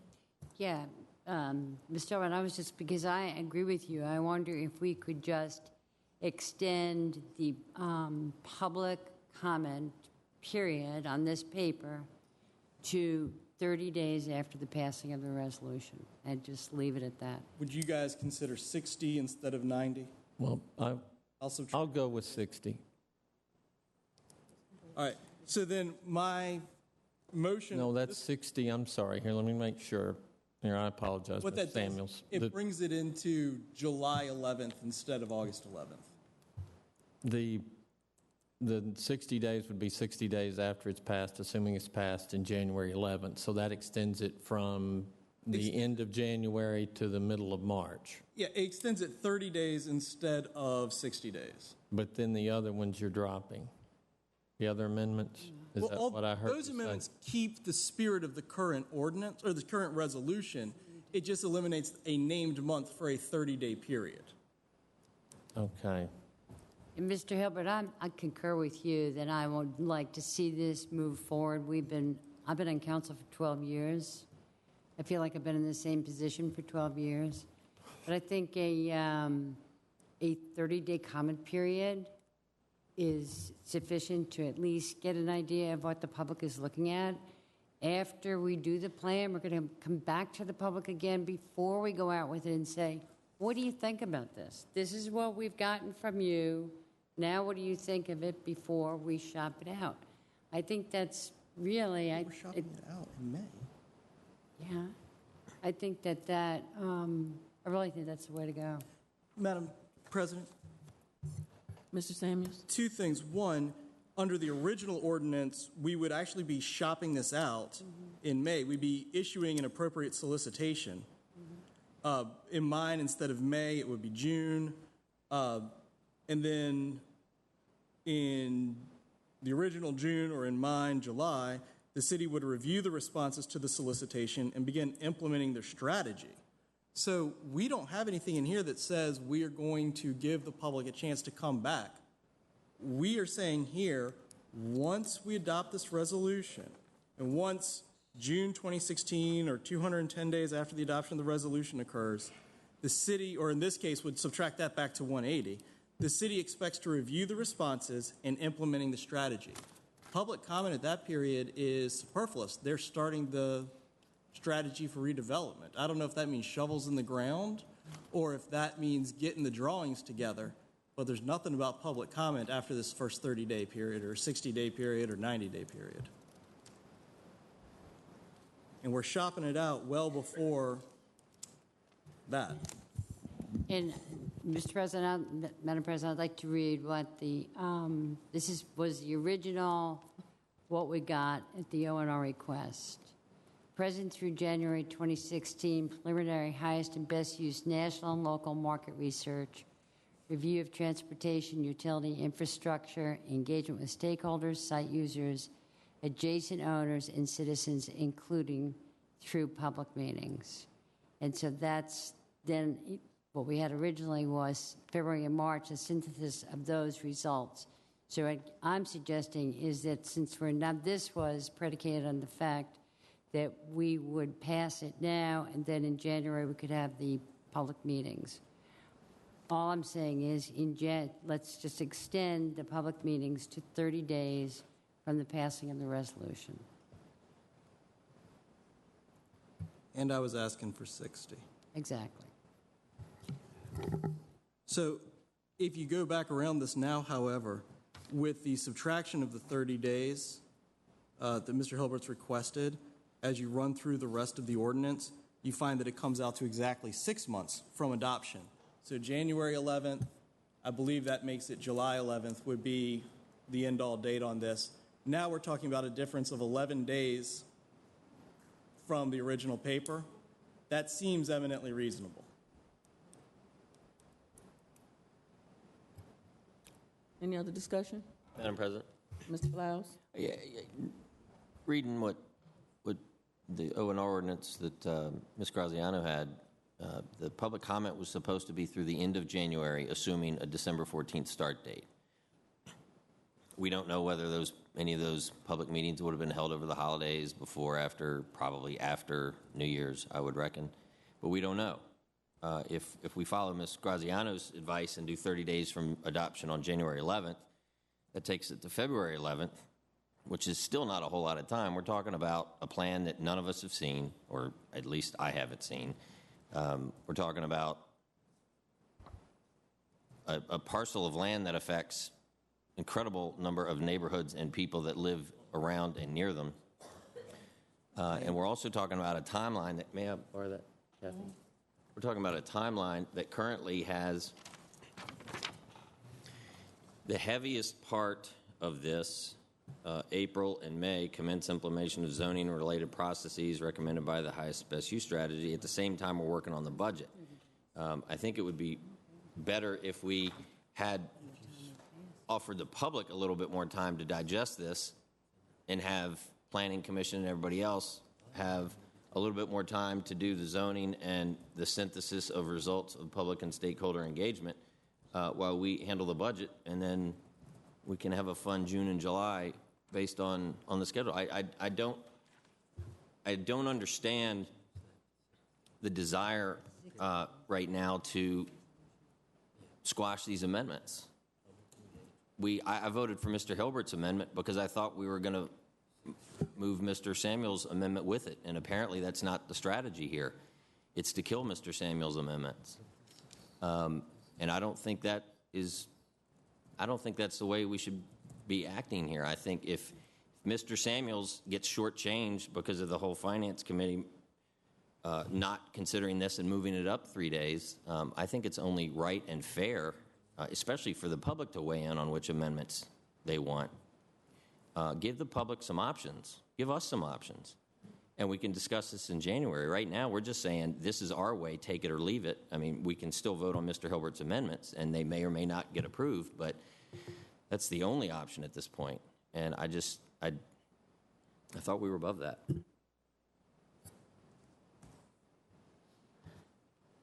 Any other discussion? I'm amazed at the back and forth, and I'm amazed because we have a resolution 2014-R184 to request that the Chief Administrative Officer cause to be issued a request for proposals for the purpose of selecting development company for the Boulevard site, and none of these amendments that are being added to another paper for public comment are in this paper that's been on the docket since September 2014. I'm simply amazed at the back and forth and how all of a sudden it's so important, and we're kind of out of order, and we're kind of not doing it in the correct fashion, when those same amendments could have been done to the patrons' paper that are having the issue with the amendments. It's amazing to me. Any other discussion?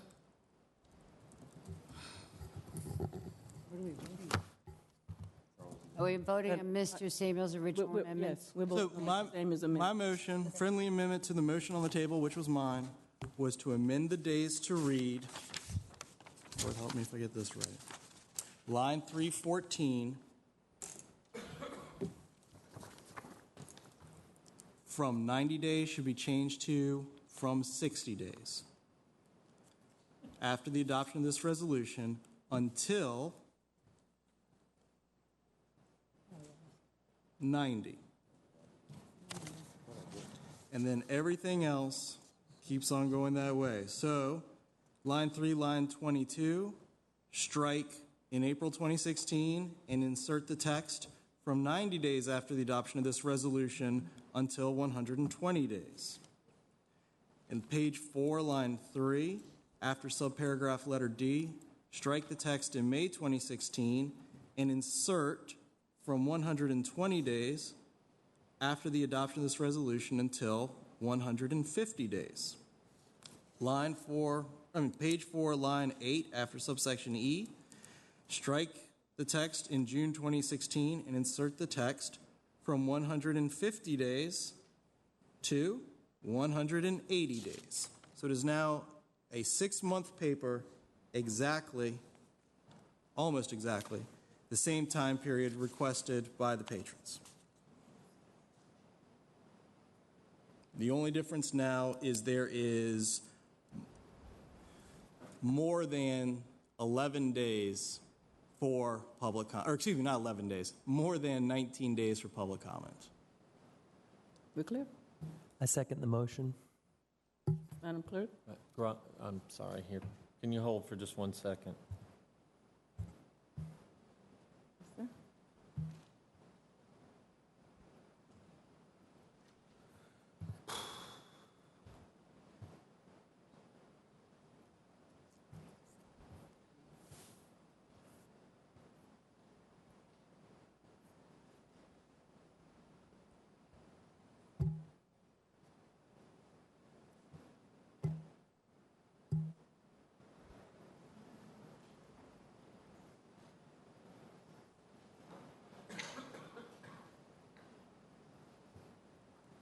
Madam Clerk, we're ready. Council is voting on the proposed amendment to item number 39, resolution number 2015-R65. As stated, Mr. Beliles previously voted yes. Ms. Graziano voted yes. Mr. Samuels? I didn't vote. Oh, okay. Ms. Graziano? Thank you. I would extend this for a 30-day public comment. I'm not for 60 days, so I'm going to vote no. Mr. Samuels? Aye. Mr. Agelesto? Aye. Ms. Robertson? Aye. Ms. Trammell? Aye. Ms. Newbill?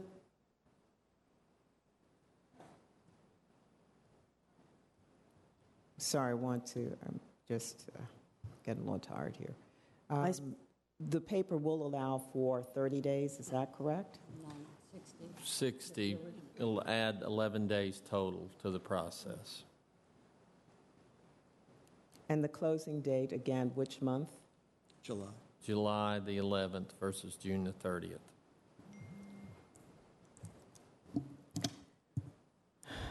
Aye. Vice President Hilbert? Aye. President Mosby? No. That motion has passed. Politics. Now, it's my understanding that this paper needs to be continued. Madam Clerk, I would make a motion to continue it, but I think Ms. Graziano wants to say something. Yeah, I do. And I guess maybe my question would be, since we've all talked about this paper, since everybody's had a good opportunity to put whatever amendments they want on this paper, could we not just go ahead and pass this paper tonight so we can start the clock ticking? So I make a motion, could we move this paper forward?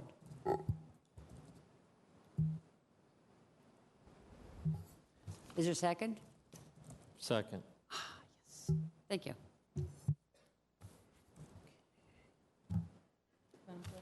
Okay, council is voting on the motion to adopt item number 39, resolution number 2015-R65 as amended. Mr. Beliles? Is there discussion? Madam sorry. President, I have a procedural question. Correct me, it's actually probably for Mr. Jackson. I thought we were moving forward Mr. Hilbert's amendments and Mr. Samuel's amendments. Is that correct? Yes, sir. So now we're voting on, That's the motion that's on the table, is to adopt the paper as amended with both Mr. Hilbert's and Mr. Samuel's amendments. Again, without any public.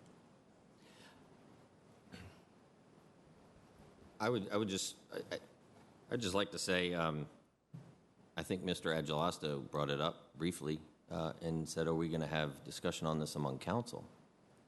I mean, I guess the motion means that we're abandoning getting public input on either of these amendments and just adopting this resolution. I think that's a travesty. We're a paper that we haven't had a public hearing on, even though it's a resolution. Now we've added 2 sets of amendments to it, and we're going to vote on it without. I mean, there's 1, 2, 3, 4, 5, 12 people here, and it's 10 of 11 on a Monday night. I just think that's terrible. I know the motion's been seconded, so we can take a vote, but I do think that council ought to discuss this at least. Maybe I'm the only one. Am I? Mr. Bliles, Yeah, I think I agree. Madam President, if Mr. I may. Angelesto? For the last hour, I feel pretty much disappointed in all the gamesmanship that has been on display. And it's really, we've been talking about this thing. Some people want an accelerated timeline. Some people want to allow for public input. I think Mr. Hilbert's amendments were perfectly fine. I think Mr. Samuel's amendments are perfectly fine. Frankly, I'd like to have it so that my district meeting that I already have on the calendar in February could be the opportunity to have input from my constituents. I don't want to schedule additional meetings to review these matters. I think all the little gaming here is frankly disruptive to our working together, and council is being criticized of the 5-4 votes. Council is being criticized of not being able to work things out. And frankly, at the beginning of this conversation, it was Mr. Hilbert said, well, we'll amend it and then we'll continue it. Now that's being undone after an hour's conversation, and I don't know if I can even listen to another member of council if they're going to back out of their previous statement less than an hour later. What's the reliability, the trust factor? And we're talking about us, the public body, having to believe in each other so that the public, the Richmond constituents can trust us.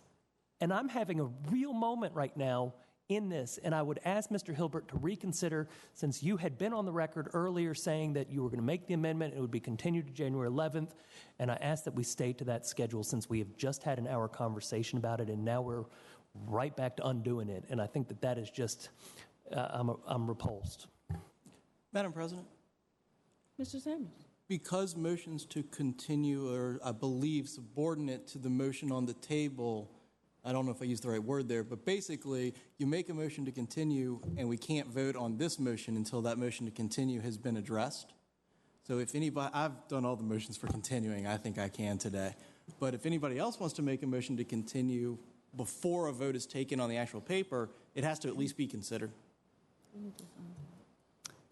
Madam President, I'm not trying to start a brouhaha here, but as Mr. Hilbert said, and as I think most of us feel, we want to move this boulevard project forward.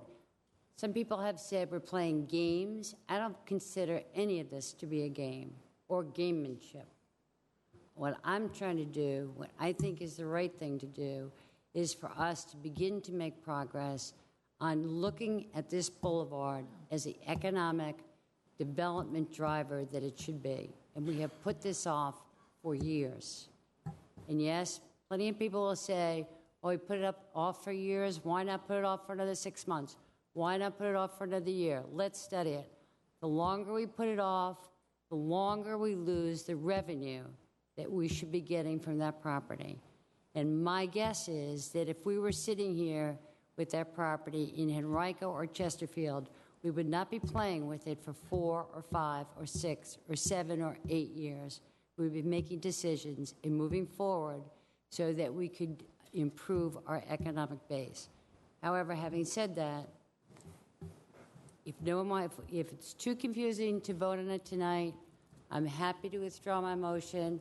I'm happy to wait till January. However, I feel that due to Mr. Samuel's amendments, which I'm fine with more public comment, I think that's great, but that is going to slow the process down. We all know that there are certain things in play at the end of June, beginning of July, where there will be a great marketplace to bring this property to developers and to real estate brokers to see what interest is out there in developing this property. For that reason, so that we can have more public comment and still meet our deadline, that is why I suggested that we go ahead and vote on this paper.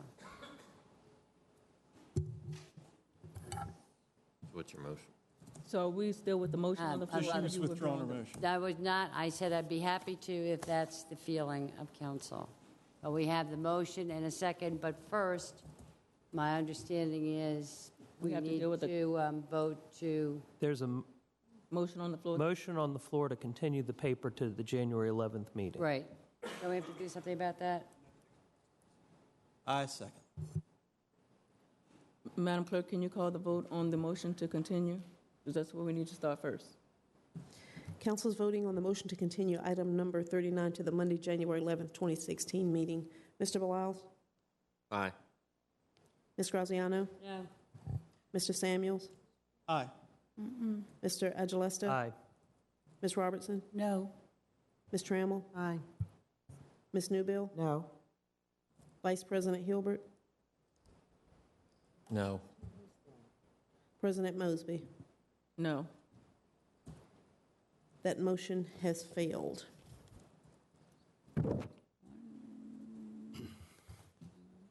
Madam Clerk, we have a motion on the floor. You hear the paper today?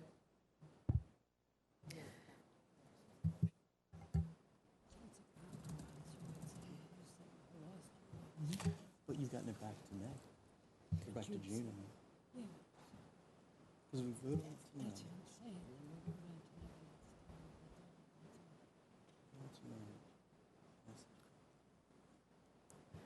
Madam President, I think we need to hold a public hearing.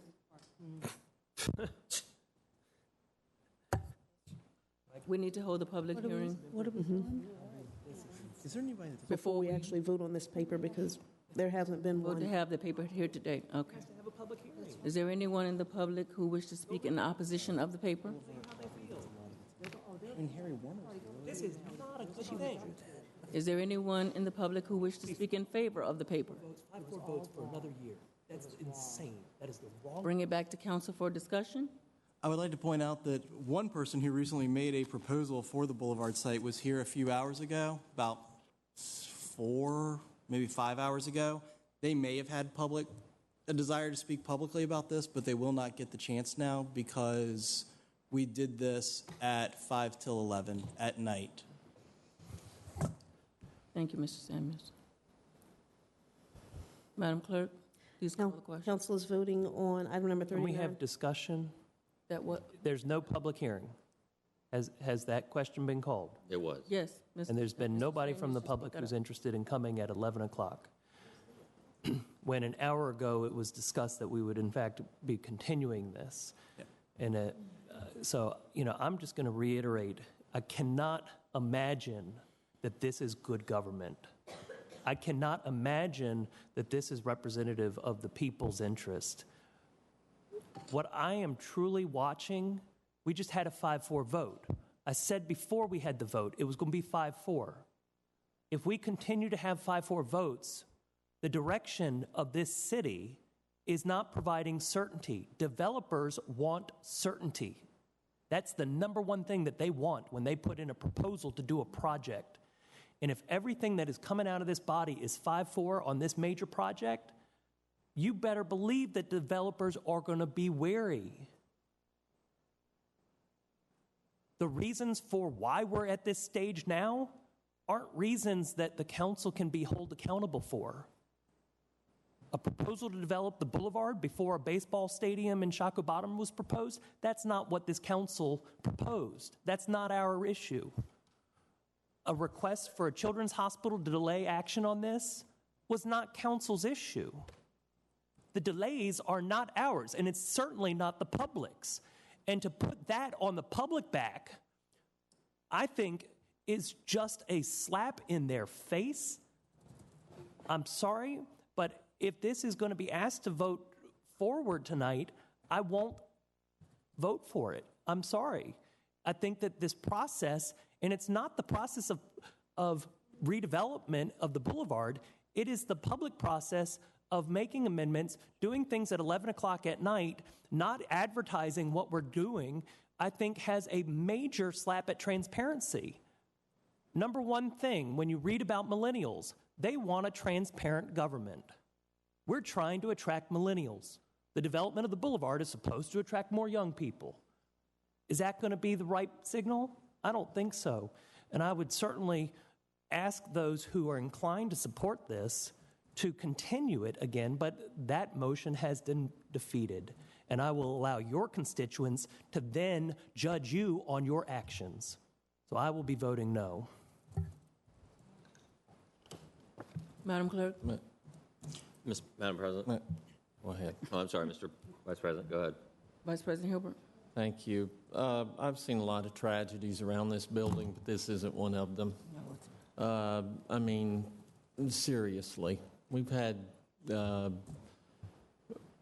serious issues here. We are opening up this process. We have made it more transparent, and let's just get on with it. I mean, this isn't perfect, no. But good Lord, people are sick and tired of this. Just get on with it and move forward. And I'll be happy to let my constituents know that we passed at 5 minutes till 11 or 11 o'clock, that we, one, opened up the process to make sure that no one who was part of the study is going to be part of the development, and two, we gave them a 60-day process. I'm sure people will be ready to run me out of office for that, but I'm going to take that chance. Thank you, Madam President. Ms. Robertson. It is late, and I regret having to weigh in at this late hour, but I would like to say that, I think the citizens are sick and tired of hearing us continue to delay making any decisions about the boulevard. Most of you guys have talked about being on city council for 12 years. I've been here 13 years, and it seems like we've been stuck in the same spot. We have two different proposals, papers before us as to how to move forward. I think that the council demonstrated tonight a willingness to support Mr. Samuels in his interest of amending a 5-page paper without any previous conversation to support his amendment as a friendly amendment to extend the time to make sure that transparency is being addressed. I saw that as an opportunity, as a demonstration of councils making a decision as what's best as far as transparency and giving us more time to make sure that the public is engaged in the process. Mr. Parker, I would respect you when you were speaking. I appreciate the same.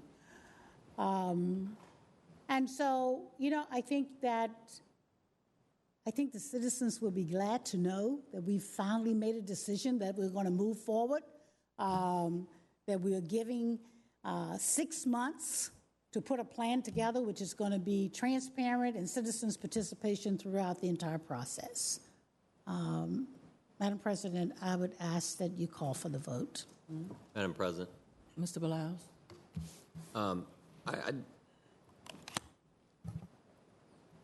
I'd like to disagree, actually, with Mr. Agelasto when he said that this is not good government. This is not even government.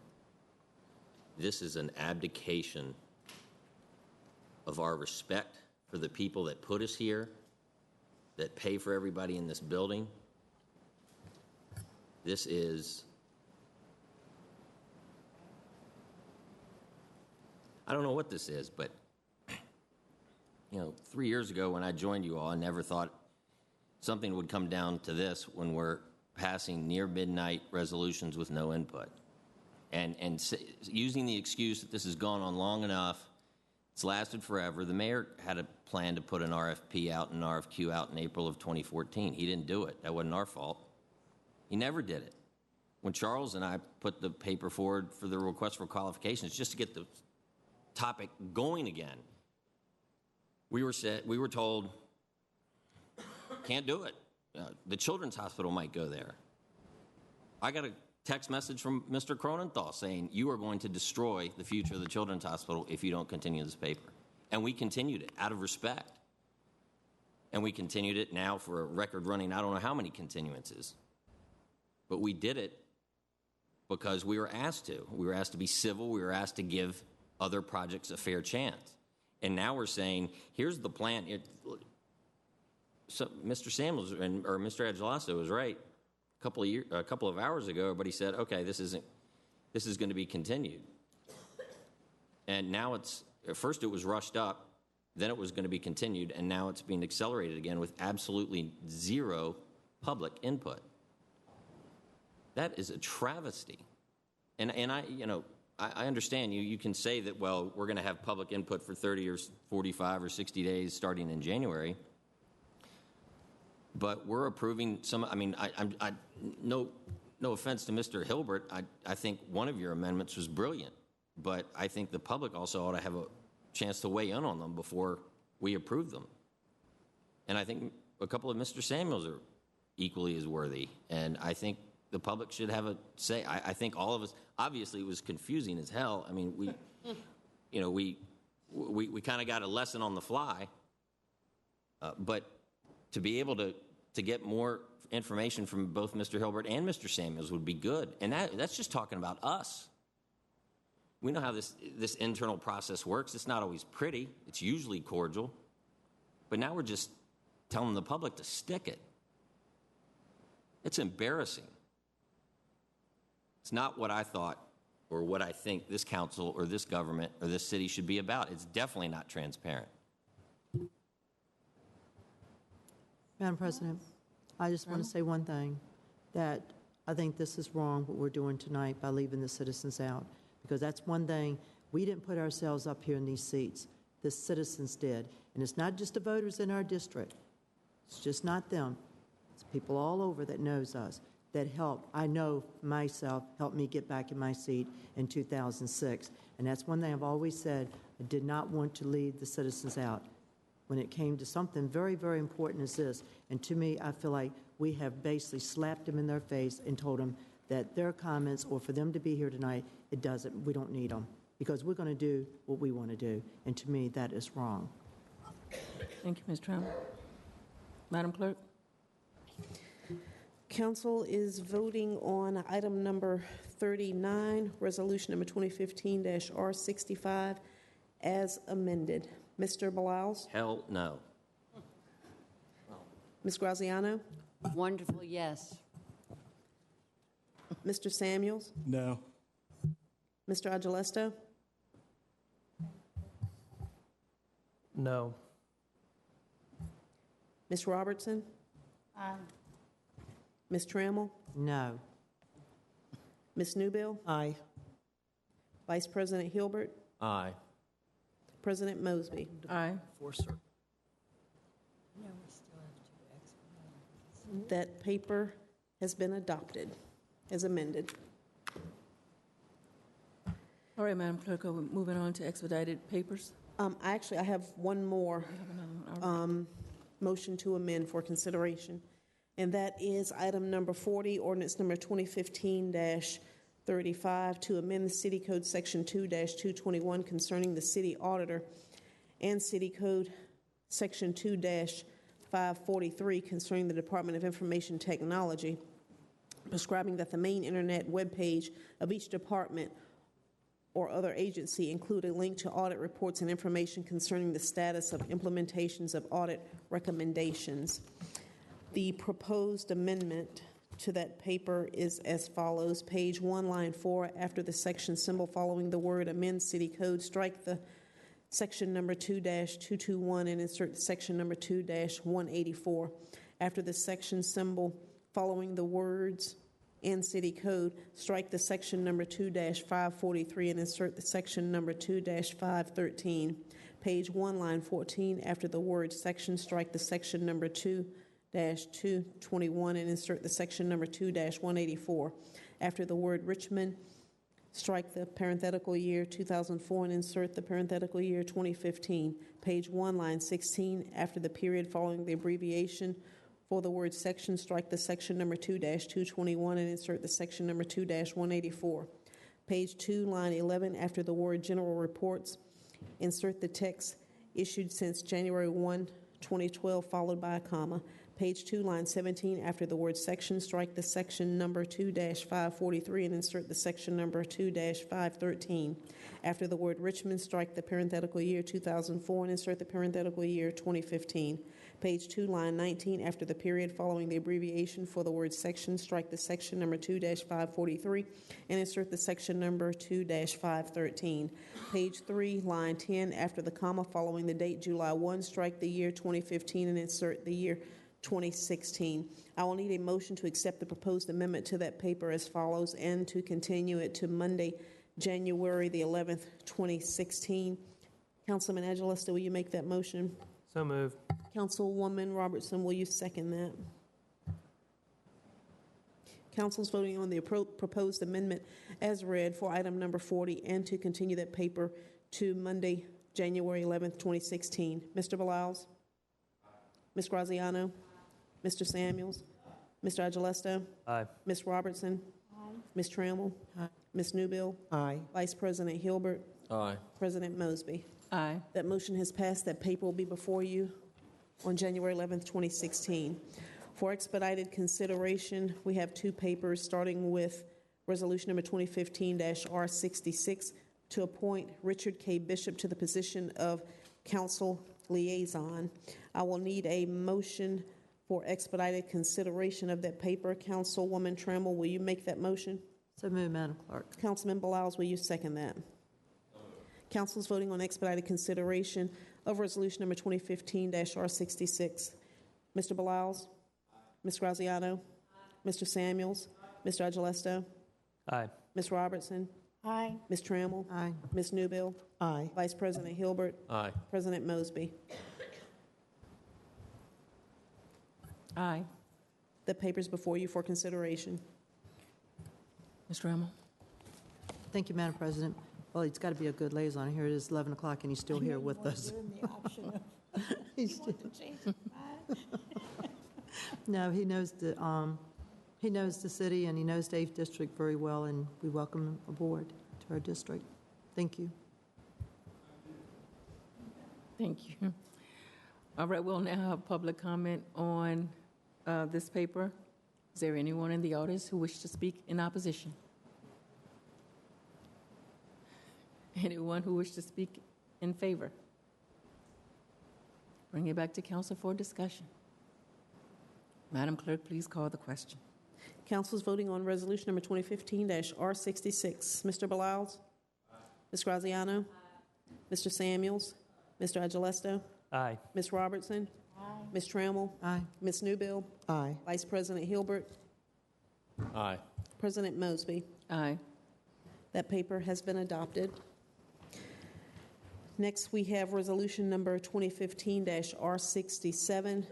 That's to endorse the City of Richmond 2016 legislative proposal for the Virginia General Assembly.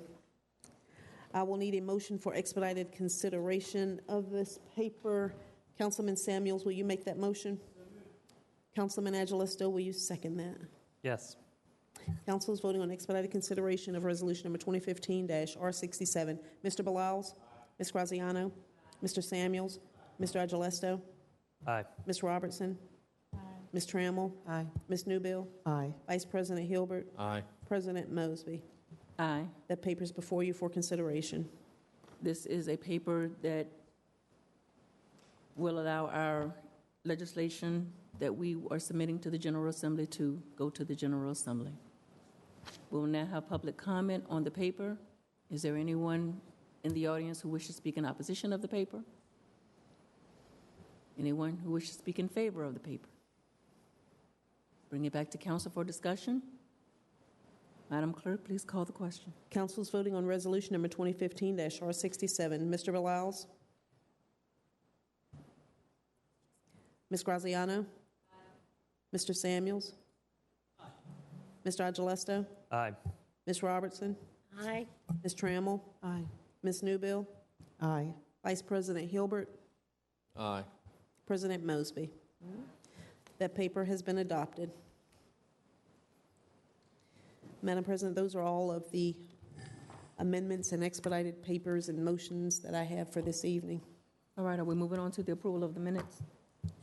Yes, the minutes for approval are from the October 19th council budget retreat at 12 p.m., November 2nd special meeting at 5 p.m., November 9th informal and formal council meetings at 4 p.m. and 6 p.m. I need a motion to approve the minutes as read. Ms. Newbill, will you make that motion? So moved, Madam Clerk. Ms. Trammell, will you second? Second. You're now voting to approve the minutes as read. Mr. Beliles? Aye. Ms. Graziano? Aye. Mr. Samuels? Aye. Mr. Algelasto? Aye. Ms. Robertson? Aye. Ms. Trammell? Aye. Ms. Newbill? Aye. Vice President Hilbert? Aye. And President Mosby? Those minutes have been approved. Reports and announcements. Dr. Newbill? I simply want to wish the citizenry, certainly throughout the city and especially in the East End, just best wishes for a fantastic holiday season and Happy New Year. Ms. Trammell? I have a few things I got to say. Say that again? I say I have a few things to say. Damn. Okay, thank you. All right. Next month, I'll have them typed out, because I can't even read my writing. I don't know if anyone saw the movie Victor, but it was shown to some of us, and it's a great movie. And this movie, Victor, will touch your heart and your soul.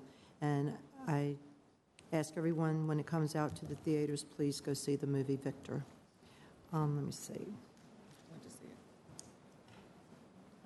I want to thank the police officers for all that they have been doing lately in my district by doing walkthrough with the community.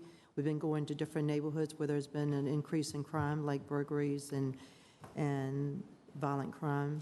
And the citizens have been walking with the police officers, going door to door to introduce themselves and to see what how they could work together to stop some of the crime.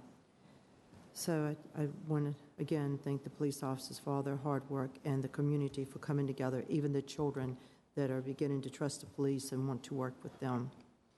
Also, I know that at our last meeting, the citizens said they want to start a court watch where we can start going to, for example, Manchester Courthouse to see how these judges are sentencing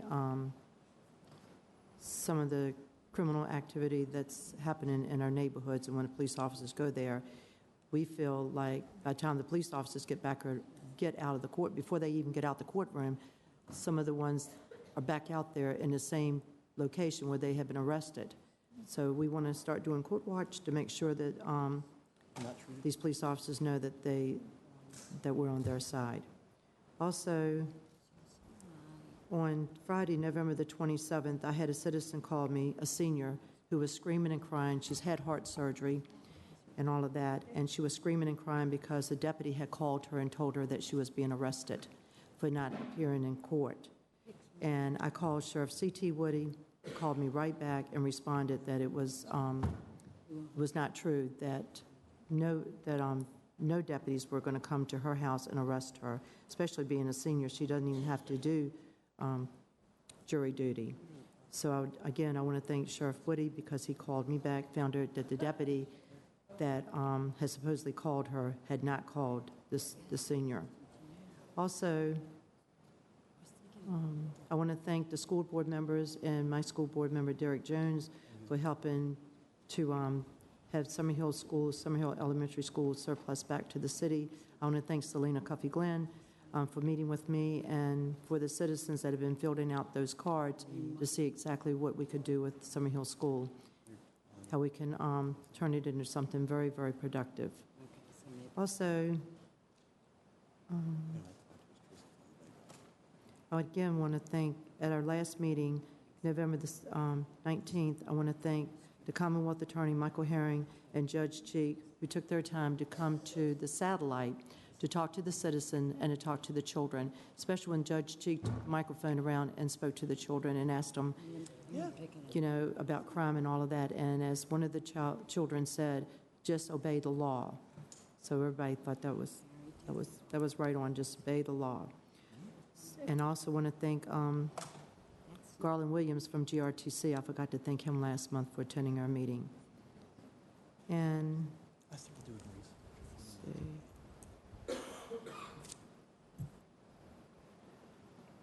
I want to take this time, because everyone knows that Henry Meese has resigned as of November the 3rd, I believe it was. But I want to thank him for all his hard work that he did in the 8th District and working with staff. And also, I want to thank Deborah Handy, who went beyond the call of duty to help me and to help the citizens, and also our staff on the 3rd floor and on the 2nd floor that's been there to help me, and also to help Rick Bishop, who just came on board. And it's a lot. I know it's a lot, especially right now. And I just want to just hang in there. It'll get better. It'll get better. I've been doing it for 14 years, so just hang in there. And I want to say that that our employees in the city of Richmond are very, very valuable, all of them. Our 5 appointees that we have, they mean a lot to me. Also, the staff that works for them, they mean a lot to me, because we all know how hard it is to go out here and try to find another job. So I want to take this time to thank all the city employees, no matter if they come in your neighborhood and pick up your trash cans, no matter if they come in there and fix a street light, a pothole, animal control that comes out there and finds the animals when people have dropped them off or abused them. Chip Decker, who comes to all of my meetings, I want to thank him and thank the Richmond Ambulance Authority for all they do. Our firefighters who are out there. Parker, I'm talking. And our firefighters who work very, very well with the police officers. And so I just want everyone to know that from the bottom of my heart, I thank all of our staff for all that they do. And I hope that soon that there will be something in process, so when our employees are mistreated, they will be able to get, without being terminated or without being belittled or whatever, that they will have something to help them. Because some things I'm hearing and seeing, I don't like it, and especially, but anyway. This is your smoke alarm.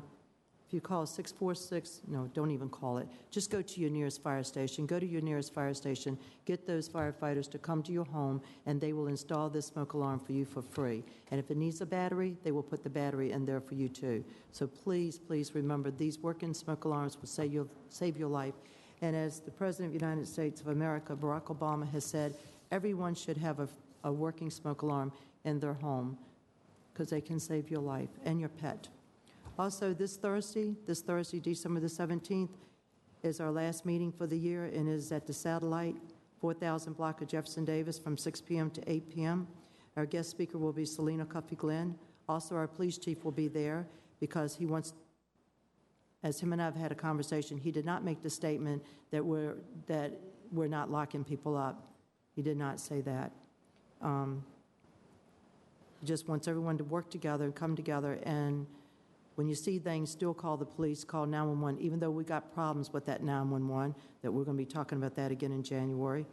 And it is not the police officer, because as our police chief has said, it is no longer under the police. It is standalone. And many people are saying we feel like we stand alone when you call 911 and you tell them who you are, you tell them you want to see the police, and they say, do you want to see the police?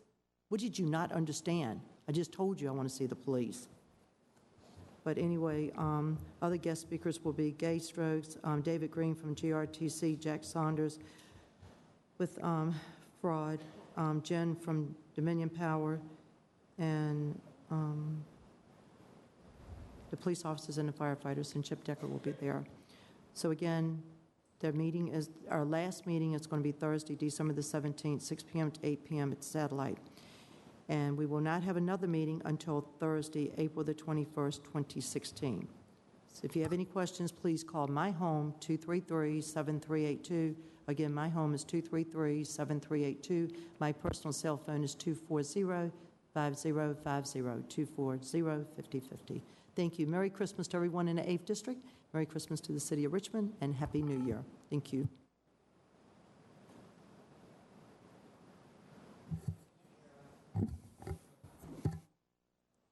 Yes, Mr. Samuels. Unless somebody else wanted to go, I thought we were volunteering.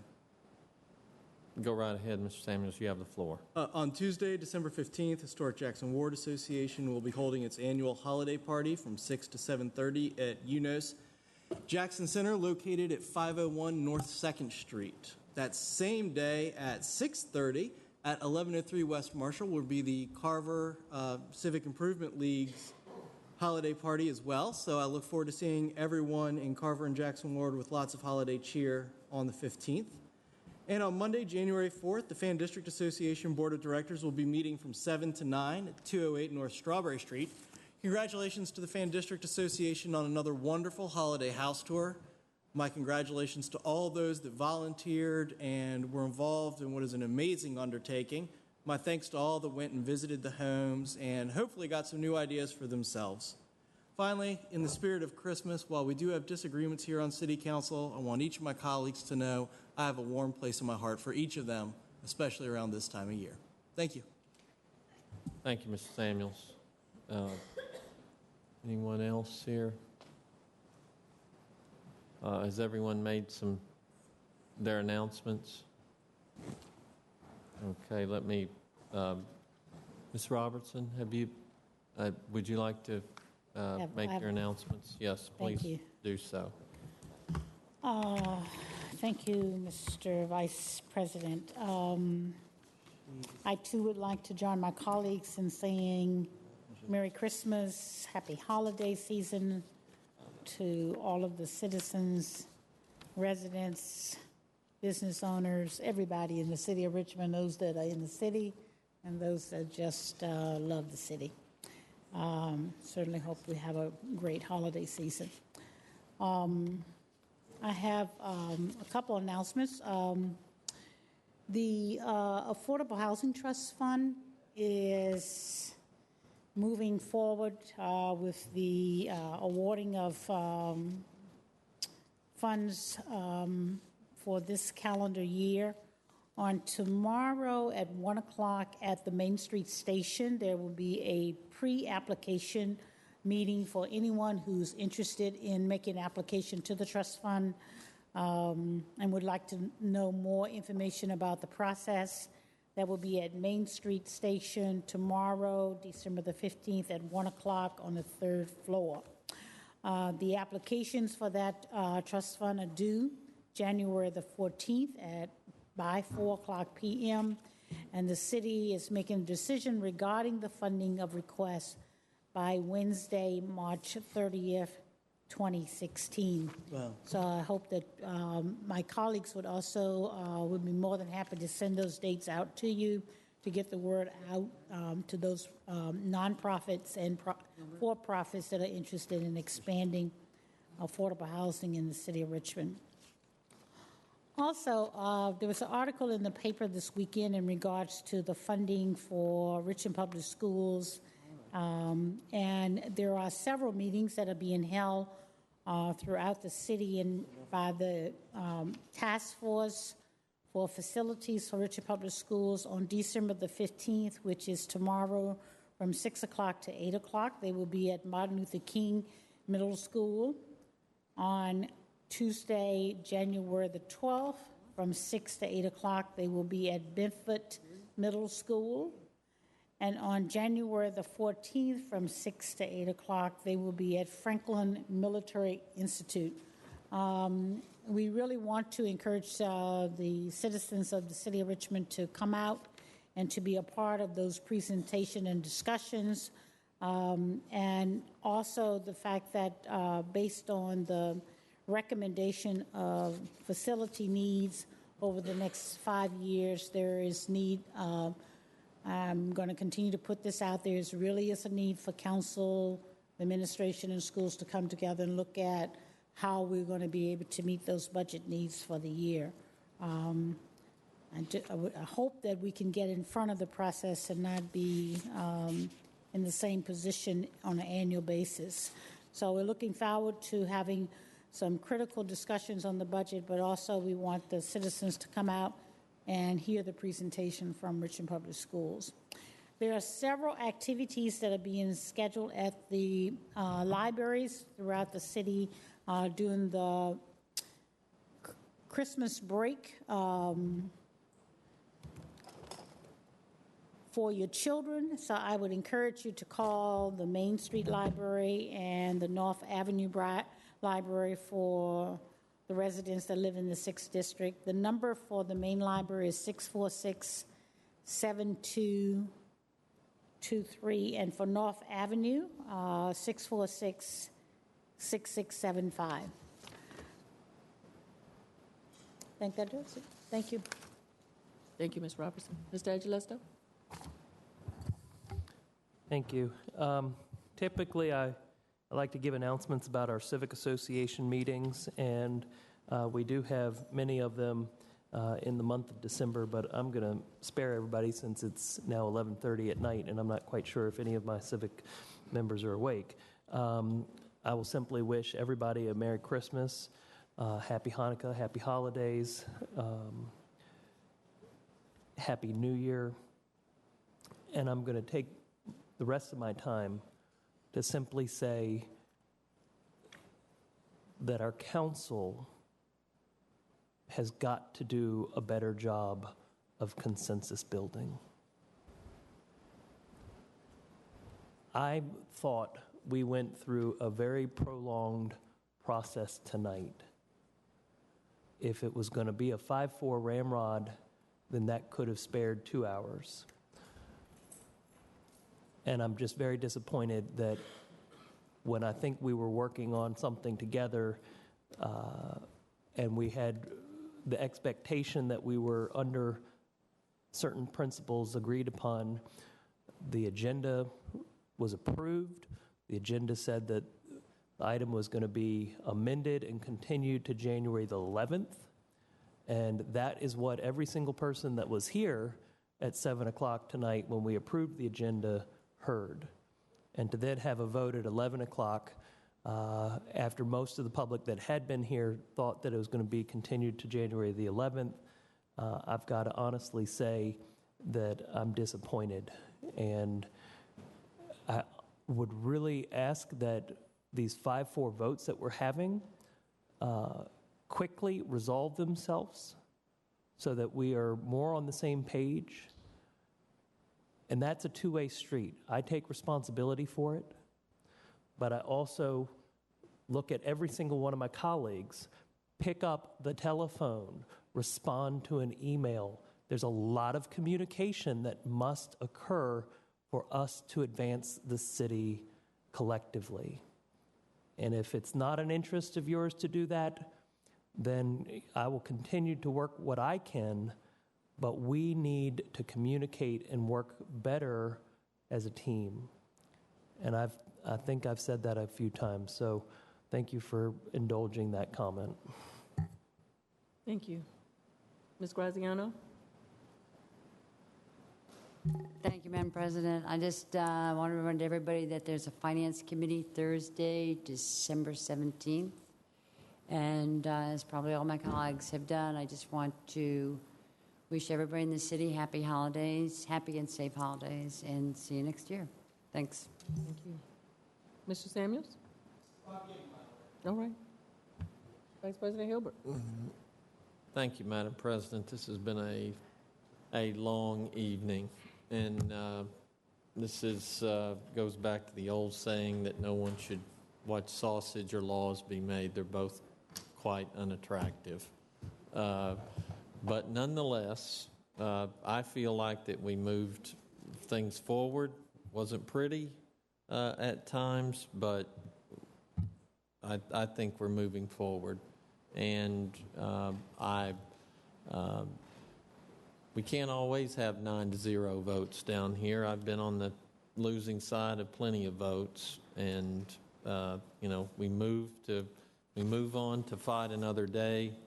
I don't doubt any of my colleagues' intents. It is a great deal of work, blood, sweat, and tears to run for office and to get here and to try and govern this city. So I respect all of you, and in the sense that Mr. Samuel said, I'll think warm thoughts about you all during this holiday season. And if anyone has been offended, I would ask that they forgive me. God isn't finished with me yet. The district meetings for the 3rd District are going to be changed to the 4th Thursday of the month, beginning in January. Our first meeting will be at Pine Camp, located at 4901 Old Brook Road, adjacent to Thomas Henderson Middle School. They're just one block east of Chamberlain Avenue. This meeting will begin at 6 o'clock and end at 8, and we will end at 8. Pine Camp likes us to end on time, but we will try and start on time at 6. The city clerk will discuss the new legislative tracking system. We'll also have a presentation of the city's launch of the public art program. We'll have home safety presentation from the fire department, and as always, our officers from sectors 411 and 412 come and report on public safety issues within our district. Please make plans to attend. I'll add one last thing in that we have everybody's putting boxes in your car and whatnot during the holidays. Please put those out of sight. Better yet, take them home with you. Lock your doors on your cars.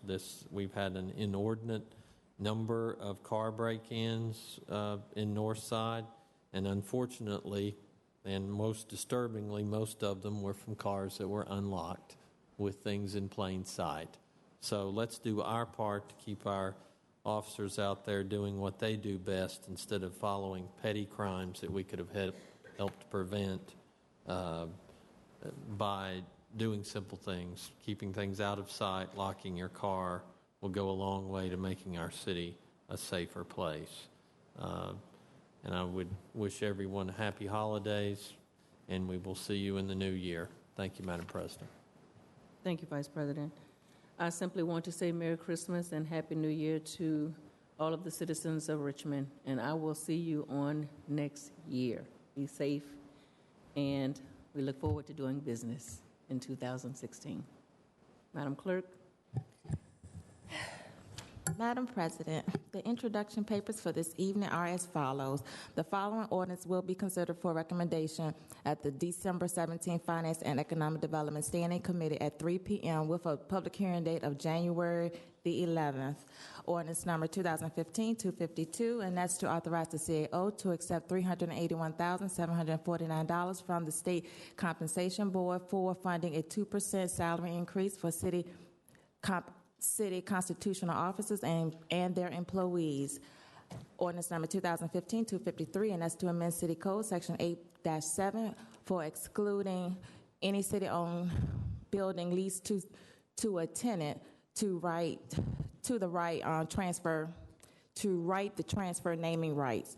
Finance and Economic Development Standing Committee, and December 17th. Ordinance number 2015-254, and that's to authorize the CAO to execute an agreement between the city and the Richmond Performing Arts Center for providing for the transfer of naming rights to the Carpenters Theater.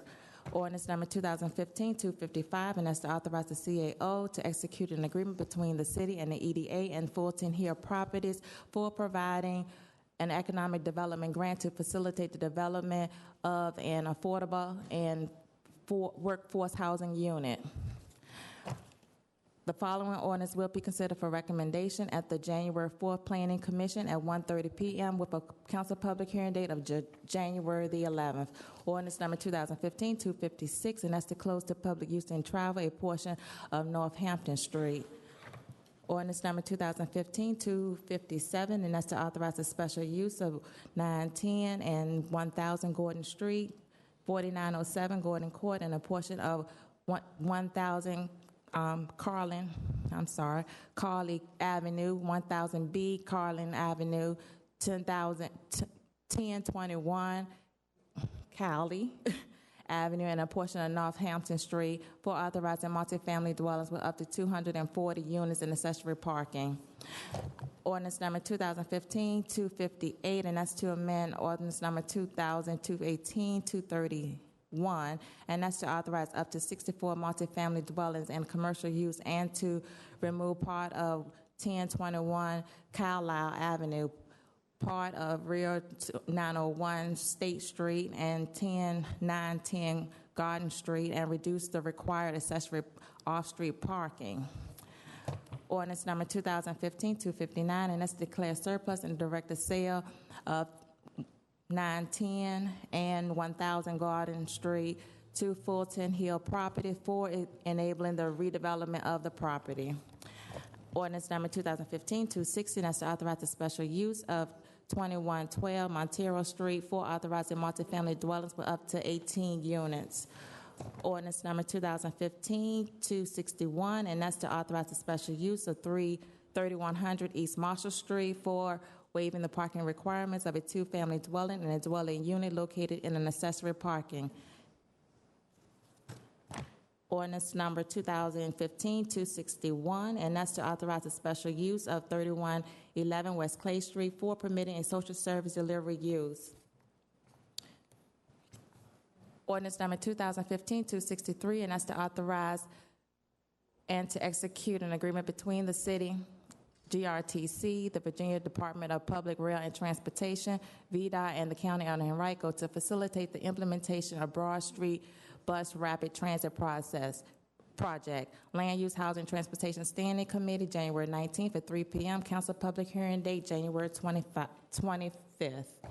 Ordinance number 2015-264, and that's to authorize the CAO to execute an agreement between the city and Fulton Hill Properties for facilitating the relocation of an existing city sewer utility easement. Finance and Economic Development Standing Committee, December 17th at 3 p.m. Council public date, January 11th.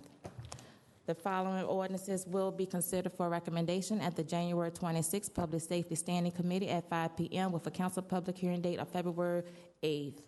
That's ordinance number 2015-265, and that's to authorize the CAO to grant $300,000 from the United States Department of Health and Human Services for supplement, supporting, and enhancing services provided to addicted offenders assigned to the Richmond Adult Drug Treatment Court Program. Ordinance number 2015-266, and that's to authorize the CAO to accept $46,650 from the Virginia Department of Emergency Management for providing phone team training for fire and emergency services personnel. Ordinance number 2015-267, and that's to authorize the CAO to accept $53,350 from the Virginia Department of Emergency Management and to transfer $53,350 in matching funds from the fiscal year 2016 general fund budget and to the Department of Fire and Emergency Services for increasing awareness in emergency preparedness and providing phone team training for fire and emergency service personnel. Ordinance number 2015-268, and that's to authorize the CAO to accept $65,000 from the Virginia Department of Emergency Management for providing materials for community outreach and preparedness training related to acts of terrorism and other catastrophic events. And this paper, ordinance number 2015-269, and that's to amend City Code Section 13-190 for removing the exemption that a tank may be abandoned if emptied, and to require soil testing to determine the contents of the tank, and to amend City Code Section 13-160 for removing the fee for the exception that a tank may be abandoned if emptied, and increase the fee for filling or removing residential heating oil tanks of less than 1,100 gallon size. Council public hearing date, January 11th. Ordinance number 2015-270, and that's to amend Chapter 13, Article 5, Division 3 of the City Code for making it unlawful for any persons to use or operate a temporary heat source for pest control treatment purposes unless such person has complied with certain conditions, and to amend Appendix A of the City Code for imposing a separate fee for thermal pest control treatment permits. Council public hearing date, January the 11th. Ordinance number 2015-271, and that's to amend City Code Section 9-58 to relocate and establish a new polling place for Precinct 911. Government Operations Standing Committee, January 28th. At 5 p.m. Council public hearing date, February the 8th. The following resolutions will be considered for recommendation at the January 26th Public Safety Standing Committee at 5 p.m. with a council public hearing date of February the 8th. Resolution number 2015 R68, and that's to impose enhanced speeding penalties and to authorize the placement of signs on a portion of Dove Street between North and First Avenues. Resolution number 2015 R69, and that's to impose enhanced speeding penalties and to authorize the placement of signs on a portion of Noel Road between Jank Road and West Tower Drive. Land Use, Housing, and Transportation Standing Committee at January 19th at 3 p.m. Council public hearing date January 25th. Madam President, that concludes the reading of the new legislation for this evening. All right, Madam Clerk. Then this meeting is adjourned.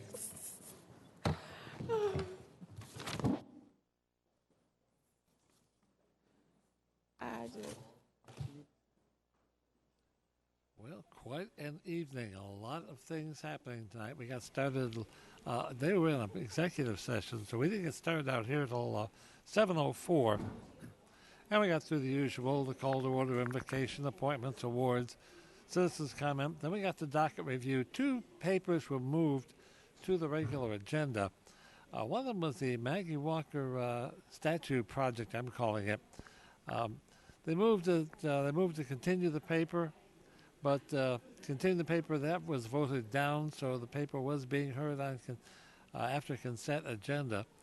And the one thing, the paper was being talked about for, I guess it was an hour and 10 minutes, and basically nobody was against honoring Maggie Walker, but there were some comments about should they close Brook Road, because that would be what would be happening. They'd be closing Brook Road between North Adams and Broad Street.